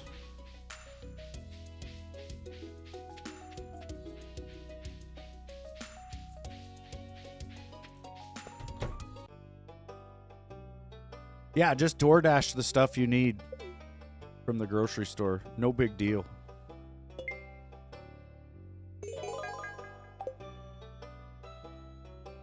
I'm sure it'll only cost like double and we'll only be missing like 2 or 3 things. Because you need everything there at 9 a.m. I take that as a challenge and I accept that challenge. All I got to do is make the dough at like midnight and then wake up 3 or 4 times throughout the night and fuck with it. And I'll be ready. You have no idea how high I can fly. And whoever finds a beard hair in their cinnamon roll has to do the dishes.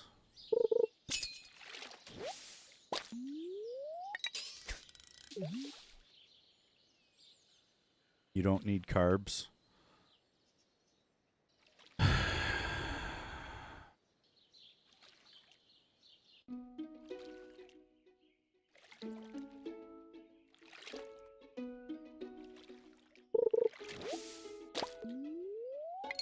I'll make Callie some carbless cinnamon rolls, and it's just going to be a spoonful of buttery, sugary cinnamon. That's what you get.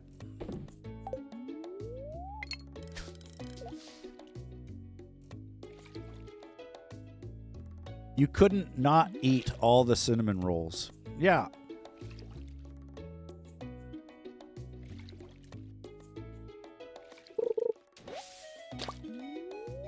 I start out by scorching 3/4 of a cup of milk, but in this case, we're going to double the recipe. So I'm going to use 1.5 cups of scorched milk.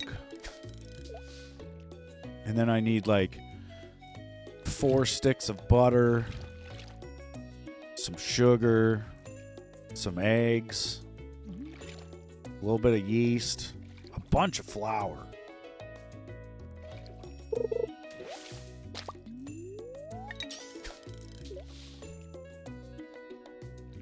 And then for the icing, I need a brick of cream cheese and probably about 2 to 3 pounds of powdered sugar and 1 teaspoon of vanilla extract. Probably about 1/4 cup of milk.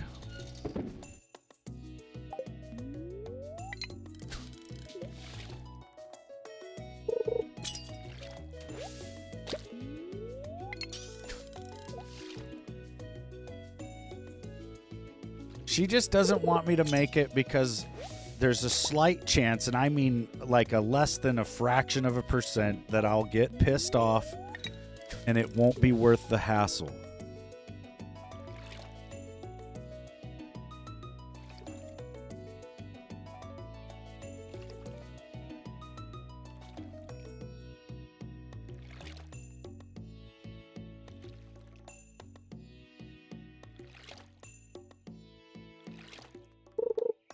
Actually, I was thinking I should make a series of cooking videos where everything goes horribly wrong and I just start throwing shit around and getting really mad. I pretty much have a food fight with myself and whatever I'm trying to fucking make. Listen, listen, listen! Linda?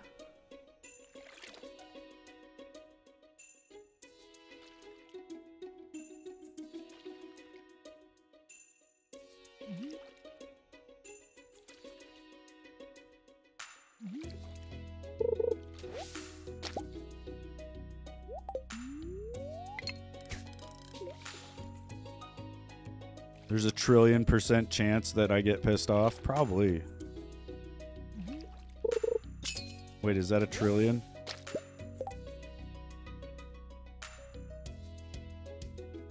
No, 1,000,000,000.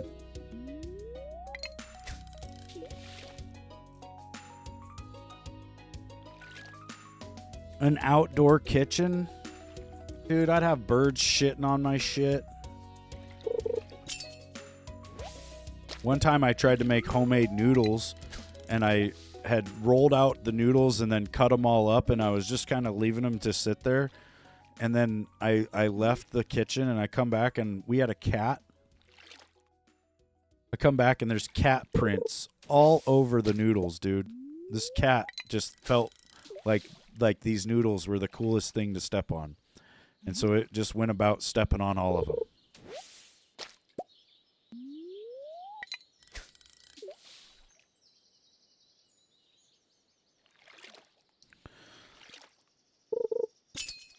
Yeah, this is bullshit. Half the women in society are on Ozempic right now and they can't even eat.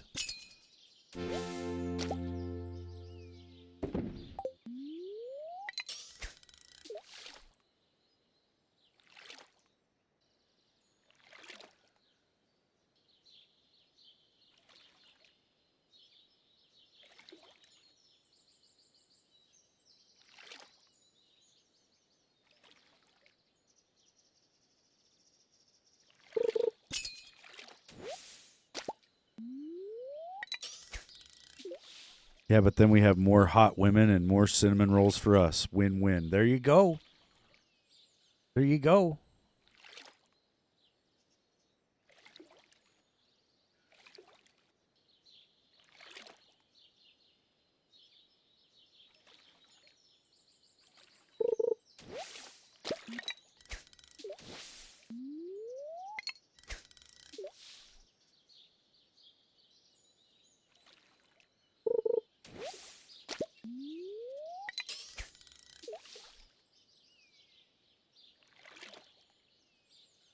I think in the future the government's going to be stalking fat people with like Ozempic dart guns and shit. They're going to catch me in the ice cream aisle like, there he is, and just fucking start flinging darts at me. Fucking go down. I'm like, 3 darts is too much.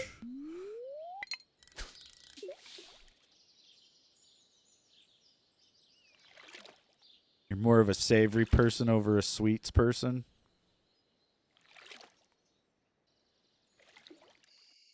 I'll roll a hot dog up in the middle of one of them for you then.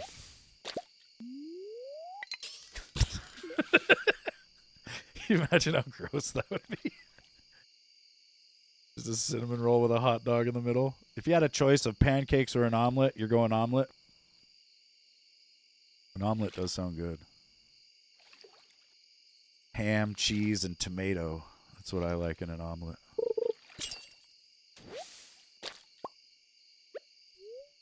Ooh, we could eat the salad or we can go to bed. Let's go to bed.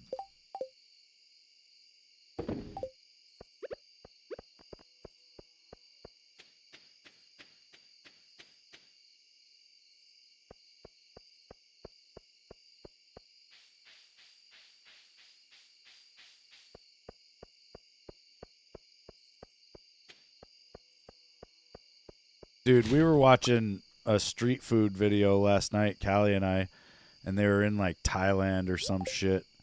And they were making fucking French toast with corn in the middle, dude. Like they were taking bread and just like making a sandwich out with corn. But then they would put, you know, another slice on top of the pile of corn, and then they were dipping it in the egg wash shit and then frying it and making a French toast with corn in the middle. That's, dude, I swear some of these people in Asia are like, they're seeing videos of our food and then they try to recreate it without knowing what's actually going inside of it.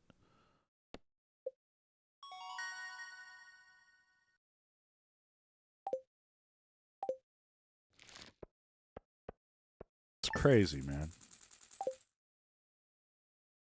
Day 12 of spring, one more day till the egg festival. We're getting there. And it's raining, which is glorious. Got 5 days left on the cauliflowers and the cucumber. 3 days on the green bean.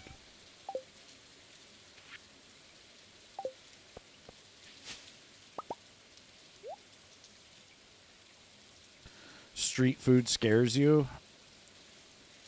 Yeah. Alright, I'm gonna have to sell some of this shit. Like, I don't really need the pears. I don't need excess daffodils, horseradish. I might need the leeks, though. We'll keep those.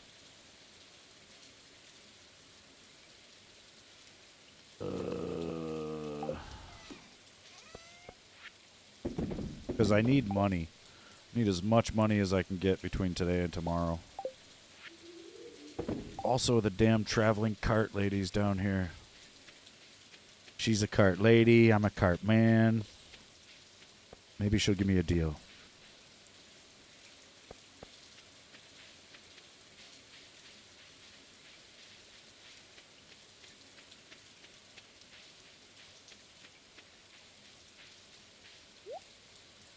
Kale seeds, hops, rabbit's foot, still super expensive. An albacore, super cute cloth, winter table. Man, she don't have nothing good. I'd buy the rabbit's foot, but then I'd have no money for strawberries. I could sell some of my fish. Like the cheap ones that I'm not going to smoke.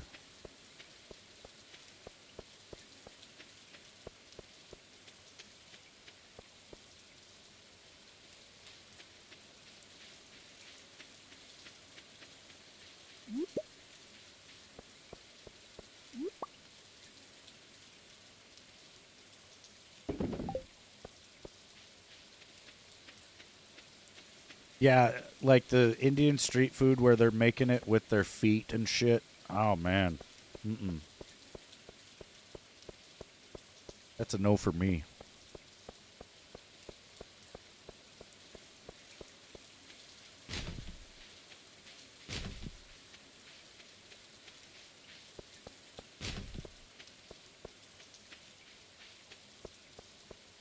Ooh, I need to fish...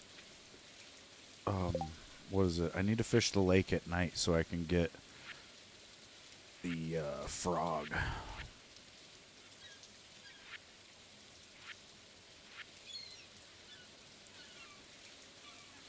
I don't think red snappers. I think they're in the summer.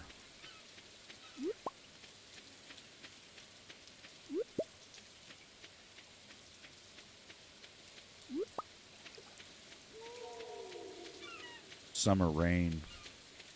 The red snapper.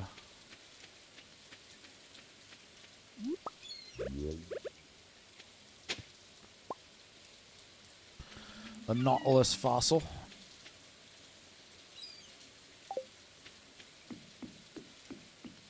Yeah, get to work, Willie.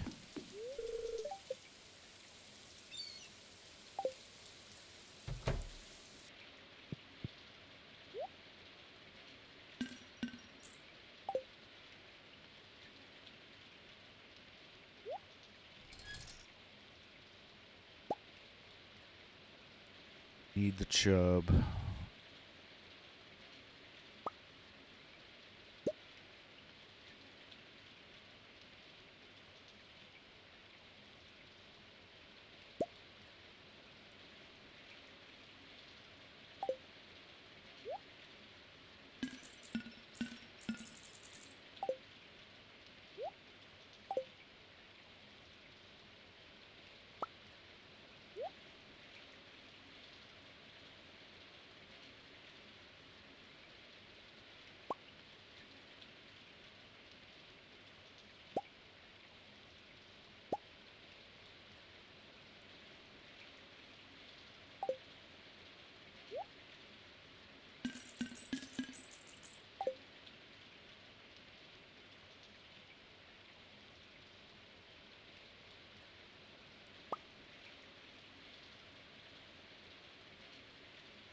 Tadpole and a sturgeon from the lake. Oh, we need an eel.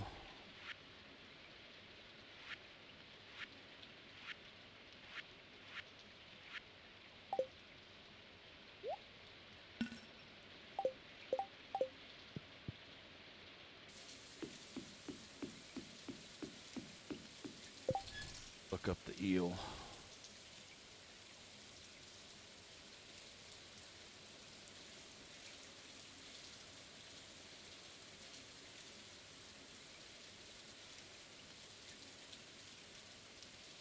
"4 p.m. to 2 a.m. in the rain," so I need to wait here for that, probably.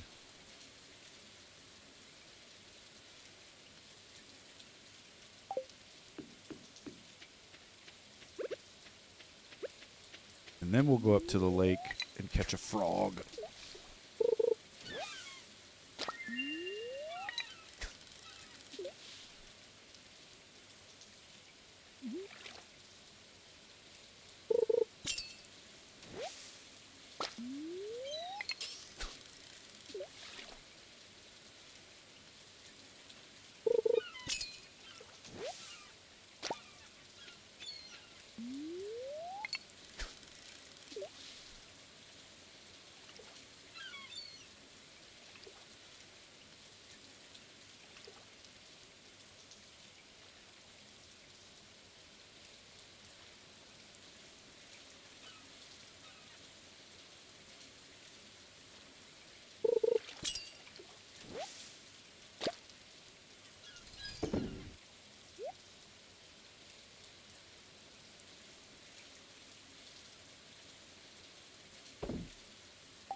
Should go up to the river until it gets to be afternoon, though.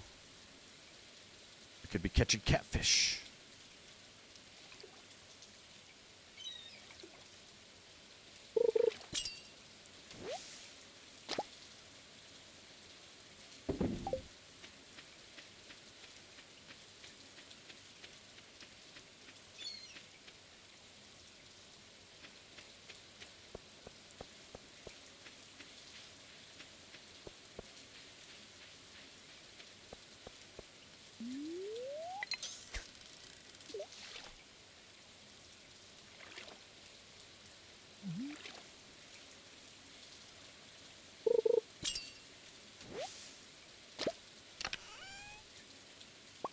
Jewels of the sea. I don't have room for this chicken statue. Damn it. Let's try something.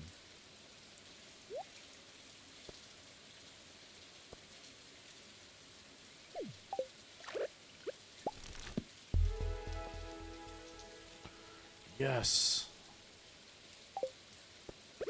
I was able to drop the fish and then read that book before the fish disappeared.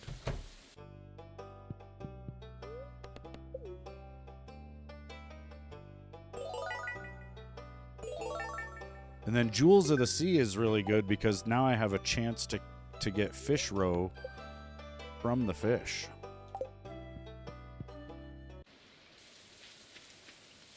There was a starfruit seed for my reward there, but I don't need to claim it yet, and so it can just kind of stay there with Gunther.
Coal.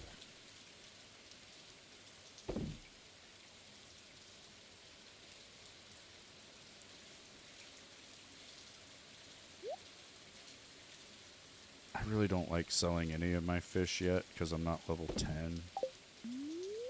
But I need the money for tomorrow. Gotta have it.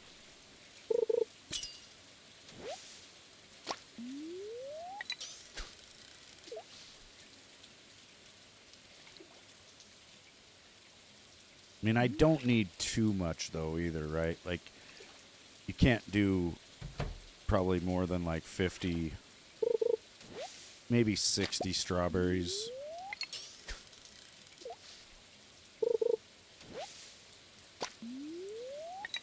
Because you gotta water that shit, right? And every day for the rest of the spring, I will be sucked dry of, of energy. Just by watering my crops.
It's almost 4. Gotta get back down there to the beach.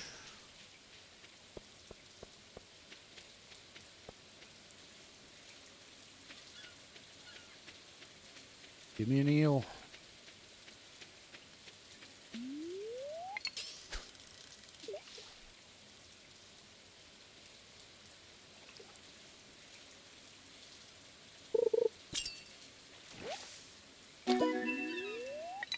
Flounder.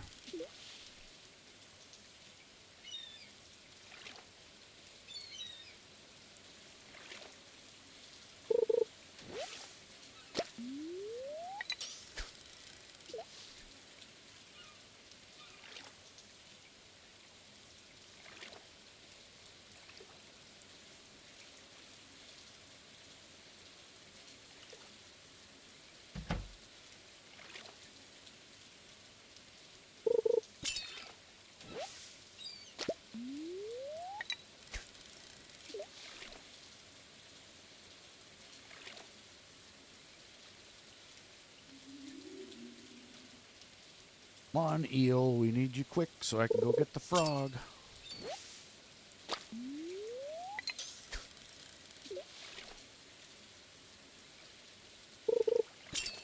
It'll probably... Oh, there we go. There's the eel.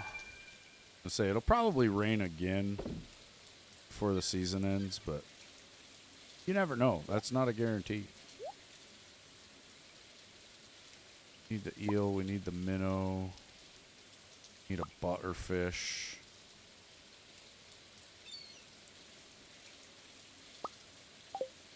All that stuff's got to go to community center on the way.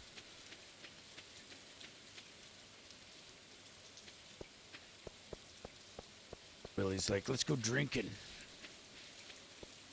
Bar.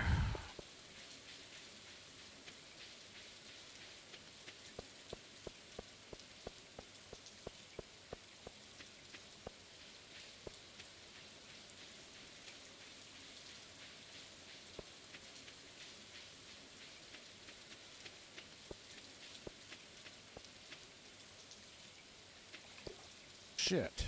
Went right past it. I always get Robbins and the community center confused.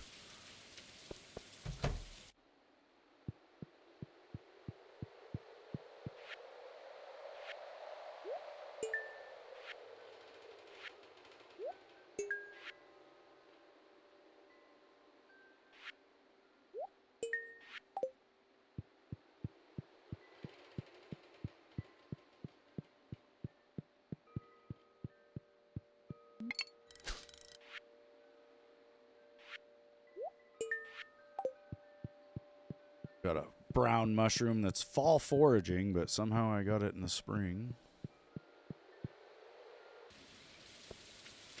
Don't question it.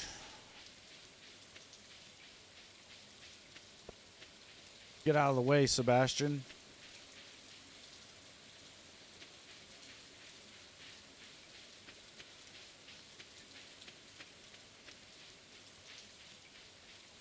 All right, frogs. We don't have many chances at this. You better bite. That was a frog. Bullhead.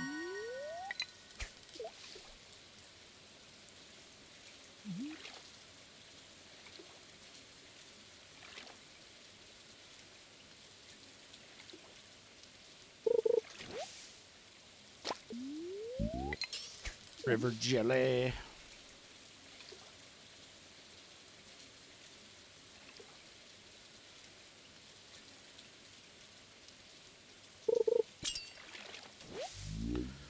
The frog.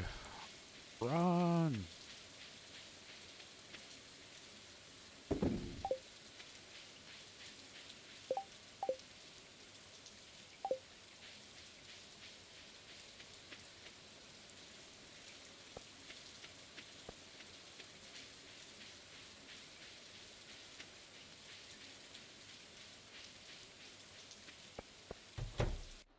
I suppose I could have stayed over there fishing for a little bit. Now we just need the walleye for the night fish, and it is fall.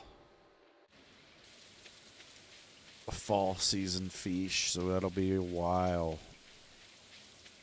Days in real life.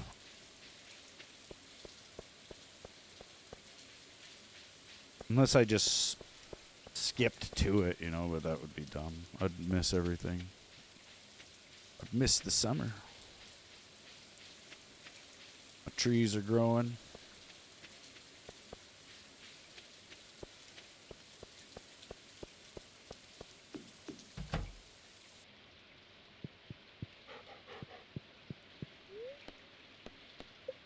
Sleep.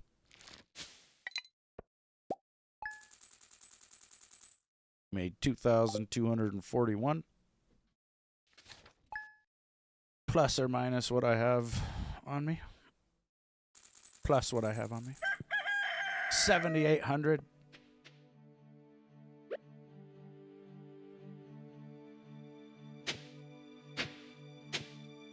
Oh, good.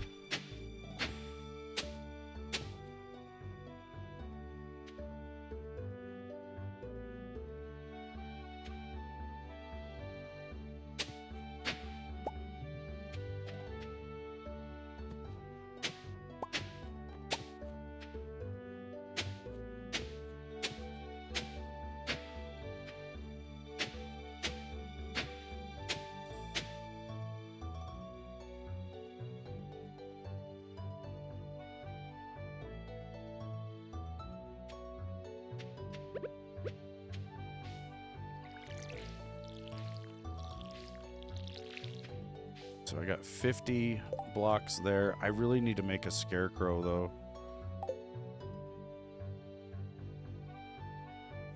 Fiber, coal, wood, scarecrow. Drop it on the ground for a moment.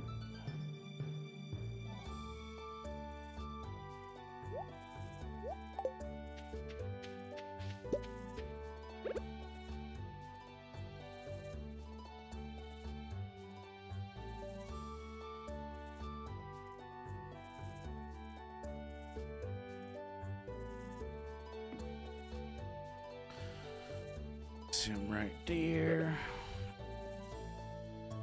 All the food talk, you had to go get food? Hell yeah.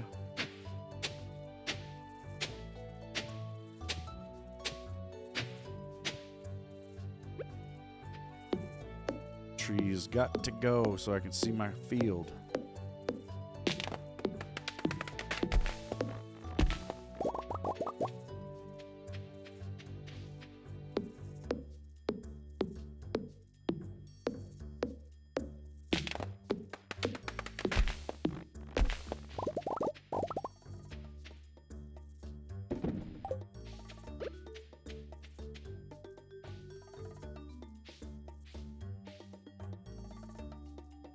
60, 56 spaces worth of strawberries, or we could do 66.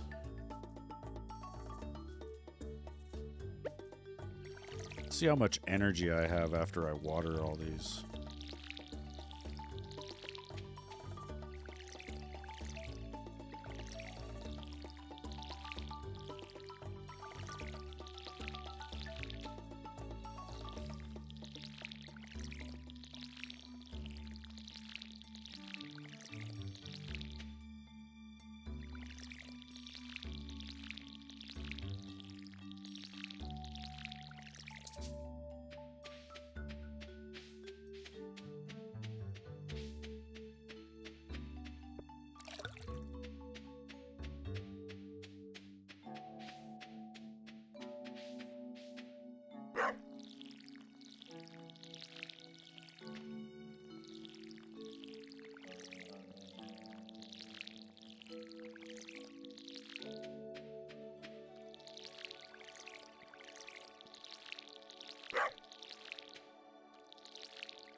I guess I've got a salad. Ooh, and I got some cookies.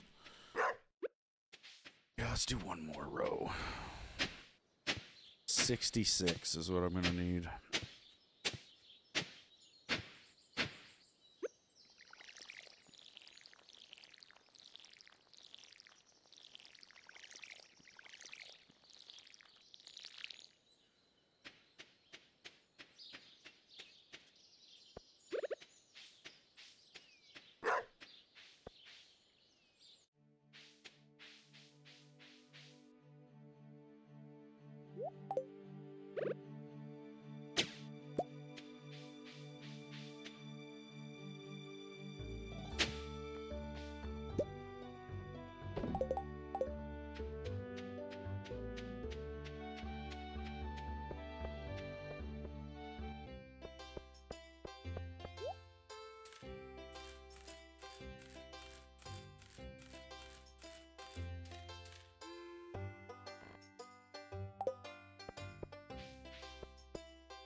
And this is a great time to go around and just meet everybody, because everybody is here.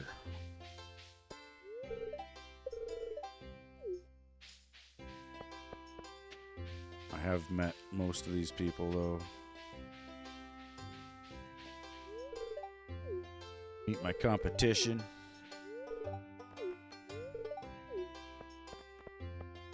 Hi, Sophia. Remember me? Yeah, I was the one digging in the trash.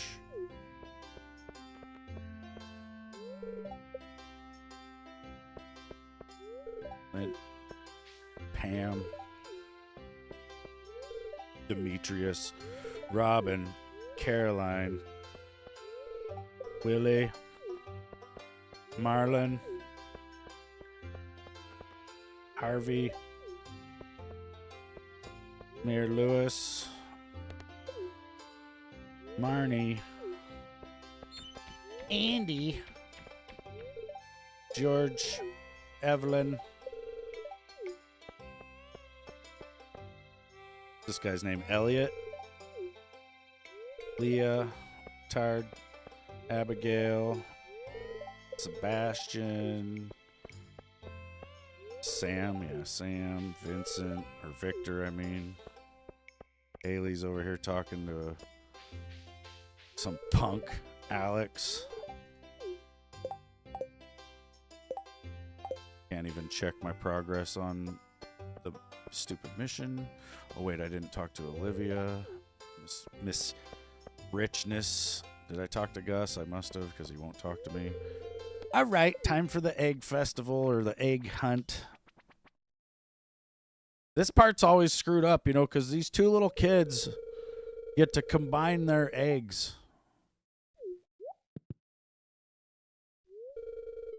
Because they're trying to make it to where they win. But I am too competitive. I will stiff arm a little kid.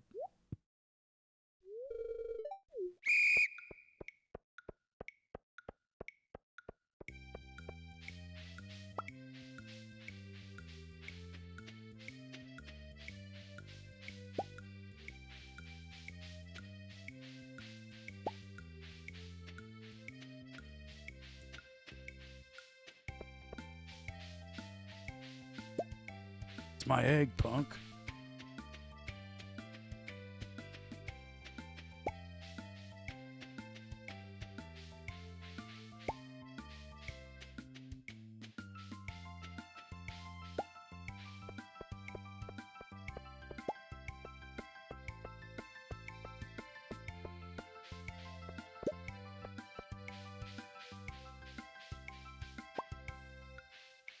I got 10.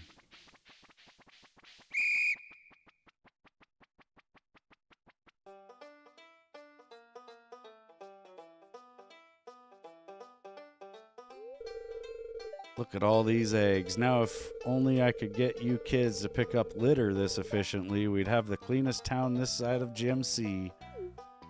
All right, Mayor Lewis.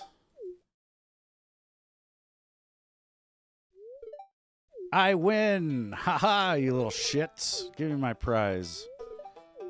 I won a straw hat. What were they going to do if the kids won? Break it in half? All right, now we find ourselves on the farm. It's 10 o'clock at night, and this is why I prepped the fields before I went to town.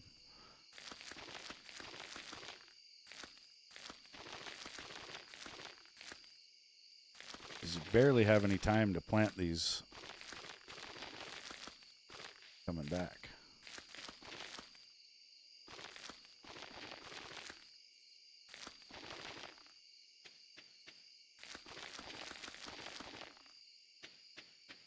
All planted and they're all watered and we're going to bed. All right. We got to go we need to get to level 10 fishing.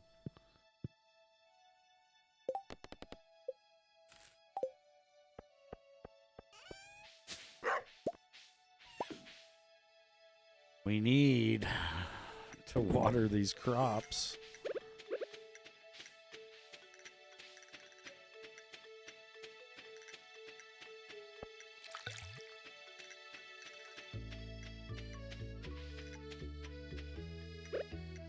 Also got to keep the grass away from your crops. Like, it'll slowly grow and try to take over your farm. And if you let it get into the, like, your farming area or where your crops are, they will die. Not all of them, but it'll start slowly taking over, you know.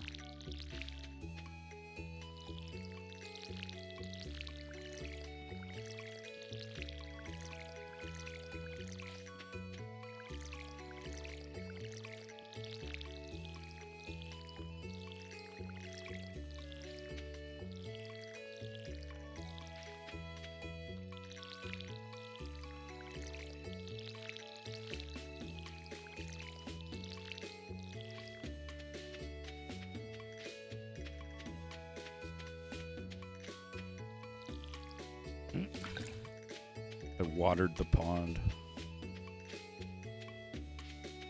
It looked thirsty.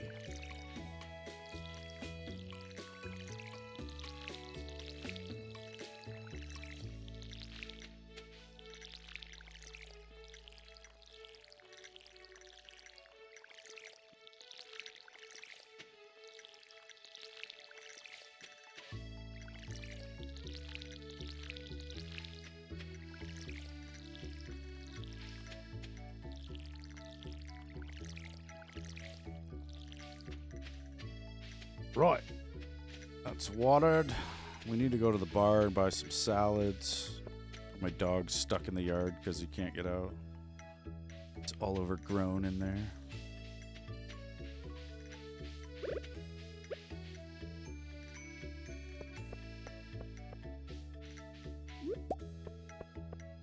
Oh, the traveling carts in town too. Shit. Shit.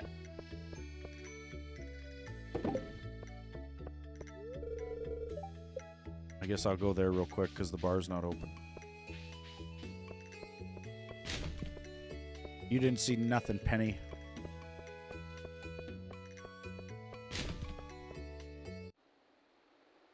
Oh, there's this whole cutscene. These kids are fucking with the sewer. Oh, and then we run into Willie, who's coming back from way down in the Cindersap Forest. King salmon, which I can go get one of those right now. But it would take me a long time to get there.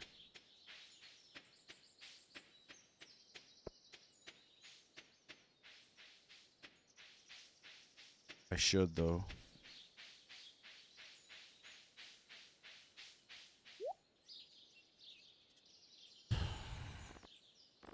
This bish. Red cabbage seeds.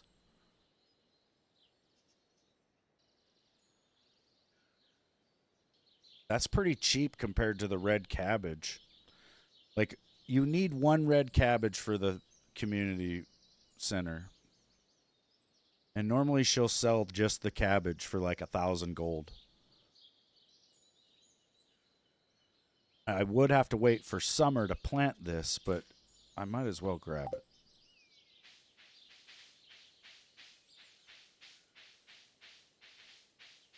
And I might as well go get that damn king salmon.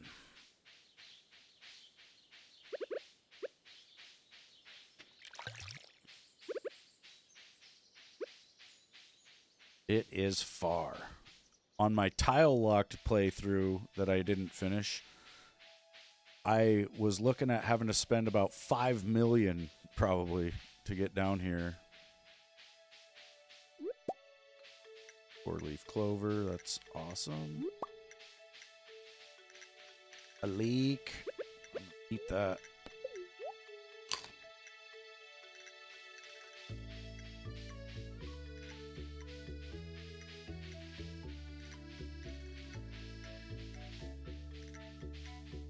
Cindersap Forest is vast. It's a great place for wood, though. I mean, you got pretty much unlimited down here.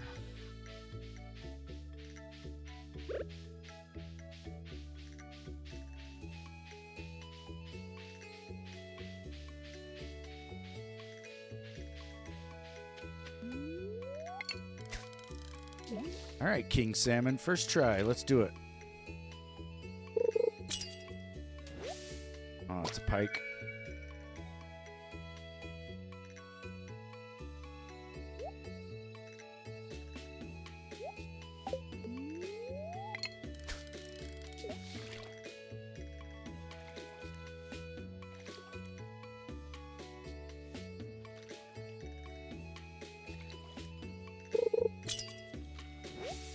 Oh, second try. Hell yeah.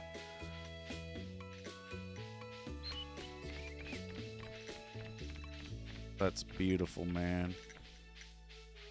Now I can go to the bar, get my salads,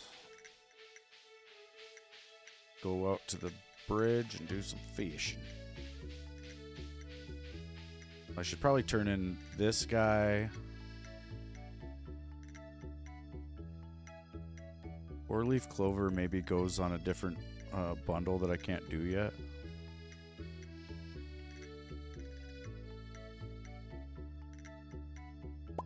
Turn in that to museum.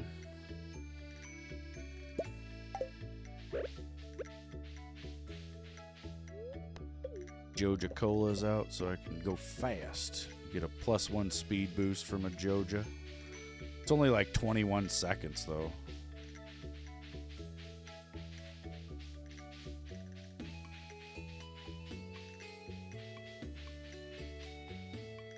But they are worth it.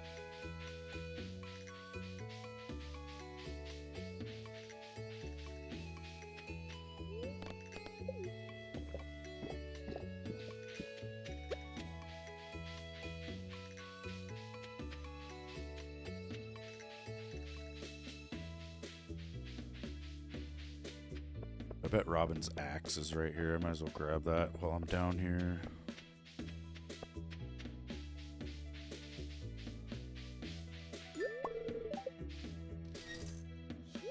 That away. We'll put that away. We'll put that away. We'll grab stupid spring onions.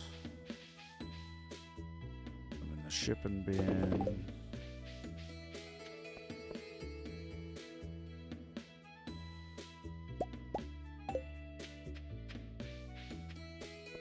We got a shitload of places to go today.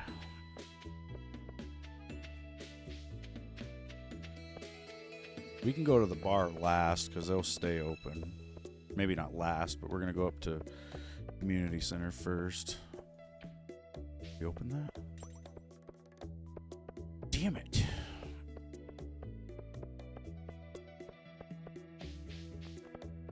It's hard to remember if you're still on the same day. Like, sometimes it runs together.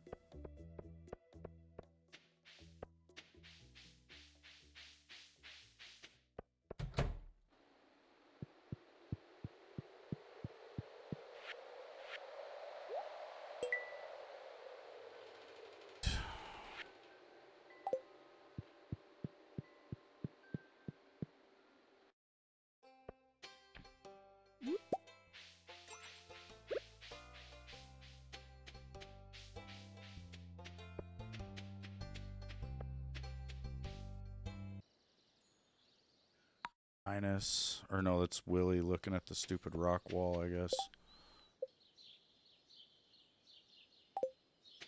House.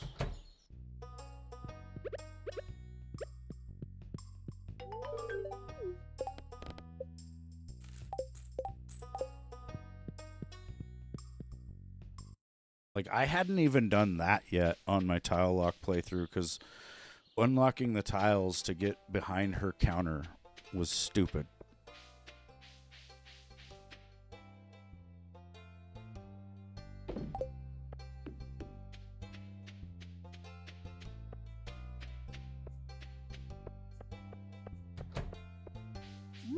I think technically I don't even need to buy salads today.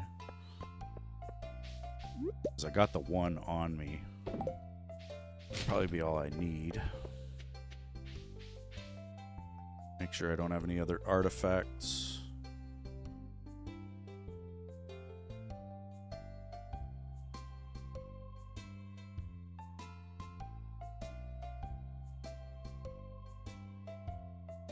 But I've got 28 puppy fish. They're worth 17,000 right now.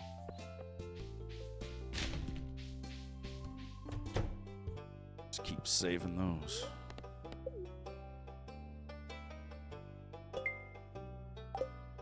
The Nautilus fossil. Done.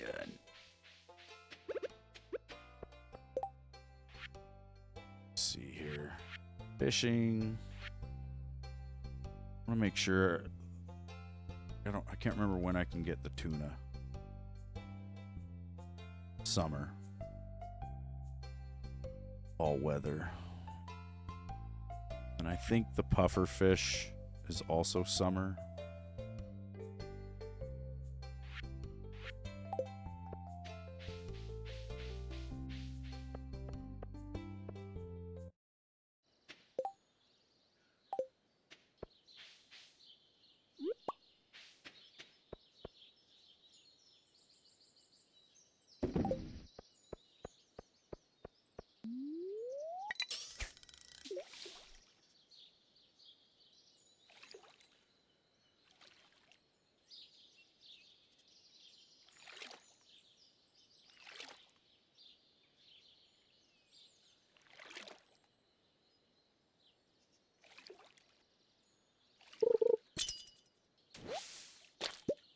Butter.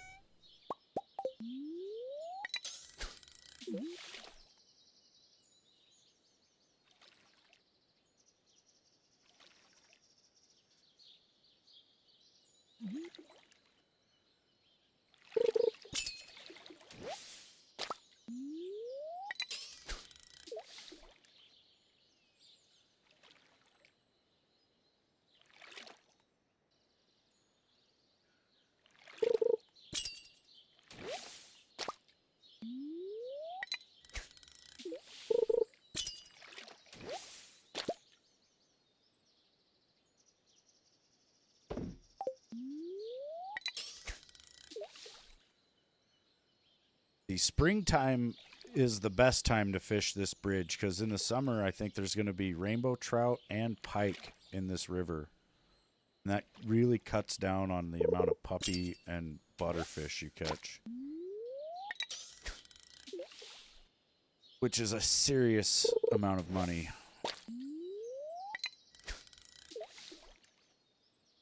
Starting to think I shouldn't have even went to the mines that one day, or I think I went 2 days, right? But if I would have stayed fishing, I'd already be level 10 right now. I'd be into the real money.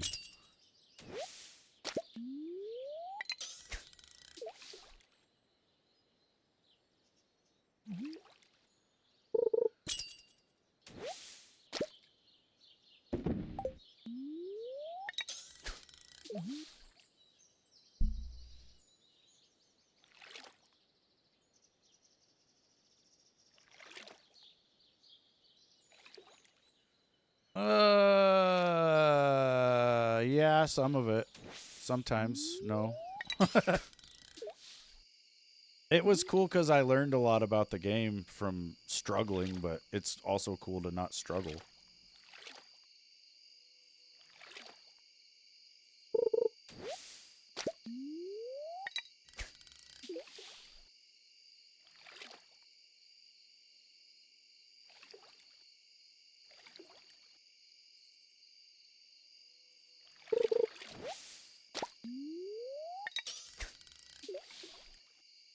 But I think it would have took me like years, dude.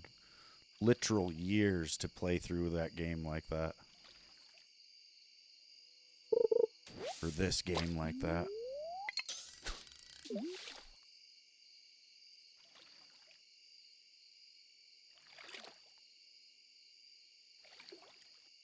I don't know. There's a way, like, you can alter the price of the tiles.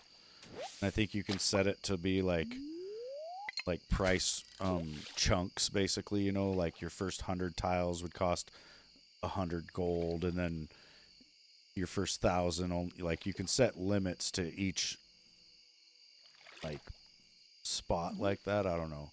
I didn't do any of that though. I just had it going up 5 gold per tile, so I was paying almost 7,000 gold a tile.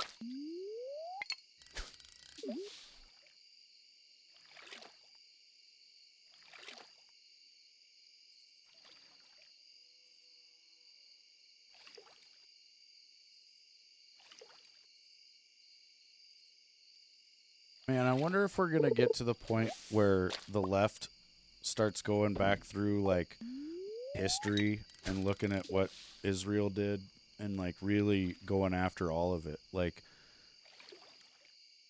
you know, they pretty much hunted the Nazis for years after the German or after the Nazi regime collapsed, right? There was all these like targeted hits over the years in a lot of different countries. Like, I'm sure they're gonna start coming out and wanting sympathy for the people that they fucking killed.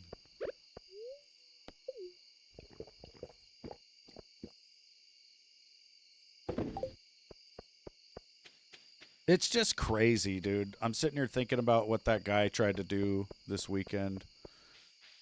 You know, it reminded me of the movie Inglorious Bastards, where at the end, those two dudes like go running, or it's like one guy I think runs at these two guards and has to take them out so that they can get up into the upper balcony or whatever. And it's like that's what this guy thought he was. You know? And he was really more like that kid.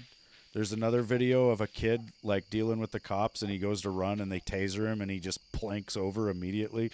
Like, that's pretty much what the guy really was, right? Like, he thought he was some kind of super soldier gonna run off in there and just fucking kill somebody. Really, he just embarrassed himself. And of course, you know, the left is saying it's all staged and not real because they didn't get the outcome they wanted. But had they would be cheering for it instead.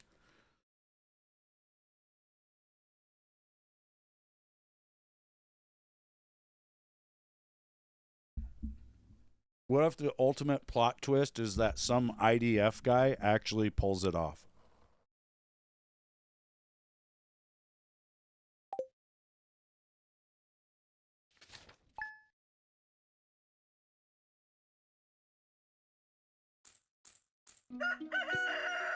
Like, who would they cheer for then?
Damn, I still need to grow some parsnips too. This is crazy.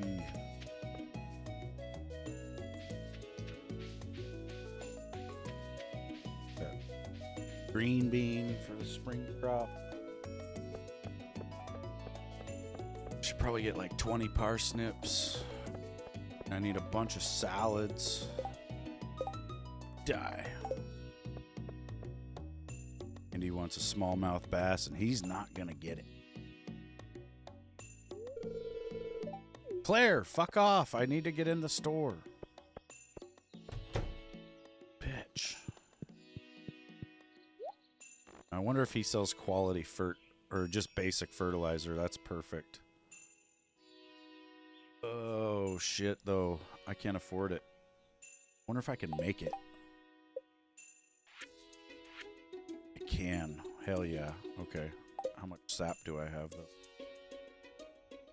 68. That's enough to make 34. That's perfect. Okay, I'll get 20 parsnips.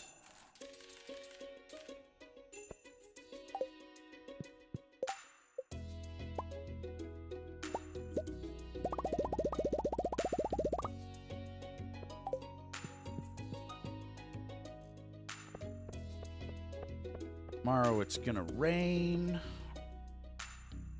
Really need some freaking copper, man.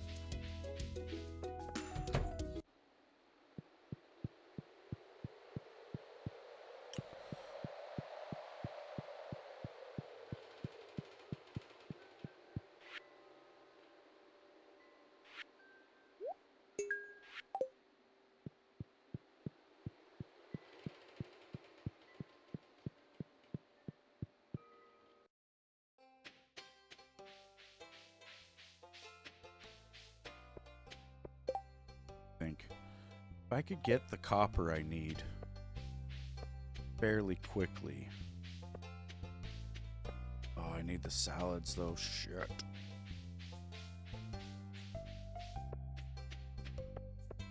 Salads, and then I need 20 copper ore. Ugh.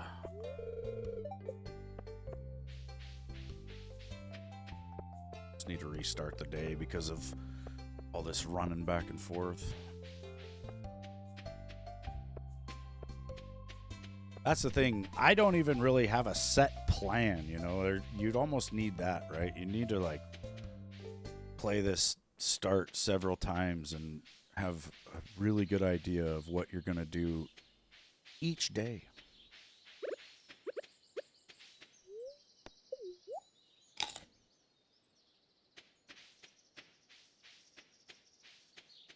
Some berries that I can pick. That'll give me some energy. Make our own salad.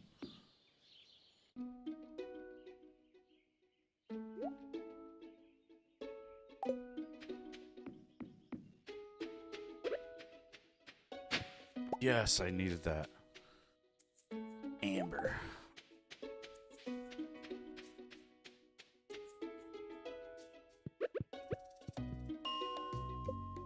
Floor 25. Copper to be seen. A piece of ore, though. Let's see, I don't need the scythe, the axe, the hoe, the watering can, or stupid fishing pole down here.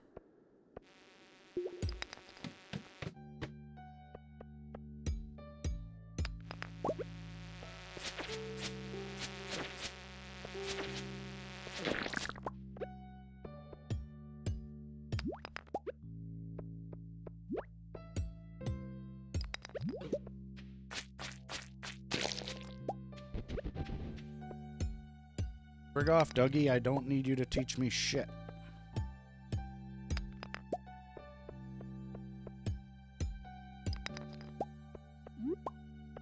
Earth crystal, because it's money.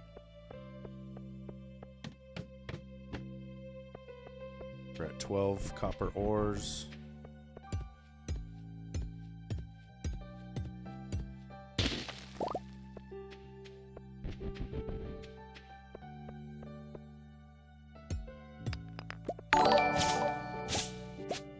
Holy shit, Boom tipped 99 cents via super sticker.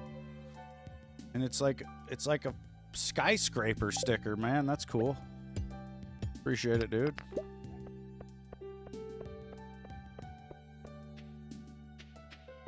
Super skyscraper action. Hope you're having a good one.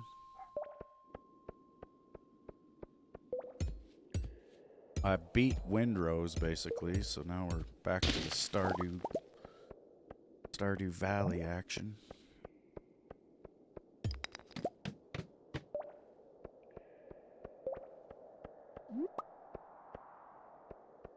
Game is being real stingy with the copper all of a sudden. Go to 15.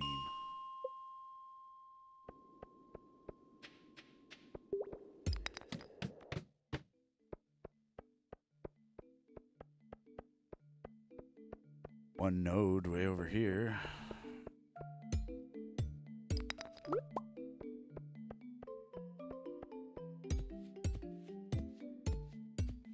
Oh, I didn't even notice you said hi right before that.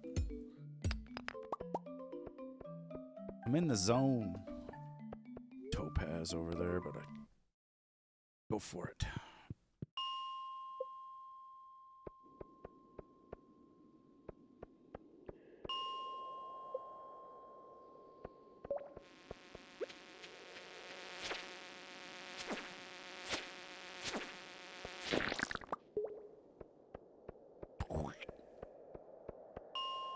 Dude, where's all the copper? Load explosion insert here. You got the air raid siren going. There's an explosion coming. Ah. Thanks, Boom. Hell yeah. That seemed like an explosion.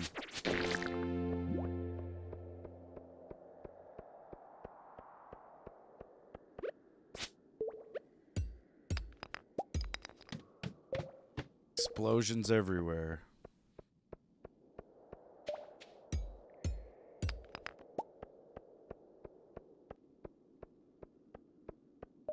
was hoping there'd be like 5 coppers up here.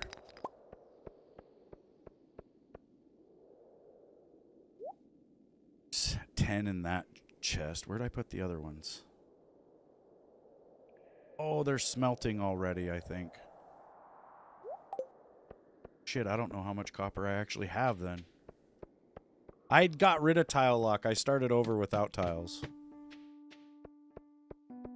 As fun as it was,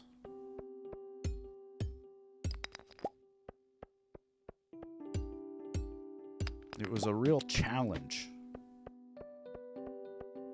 It is fun, and I recommend people at least try it so they can learn some things about the game, because it definitely forces you to learn certain things.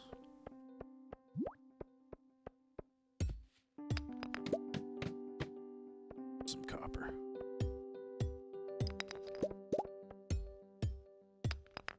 See, this kind of sucks, though, because I wanted the copper today so that I could get my watering can done for tomorrow, because the rain would allow me to go and do that. But because it took me all day to get the copper, I'll have to wait till the next rain, which could be the next day. That's possible.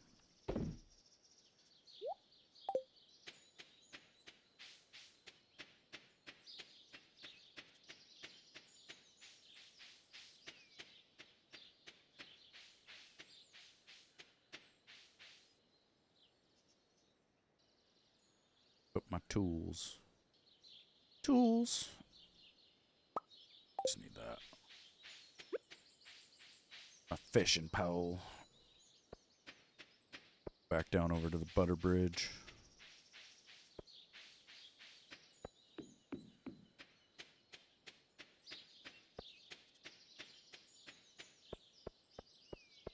Over to the butterfish bridge.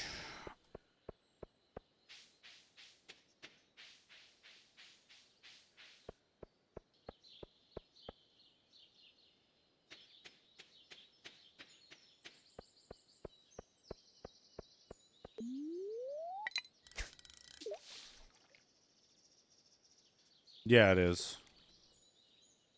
Very relaxing.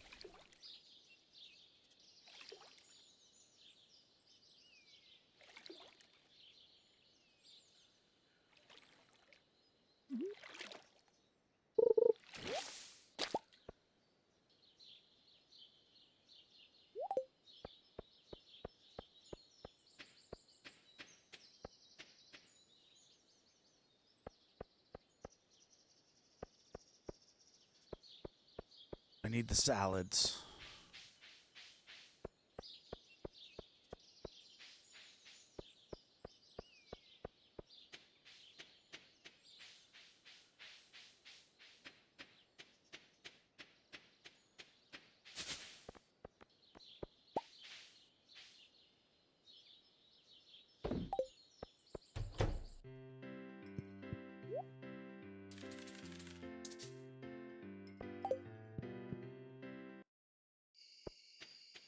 Five salads. I'm just going to go to bed.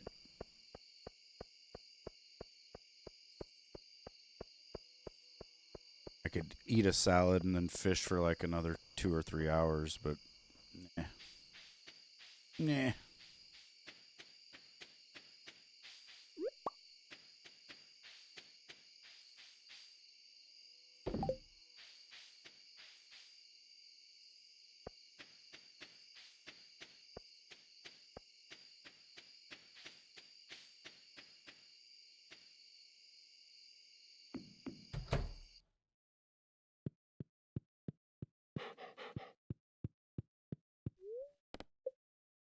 Tomorrow is rain. Hopefully it's rain again. That'd be so badass. Need 2 days in a row of rain. They probably won't. No. It did not.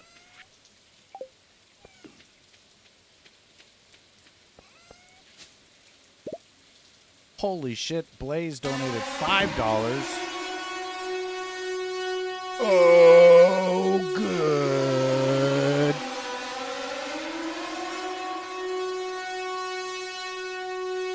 Nobody panic! Nobody panic!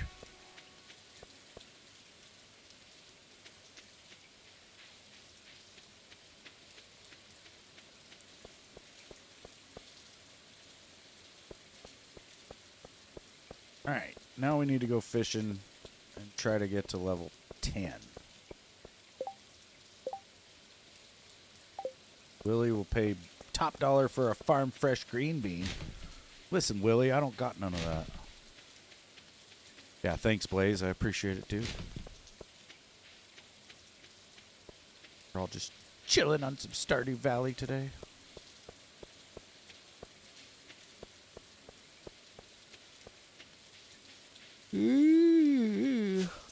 I am not tired. I'm about 60 milligrams in, though. My caramels. Got 2 more. To make it an even 100. It's like eating a fucking eraser, though, dude.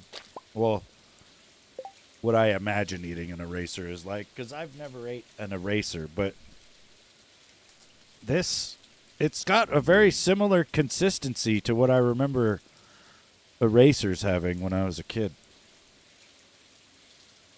Is there hair on my hand?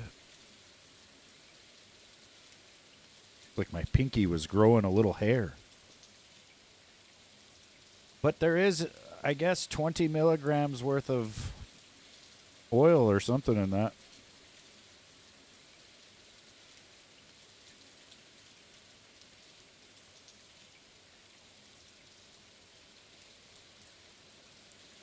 It's grainy. It's better than their peanut butter fudge. Oh. I got one more. Oh.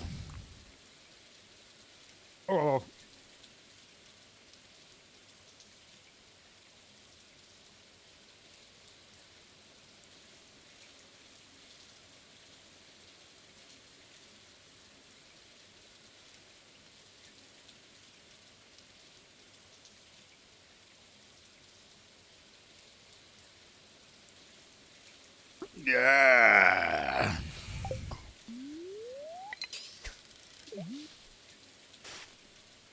You love the smell of erasers? Yeah.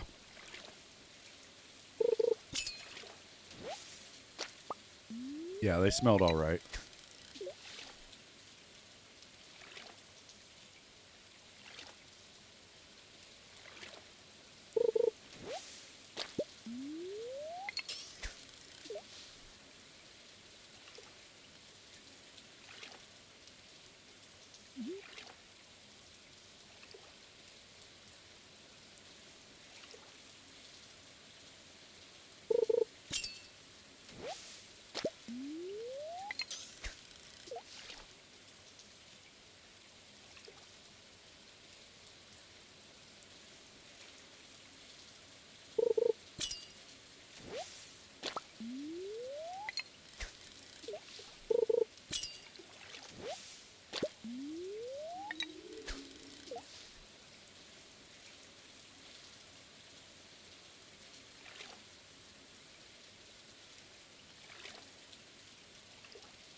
Man, I almost should go mining, though.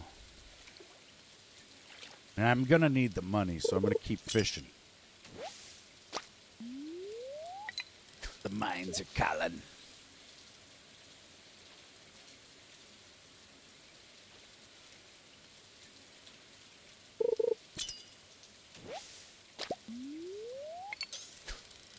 Do the puppy fish give you 93 XP each?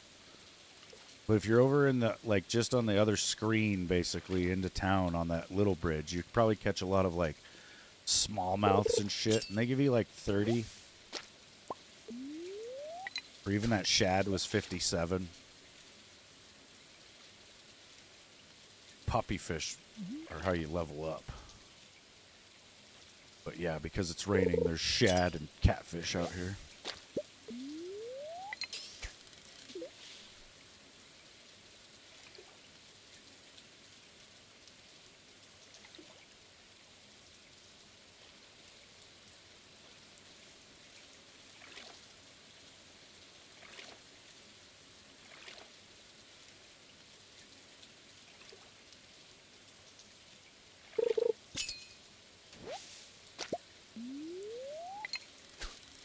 I really like the story for this game, like how it starts. You know, it's almost like a real life thing, right? Because you'll be playing all these other games that are like shooters or whatever, right? And then you start playing this game, and it's just this chill, like farm sim. And that's kind of the premise for this game or the story. You know, your guy is actually working a cubicle job in the city, and then he gets a letter from his grandfather, who is like just passing away or just passed away pretty much, but he's left you the farm. So you just say fuck it and leave your city life and your city job, and you go to this little town where you own a farm. And you gotta like start from scratch and turn it into something good. And you can do whatever you want, you know. You could have it be a full dairy farm or a full berry farm. Or anything in between.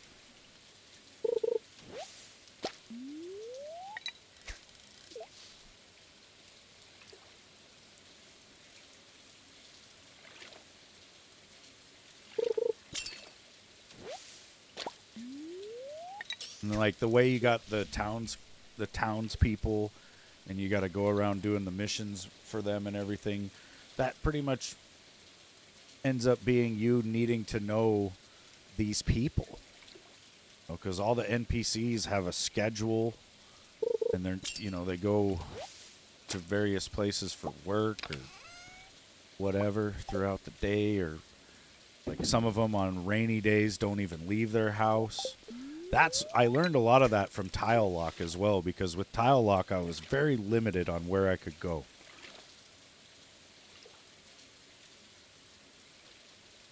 Tile Lock taught me really good time management and like pathing as well, because you have to take the cheapest route, you know. So I've like learned what the optimal path is for most of the map.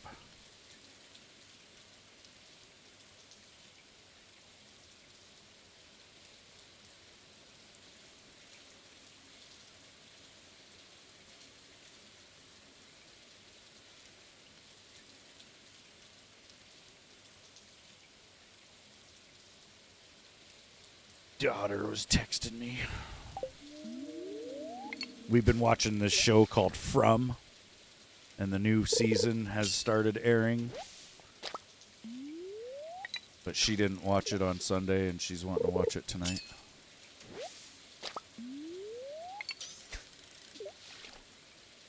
That show is freaky as hell.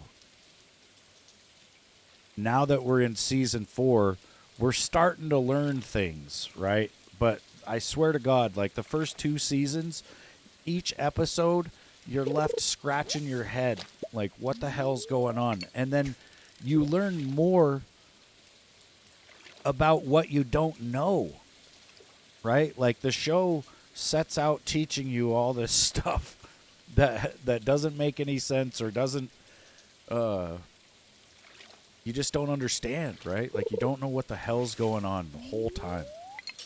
And it just seems like the more you learn about the show, or the more you watch the show, the less you understand what's going on. But like I said, now that we're in season 4, things are starting to be, you know, connected or whatever. There's starting to be some dots connected, I guess, where, you know, you start to learn certain things, but still you feel like you don't know. just don't know.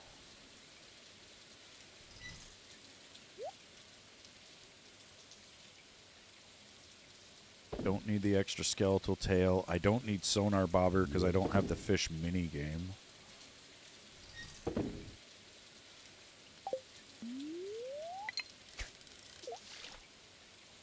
So I sell it.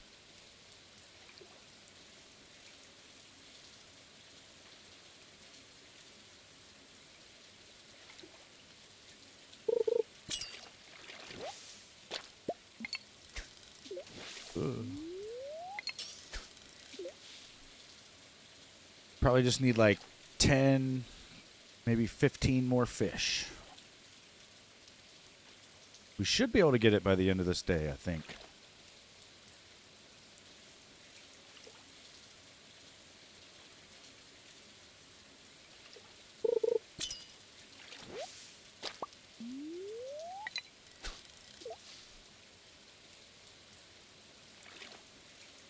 $4,160 out of 5,000. Okay. Didn't even realize I could see the XP like that.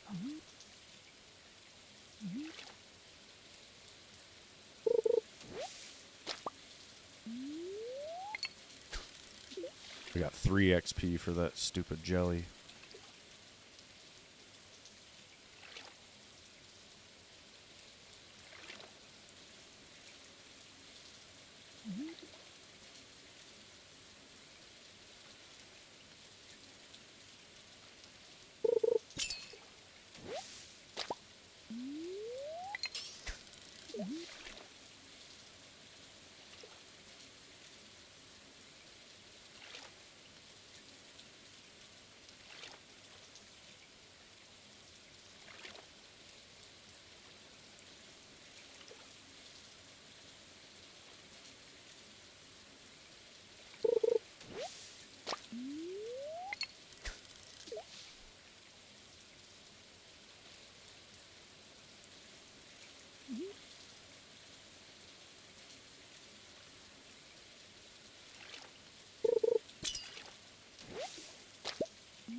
I'm probably also going to start playing DayZ again real soon.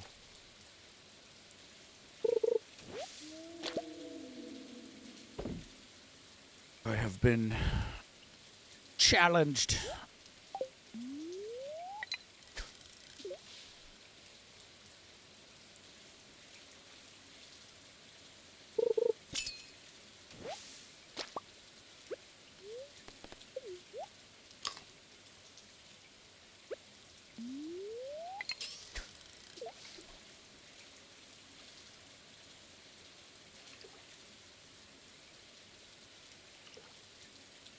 It's a PvE server called Third Eye Supply.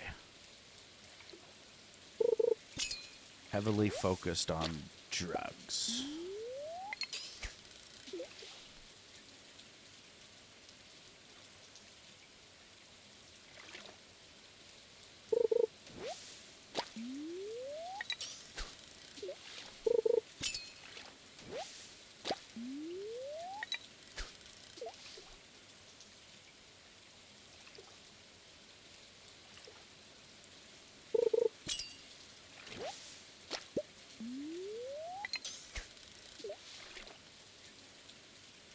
Two fish here, maybe 3.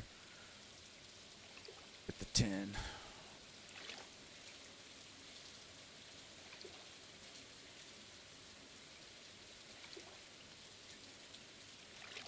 I think those super chats killed the chat. Something.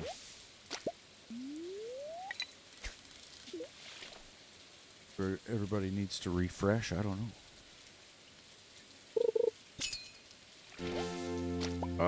We hit level 10. Let's go to bed.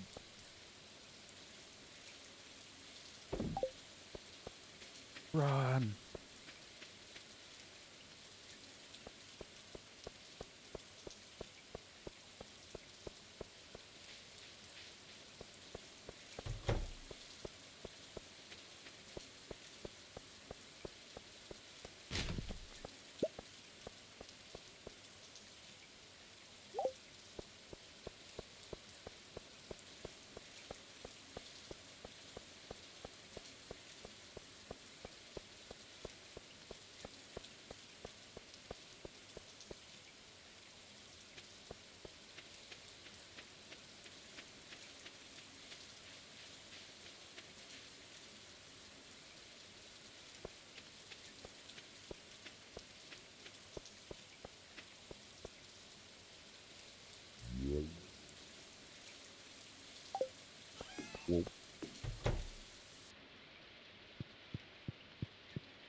Now my fish are worth a shitload of money.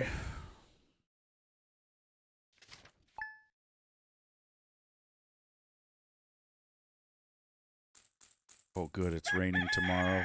Sweet. That means I can get my watering can upgraded. Do have to use it today, but... Oh, wait. Cauliflowers are done, and the green beans are done.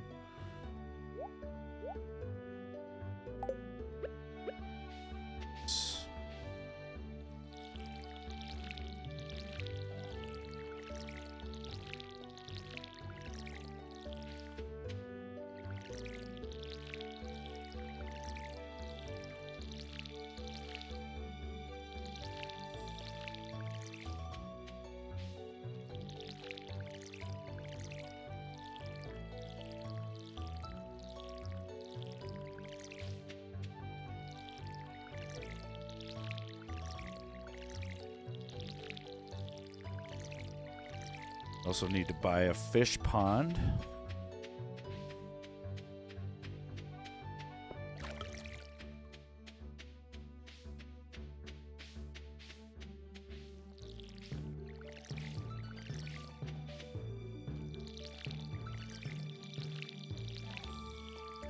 But I think first I want the fish smoker, which that I'm gonna need to go mining for. I have to get down to the cave jellies.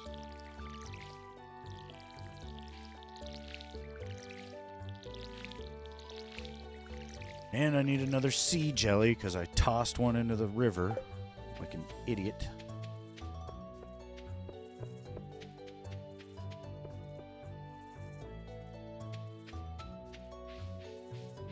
Shit, I need money too, though. I'm gonna have to sell some fish to Willie.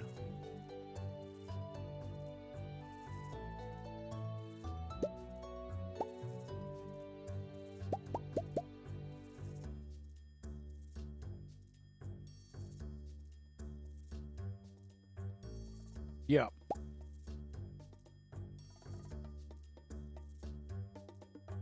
Smoker greatly increases the value. Well, initially it doubles the value of fish, but then when you get the artisan profession, it more than doubles it.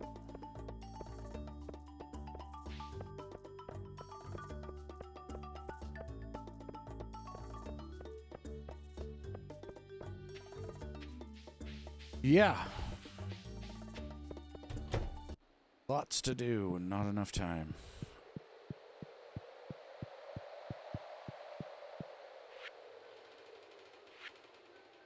Like, you can see where you would want to have another person helping you. But then you can also, like, once you understand what that does to the timer and not being able to pause it, it almost doesn't help. Like, the person that's playing with you has to know their shit, or it won't help. It will be a hindrance.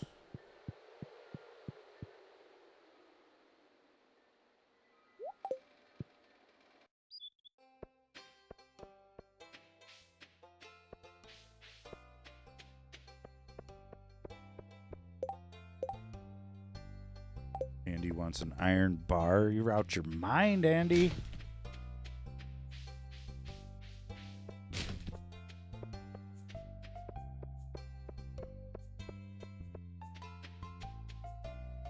Yeah, because like I've said, if I'm not sure what I want to do, I can just open my inventory and think about it, you know. But playing co-op, there's no stopping that timer.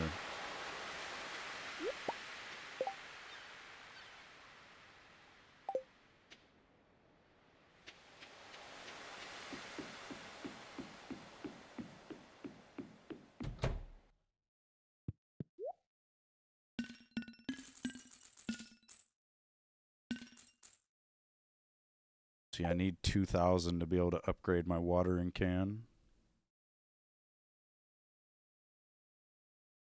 My next least valuable fish, this chub.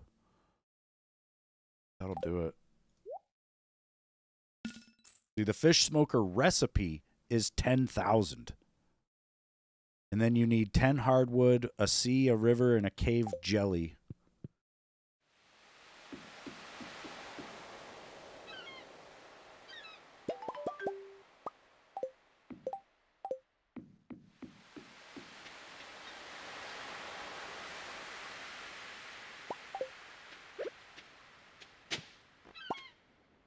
There's also backpack upgrades that I can buy. Like the first one's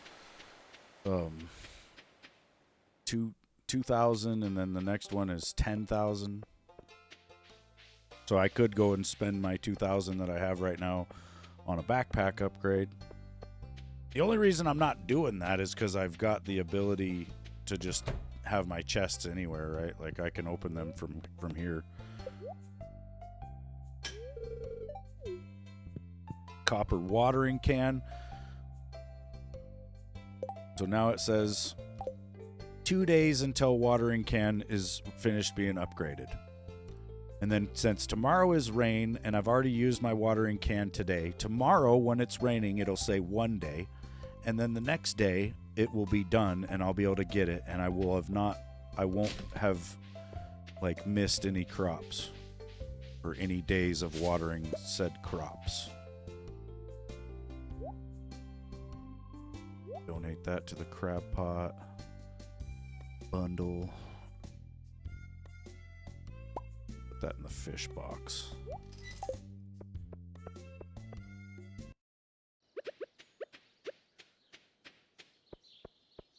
Go fishing.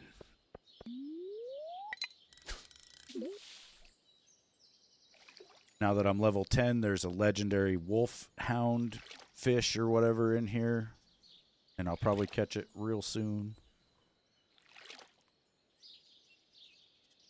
And that's what I'm going to put in my fish pond. Or I think it's the wolf snapper or something like that.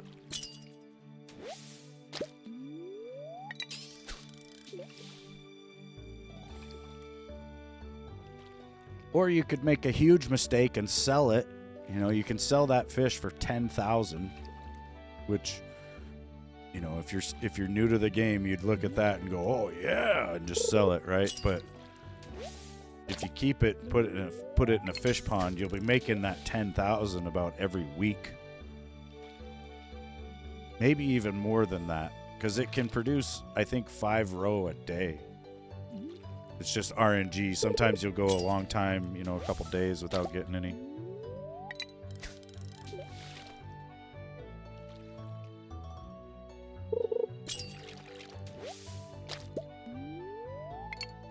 Lots of minnows.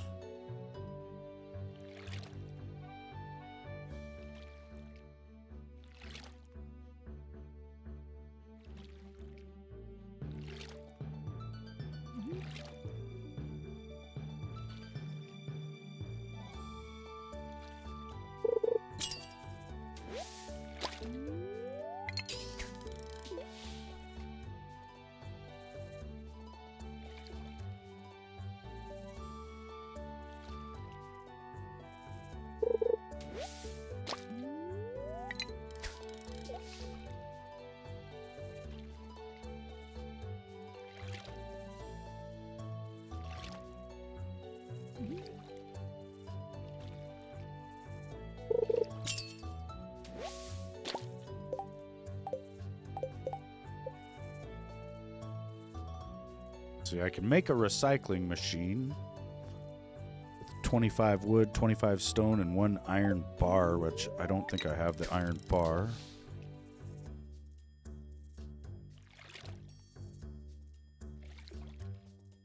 Really need to go mining. I think tomorrow while it's raining, I'll do it.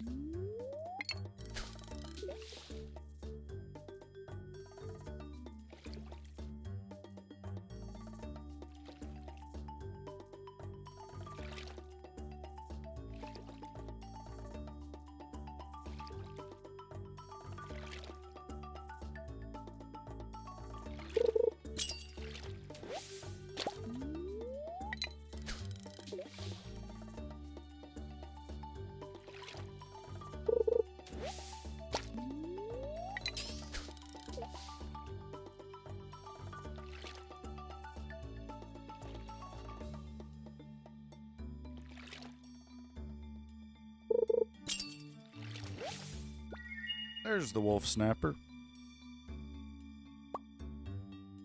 12,000. Oh man, I was off. It's off on my pricing. Let's put it in the box and wait till I get my fish pond. I don't know if I have enough seaweed for a fish pond.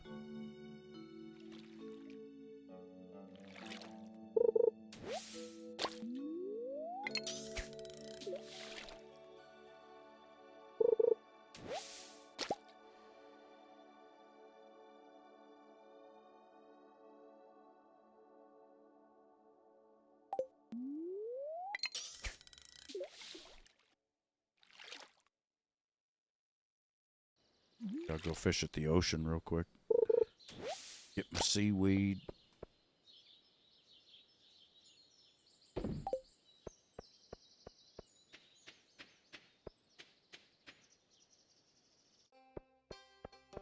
Yeah, you make pretty damn good money from the fish pond.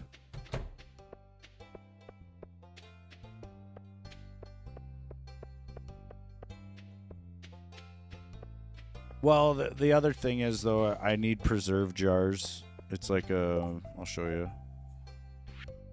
Actually, I can't show you because I can't even make it yet. I think I have to get farming up higher. But there's... I'll be able to make a thing called a preserve jar soon, which that's what ages the roe that I get.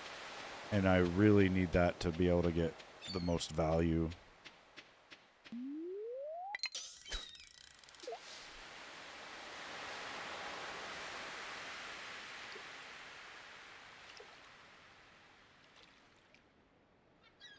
But those, once I have the recipe, I can't remember, it's like wood, stone, and coal as well, or something, you know. They're a bunch of resources that I don't have right now.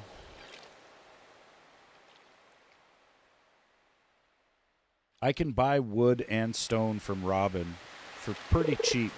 And then I can buy coal, iron, copper, and gold ore from Clint. So technically, you don't have to go mine. You can just buy it all, you know.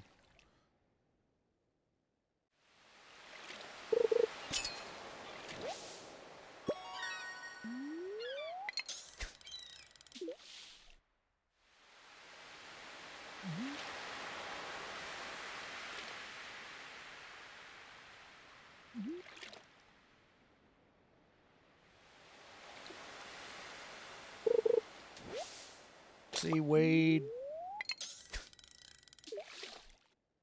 One more. And we need a sea jelly.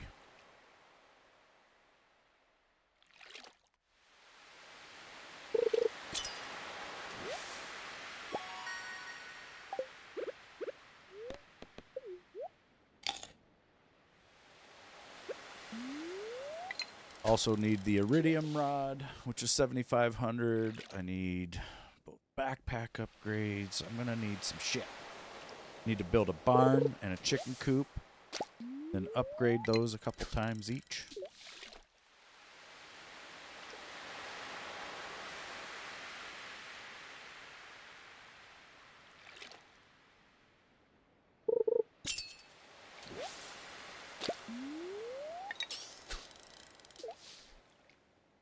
Robin, the chick who builds your stuff, is closed on Tuesdays of all days. And I swear to God, it's like most of the time when you go to her house to try to have something built, it's going to be a Tuesday.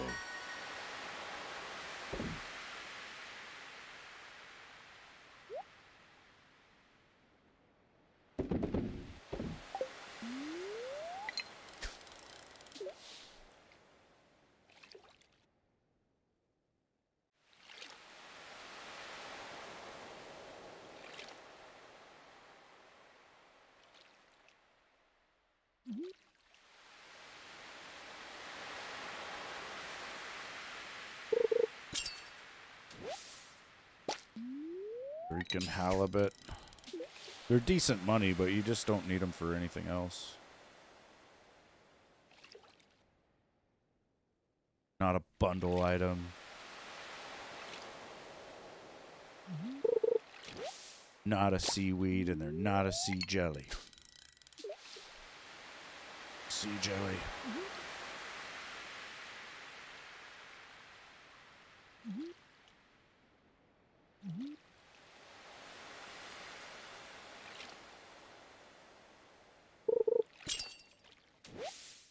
Halibut.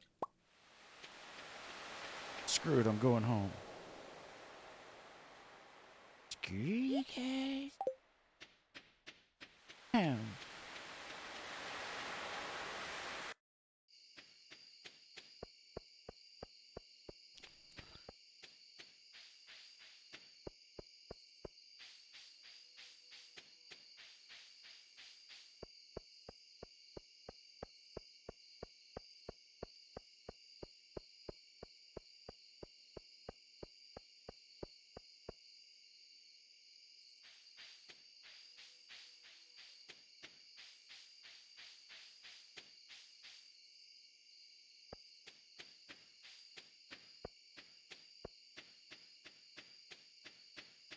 No, I haven't even got the alien canister yet.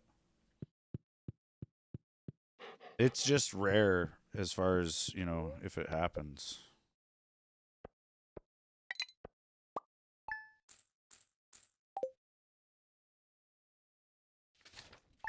There's no aliens, man. Aliens aren't real.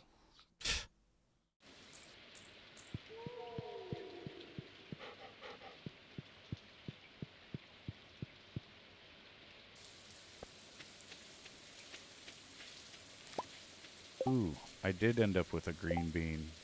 Damn it, I didn't take that mission, though. Oh, well. Fine.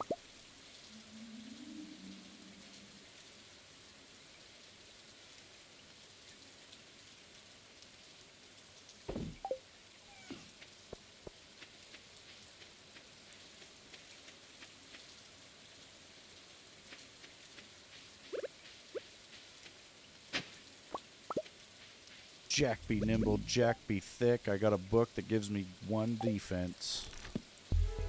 Oh, yeah. Strong now.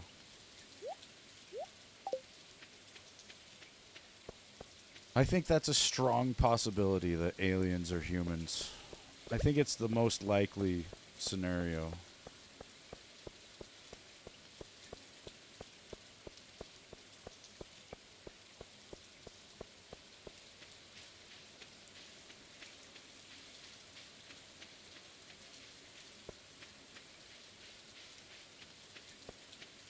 There's this whole dark forest hypothesis. You know, it's this idea that if you woke up in a dark forest and you couldn't see anything around you, but you knew everything was hostile, how would you treat anything else that you see? You know, and your best course of action would probably be to just kill it. And so they think that's why we don't see any aliens, because as soon as somebody gets the ability to be seen, they get killed. You know, so us being like, you know, us starting out into the space faring, you know, we're just barely getting into space, and we've been beaming signals and shit out to space for years and years. Like, we're basically in the dark forest yelling, "Here I am. Is there anyone else out here?"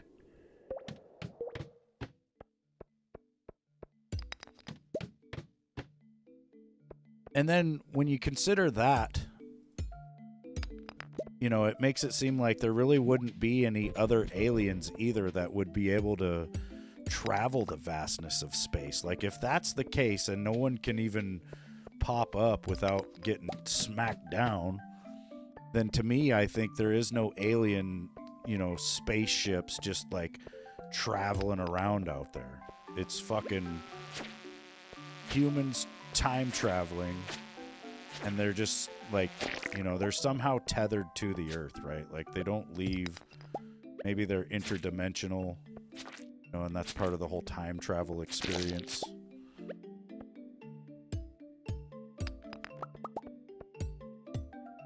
I also think there's a possibility that it's angels.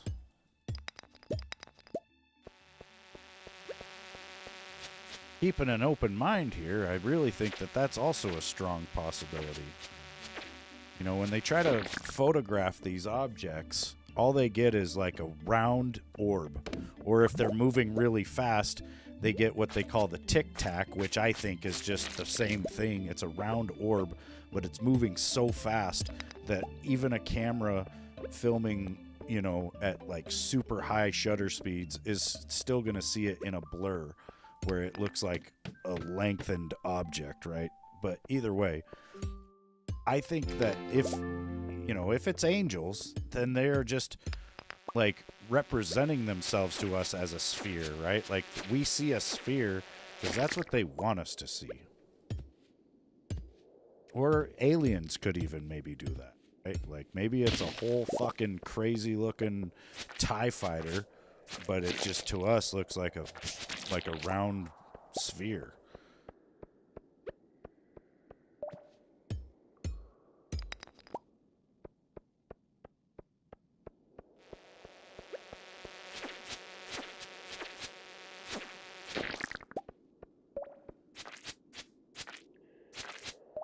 Yeah, I've said that for years, that I think if any creatures out there have, well, if at all in our future we develop time travel, then we'd have to be using it. Like, if the human race ever invents it, you know, it might be 500 years from now, it might be 1 million years from now. But if at any time we do invent time travel, then somebody is time traveling right now. That's just the way it would be.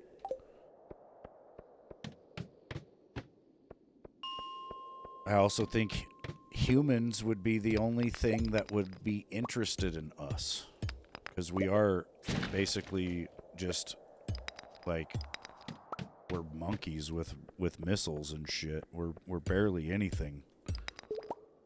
And we're also savages. If there was fucking aliens watching the human race, like, they wouldn't want to just show up and be like, "Oh, you guys sure know how to have a good time. Why don't we just give you all our technology?" You know?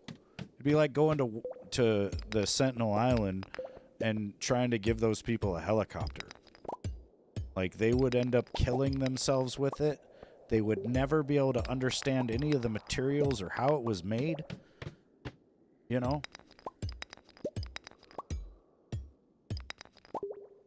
I also think there's the whole, like, grandfather hypothesis or whatever, right? Where if you were to go back in time and kill your own grandfather, then you're not going to be born.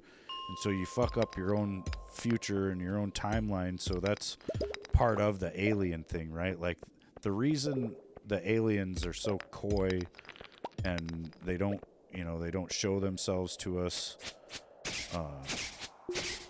we don't really see them like that, is because it's humans that are time traveling, and they're not allowed. Like, they would fuck up their own timeline if they were to interact with us. And maybe they have, you know, maybe the reason we're seeing all these aliens now is because the first one crashed in Roswell in 1947, and then ever since then, the aliens have been coming back trying to, like, fix their future or something. Maybe there's multiple governments in the future that have this technology, and they're at war with each other, and they're using the time travel to, like, subvert each other's countries in the future or some shit. Like, there could be so many things. Where... This ladder locator is busted, dude. It's a bat. Dudes.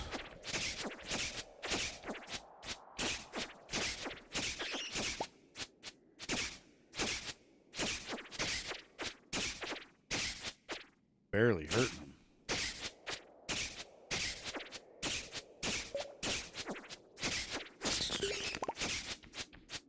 Just die already.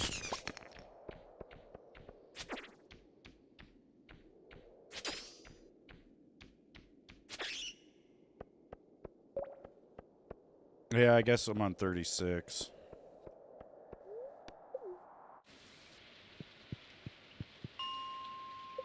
We weren't far from our last ladder.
Getting lots of copper.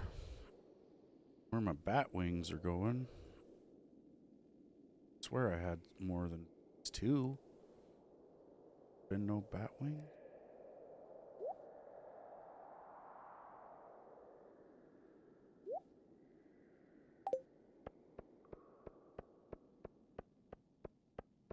Damn it. Ladder is still nowhere.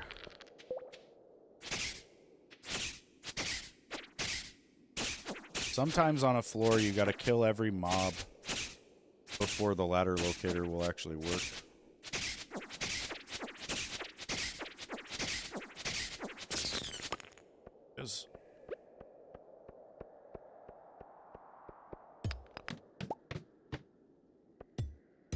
A minecart. Those are awesome because they're loaded with coal. Coal is everything.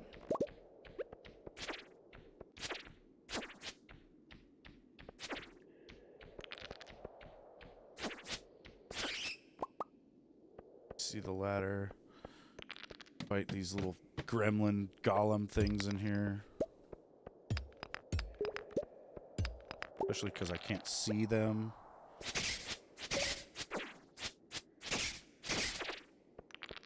Leave me alone, damn it. Oh god. Made it to level 40. And we got the normal slingshot, which is trash.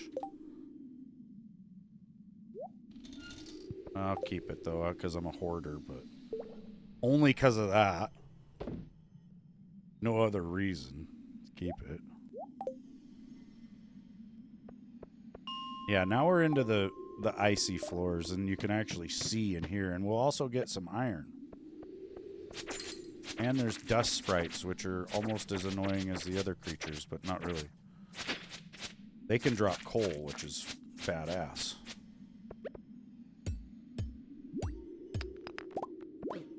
Leave me alone.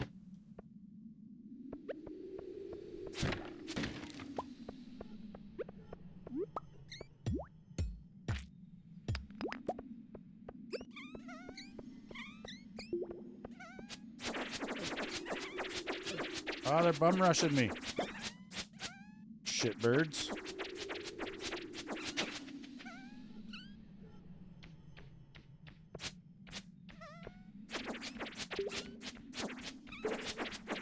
There's like an adventurers guild in this game, and you have to kill like a set amount of mobs for them. I think it's 1,000 dust sprites. And like 1,000 slimes.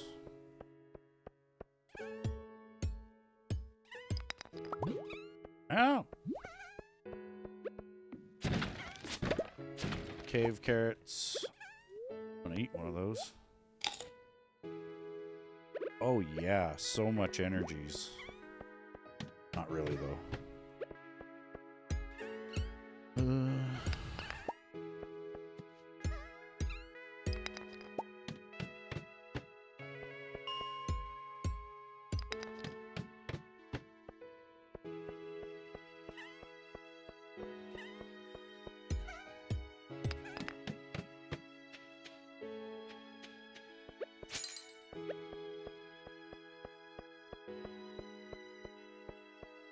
Damn it, this is a floor where I gotta kill everything and I don't have time for that shit.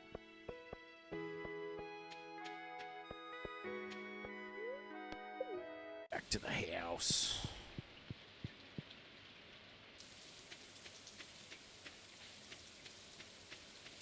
It's foggy and gross out here.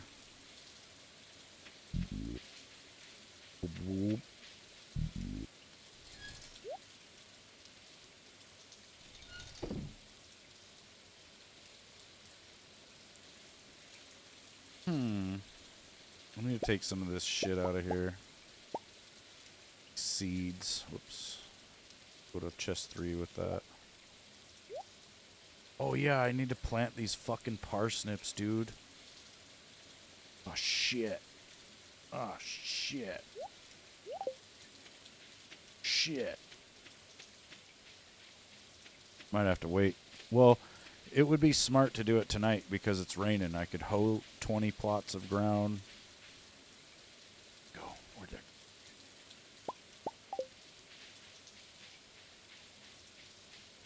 Better get to hoeing.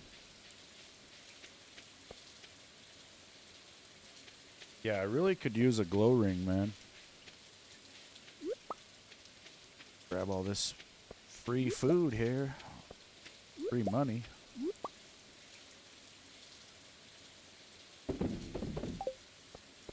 I still have a bunch of those saved right now in a box, so I don't need them. I don't need them. Now I gotta make sure I'm within range of my... What's it called? My, scarecrow.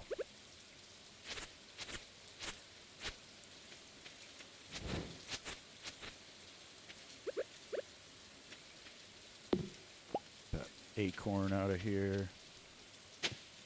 2, 3, 6, 7, 8, 9, 10.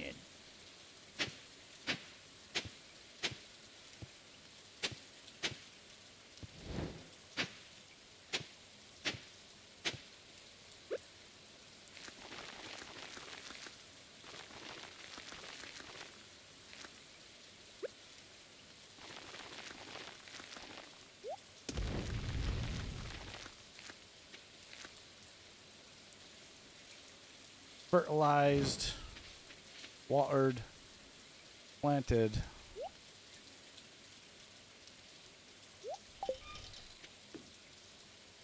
Doing good at the game.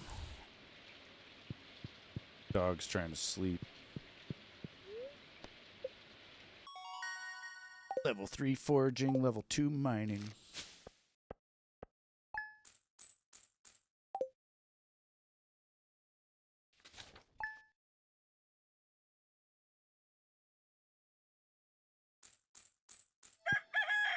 Now my watering can is ready.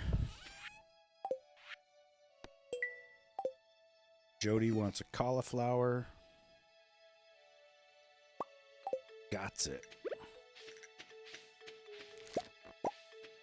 Got my cucumbers.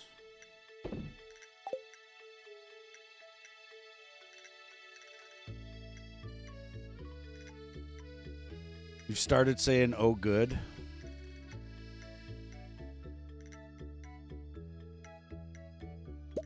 Oh, good.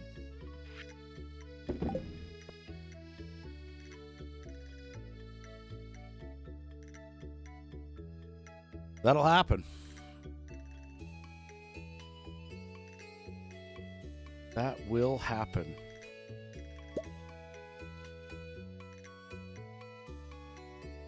Let's see, I need to go get my watering can. I'll go to the community center first. Take that.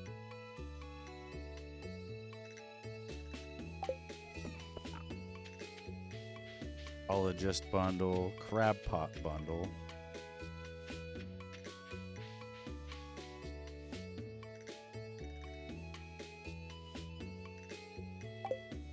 Gold bar. Maybe I'll buy it. Buy the gold.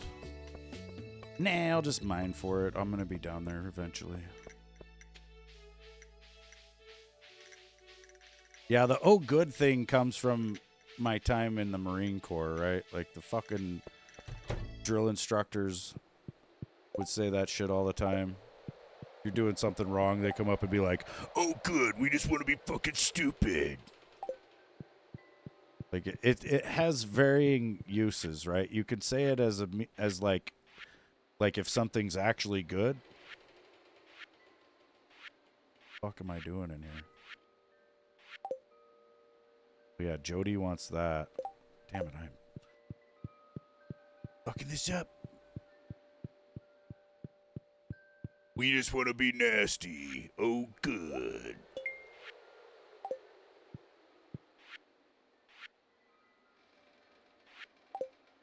Let's see, this is open over.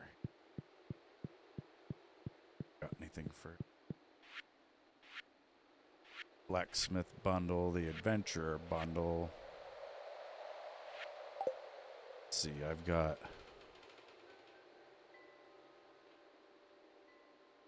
that.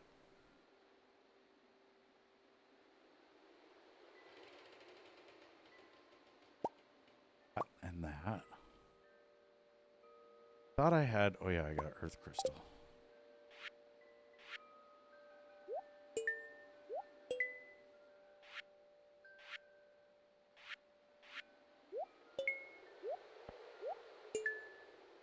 A frozen tear.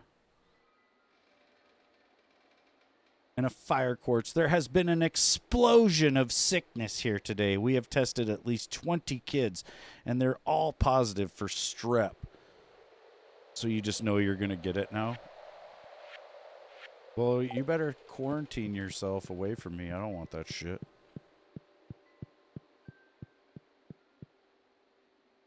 Little streppy.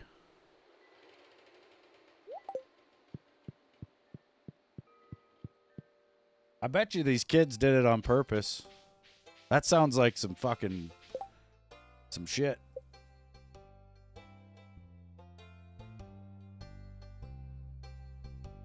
Where's Jody?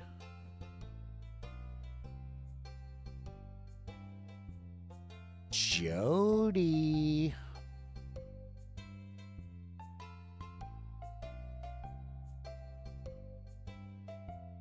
She lives there. Yeah, there's probably a big exam tomorrow. They were like, nah.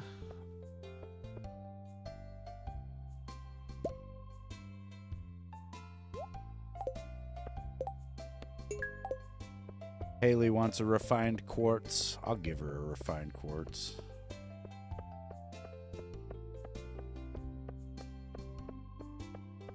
Guess who's been around all those kids today? Our son and you.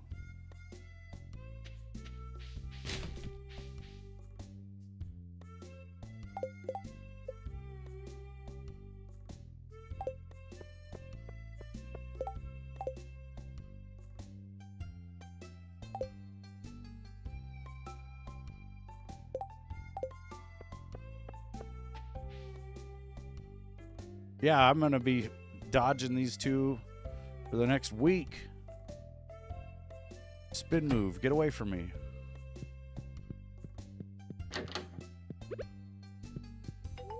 There you go, Jody. Yeah. Get out of the way, you little shit.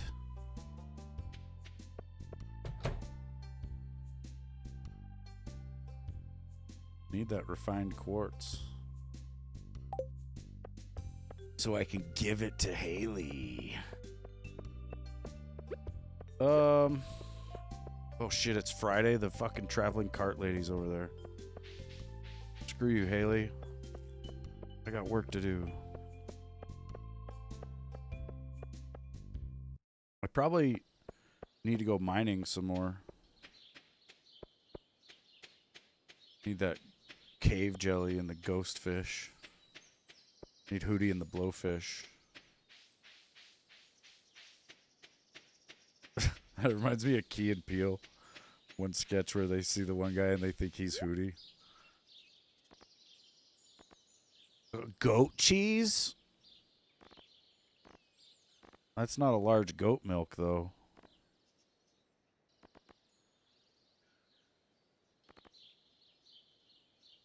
I think I'll pass. It was... Well, the goat cheese would technically be harder to get than the goat milk, but I'll just get goats. It'll be all right. We'll be farming goats soon anyway. Oh shit. I was supposed to go get my watering can. I blew it. No.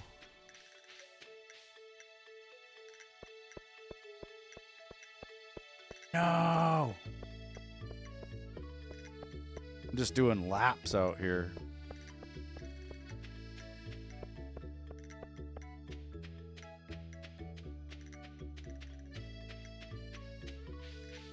It's all right. We only lost like half the day. No big deal.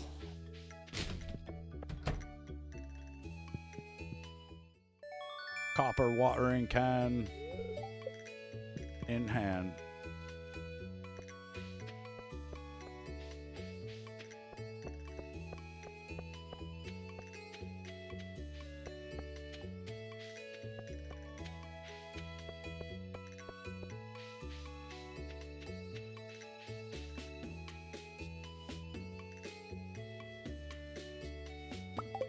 There's that refined. Where's Haley butt? Heading to the fountain. There she is. Get her.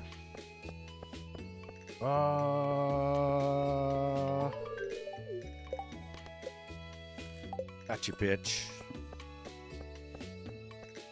Stupid refined quartz. I don't know what refined quartz is. Make a tapper, I think. Maybe not. Not yet, but my trees are close. Well, one's ready, the fir tree. Alright, now that the copper watering can is in my hands, we can do 3 plots at a time. Which, you know, that saves on a lot of energy. And time.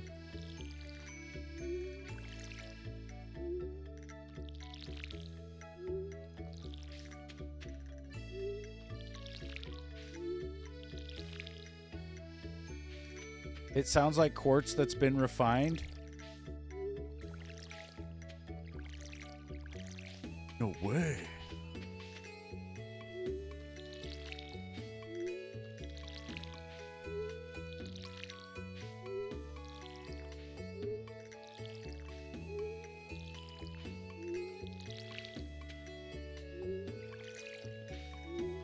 It's probably like quartz that they crush up and then melt down into like a pure quartz. I think they do that for chip making, actually. Like they're making the crazy computer chips and shit on like these big wafers of refined quartz.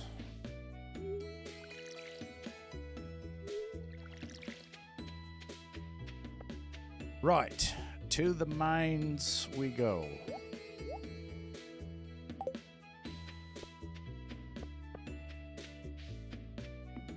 Need a frozen tear. We need a fire quartz. We need gold. We also need a solar essence. 4 more bat wings.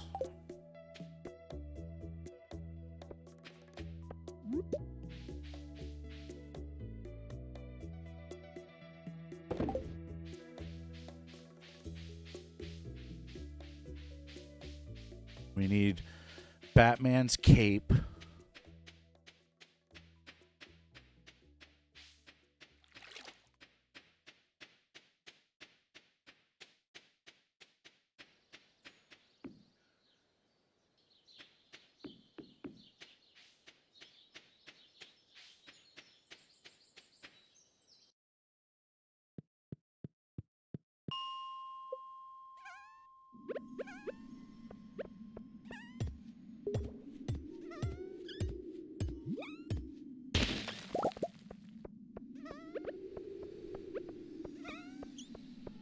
And this place is filled with dust sprites. Die, biatch. I should probably just leave here, because, dude... Oh, never mind. Say it's going to take me forever to get the ladder in here. There's some bats, though.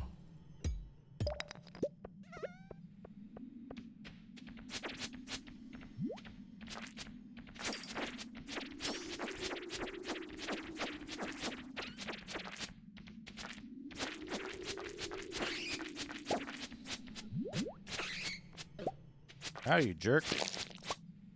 Who's killing me?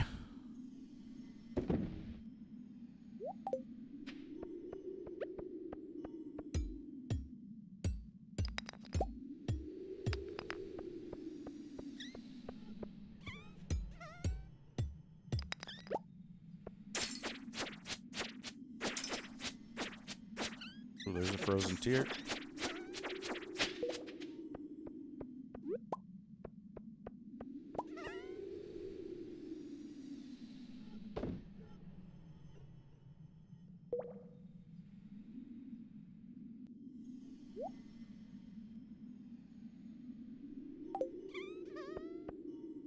But I need those bats. I need one more wing.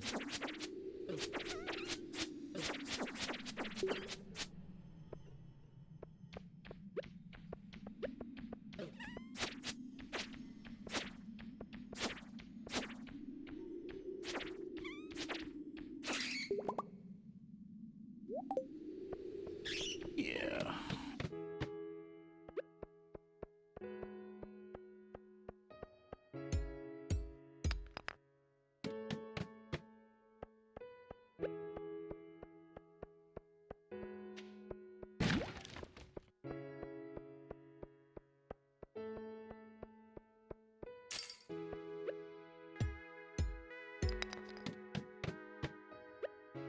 Oh, it's overrun with monsters.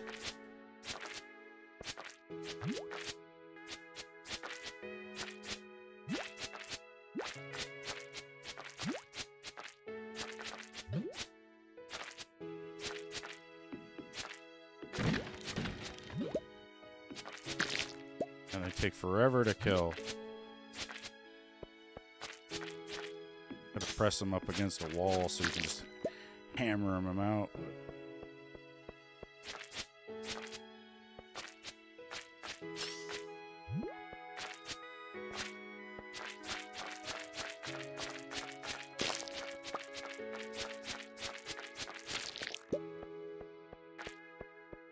Jesus Christ, there's so many of them, dude.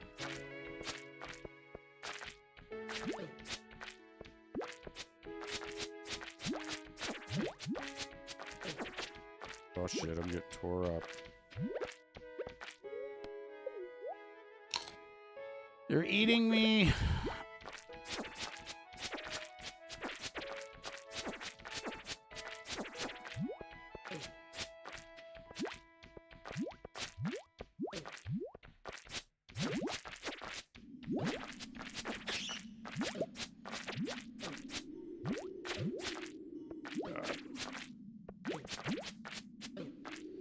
They're hitting me with this slow shit.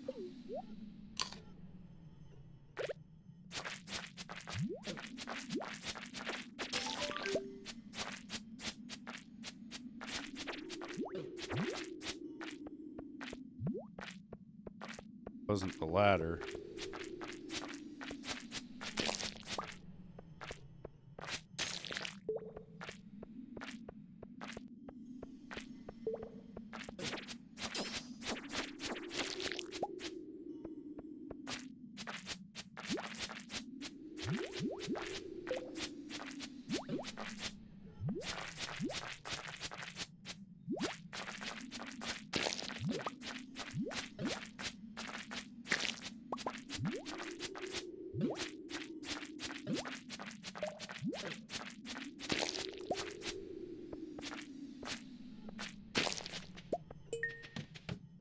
Jesus.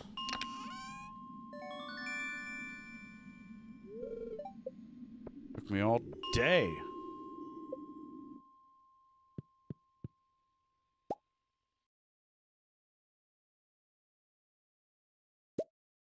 Turn some of this crap in.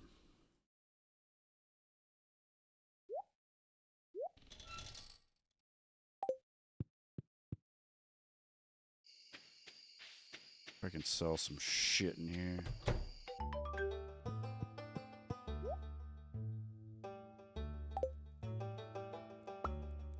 It's junk.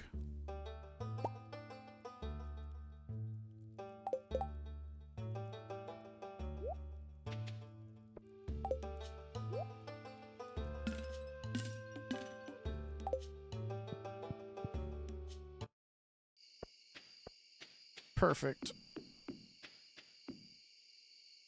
Caught him at just the right time, because if Marlin would have walked out the door all the way, I wouldn't have been able to sell that stuff.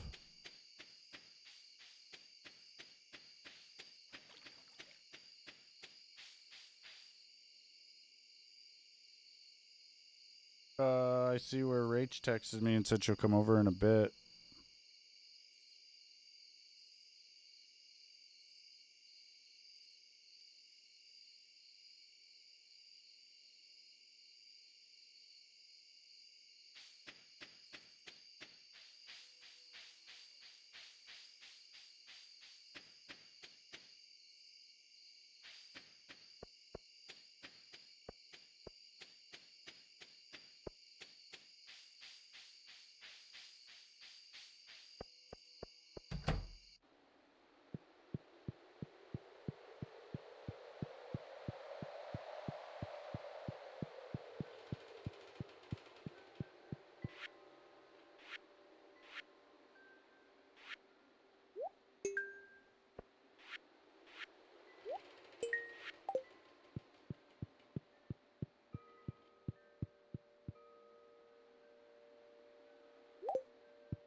Yeah, we're getting there. Definitely getting there.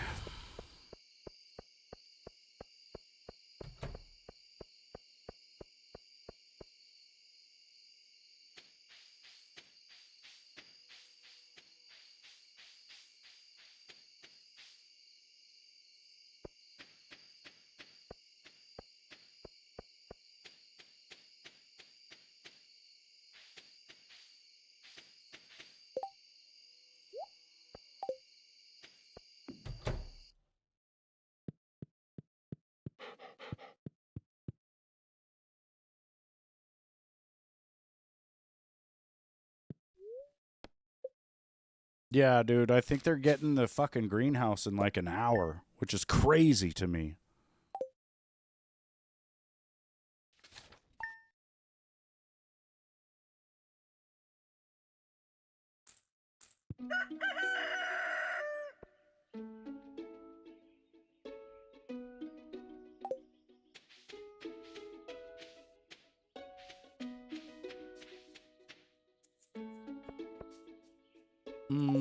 Well, I guess I'm going to shut her down, you guys. I'm going to go take a little break from the game and stuff.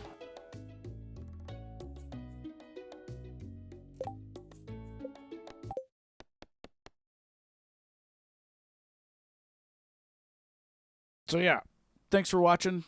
Thanks for all the super chats earlier. I appreciate it, you guys. Thanks, Boom. Thanks, Blaze. You guys are awesome. I'll see you next time.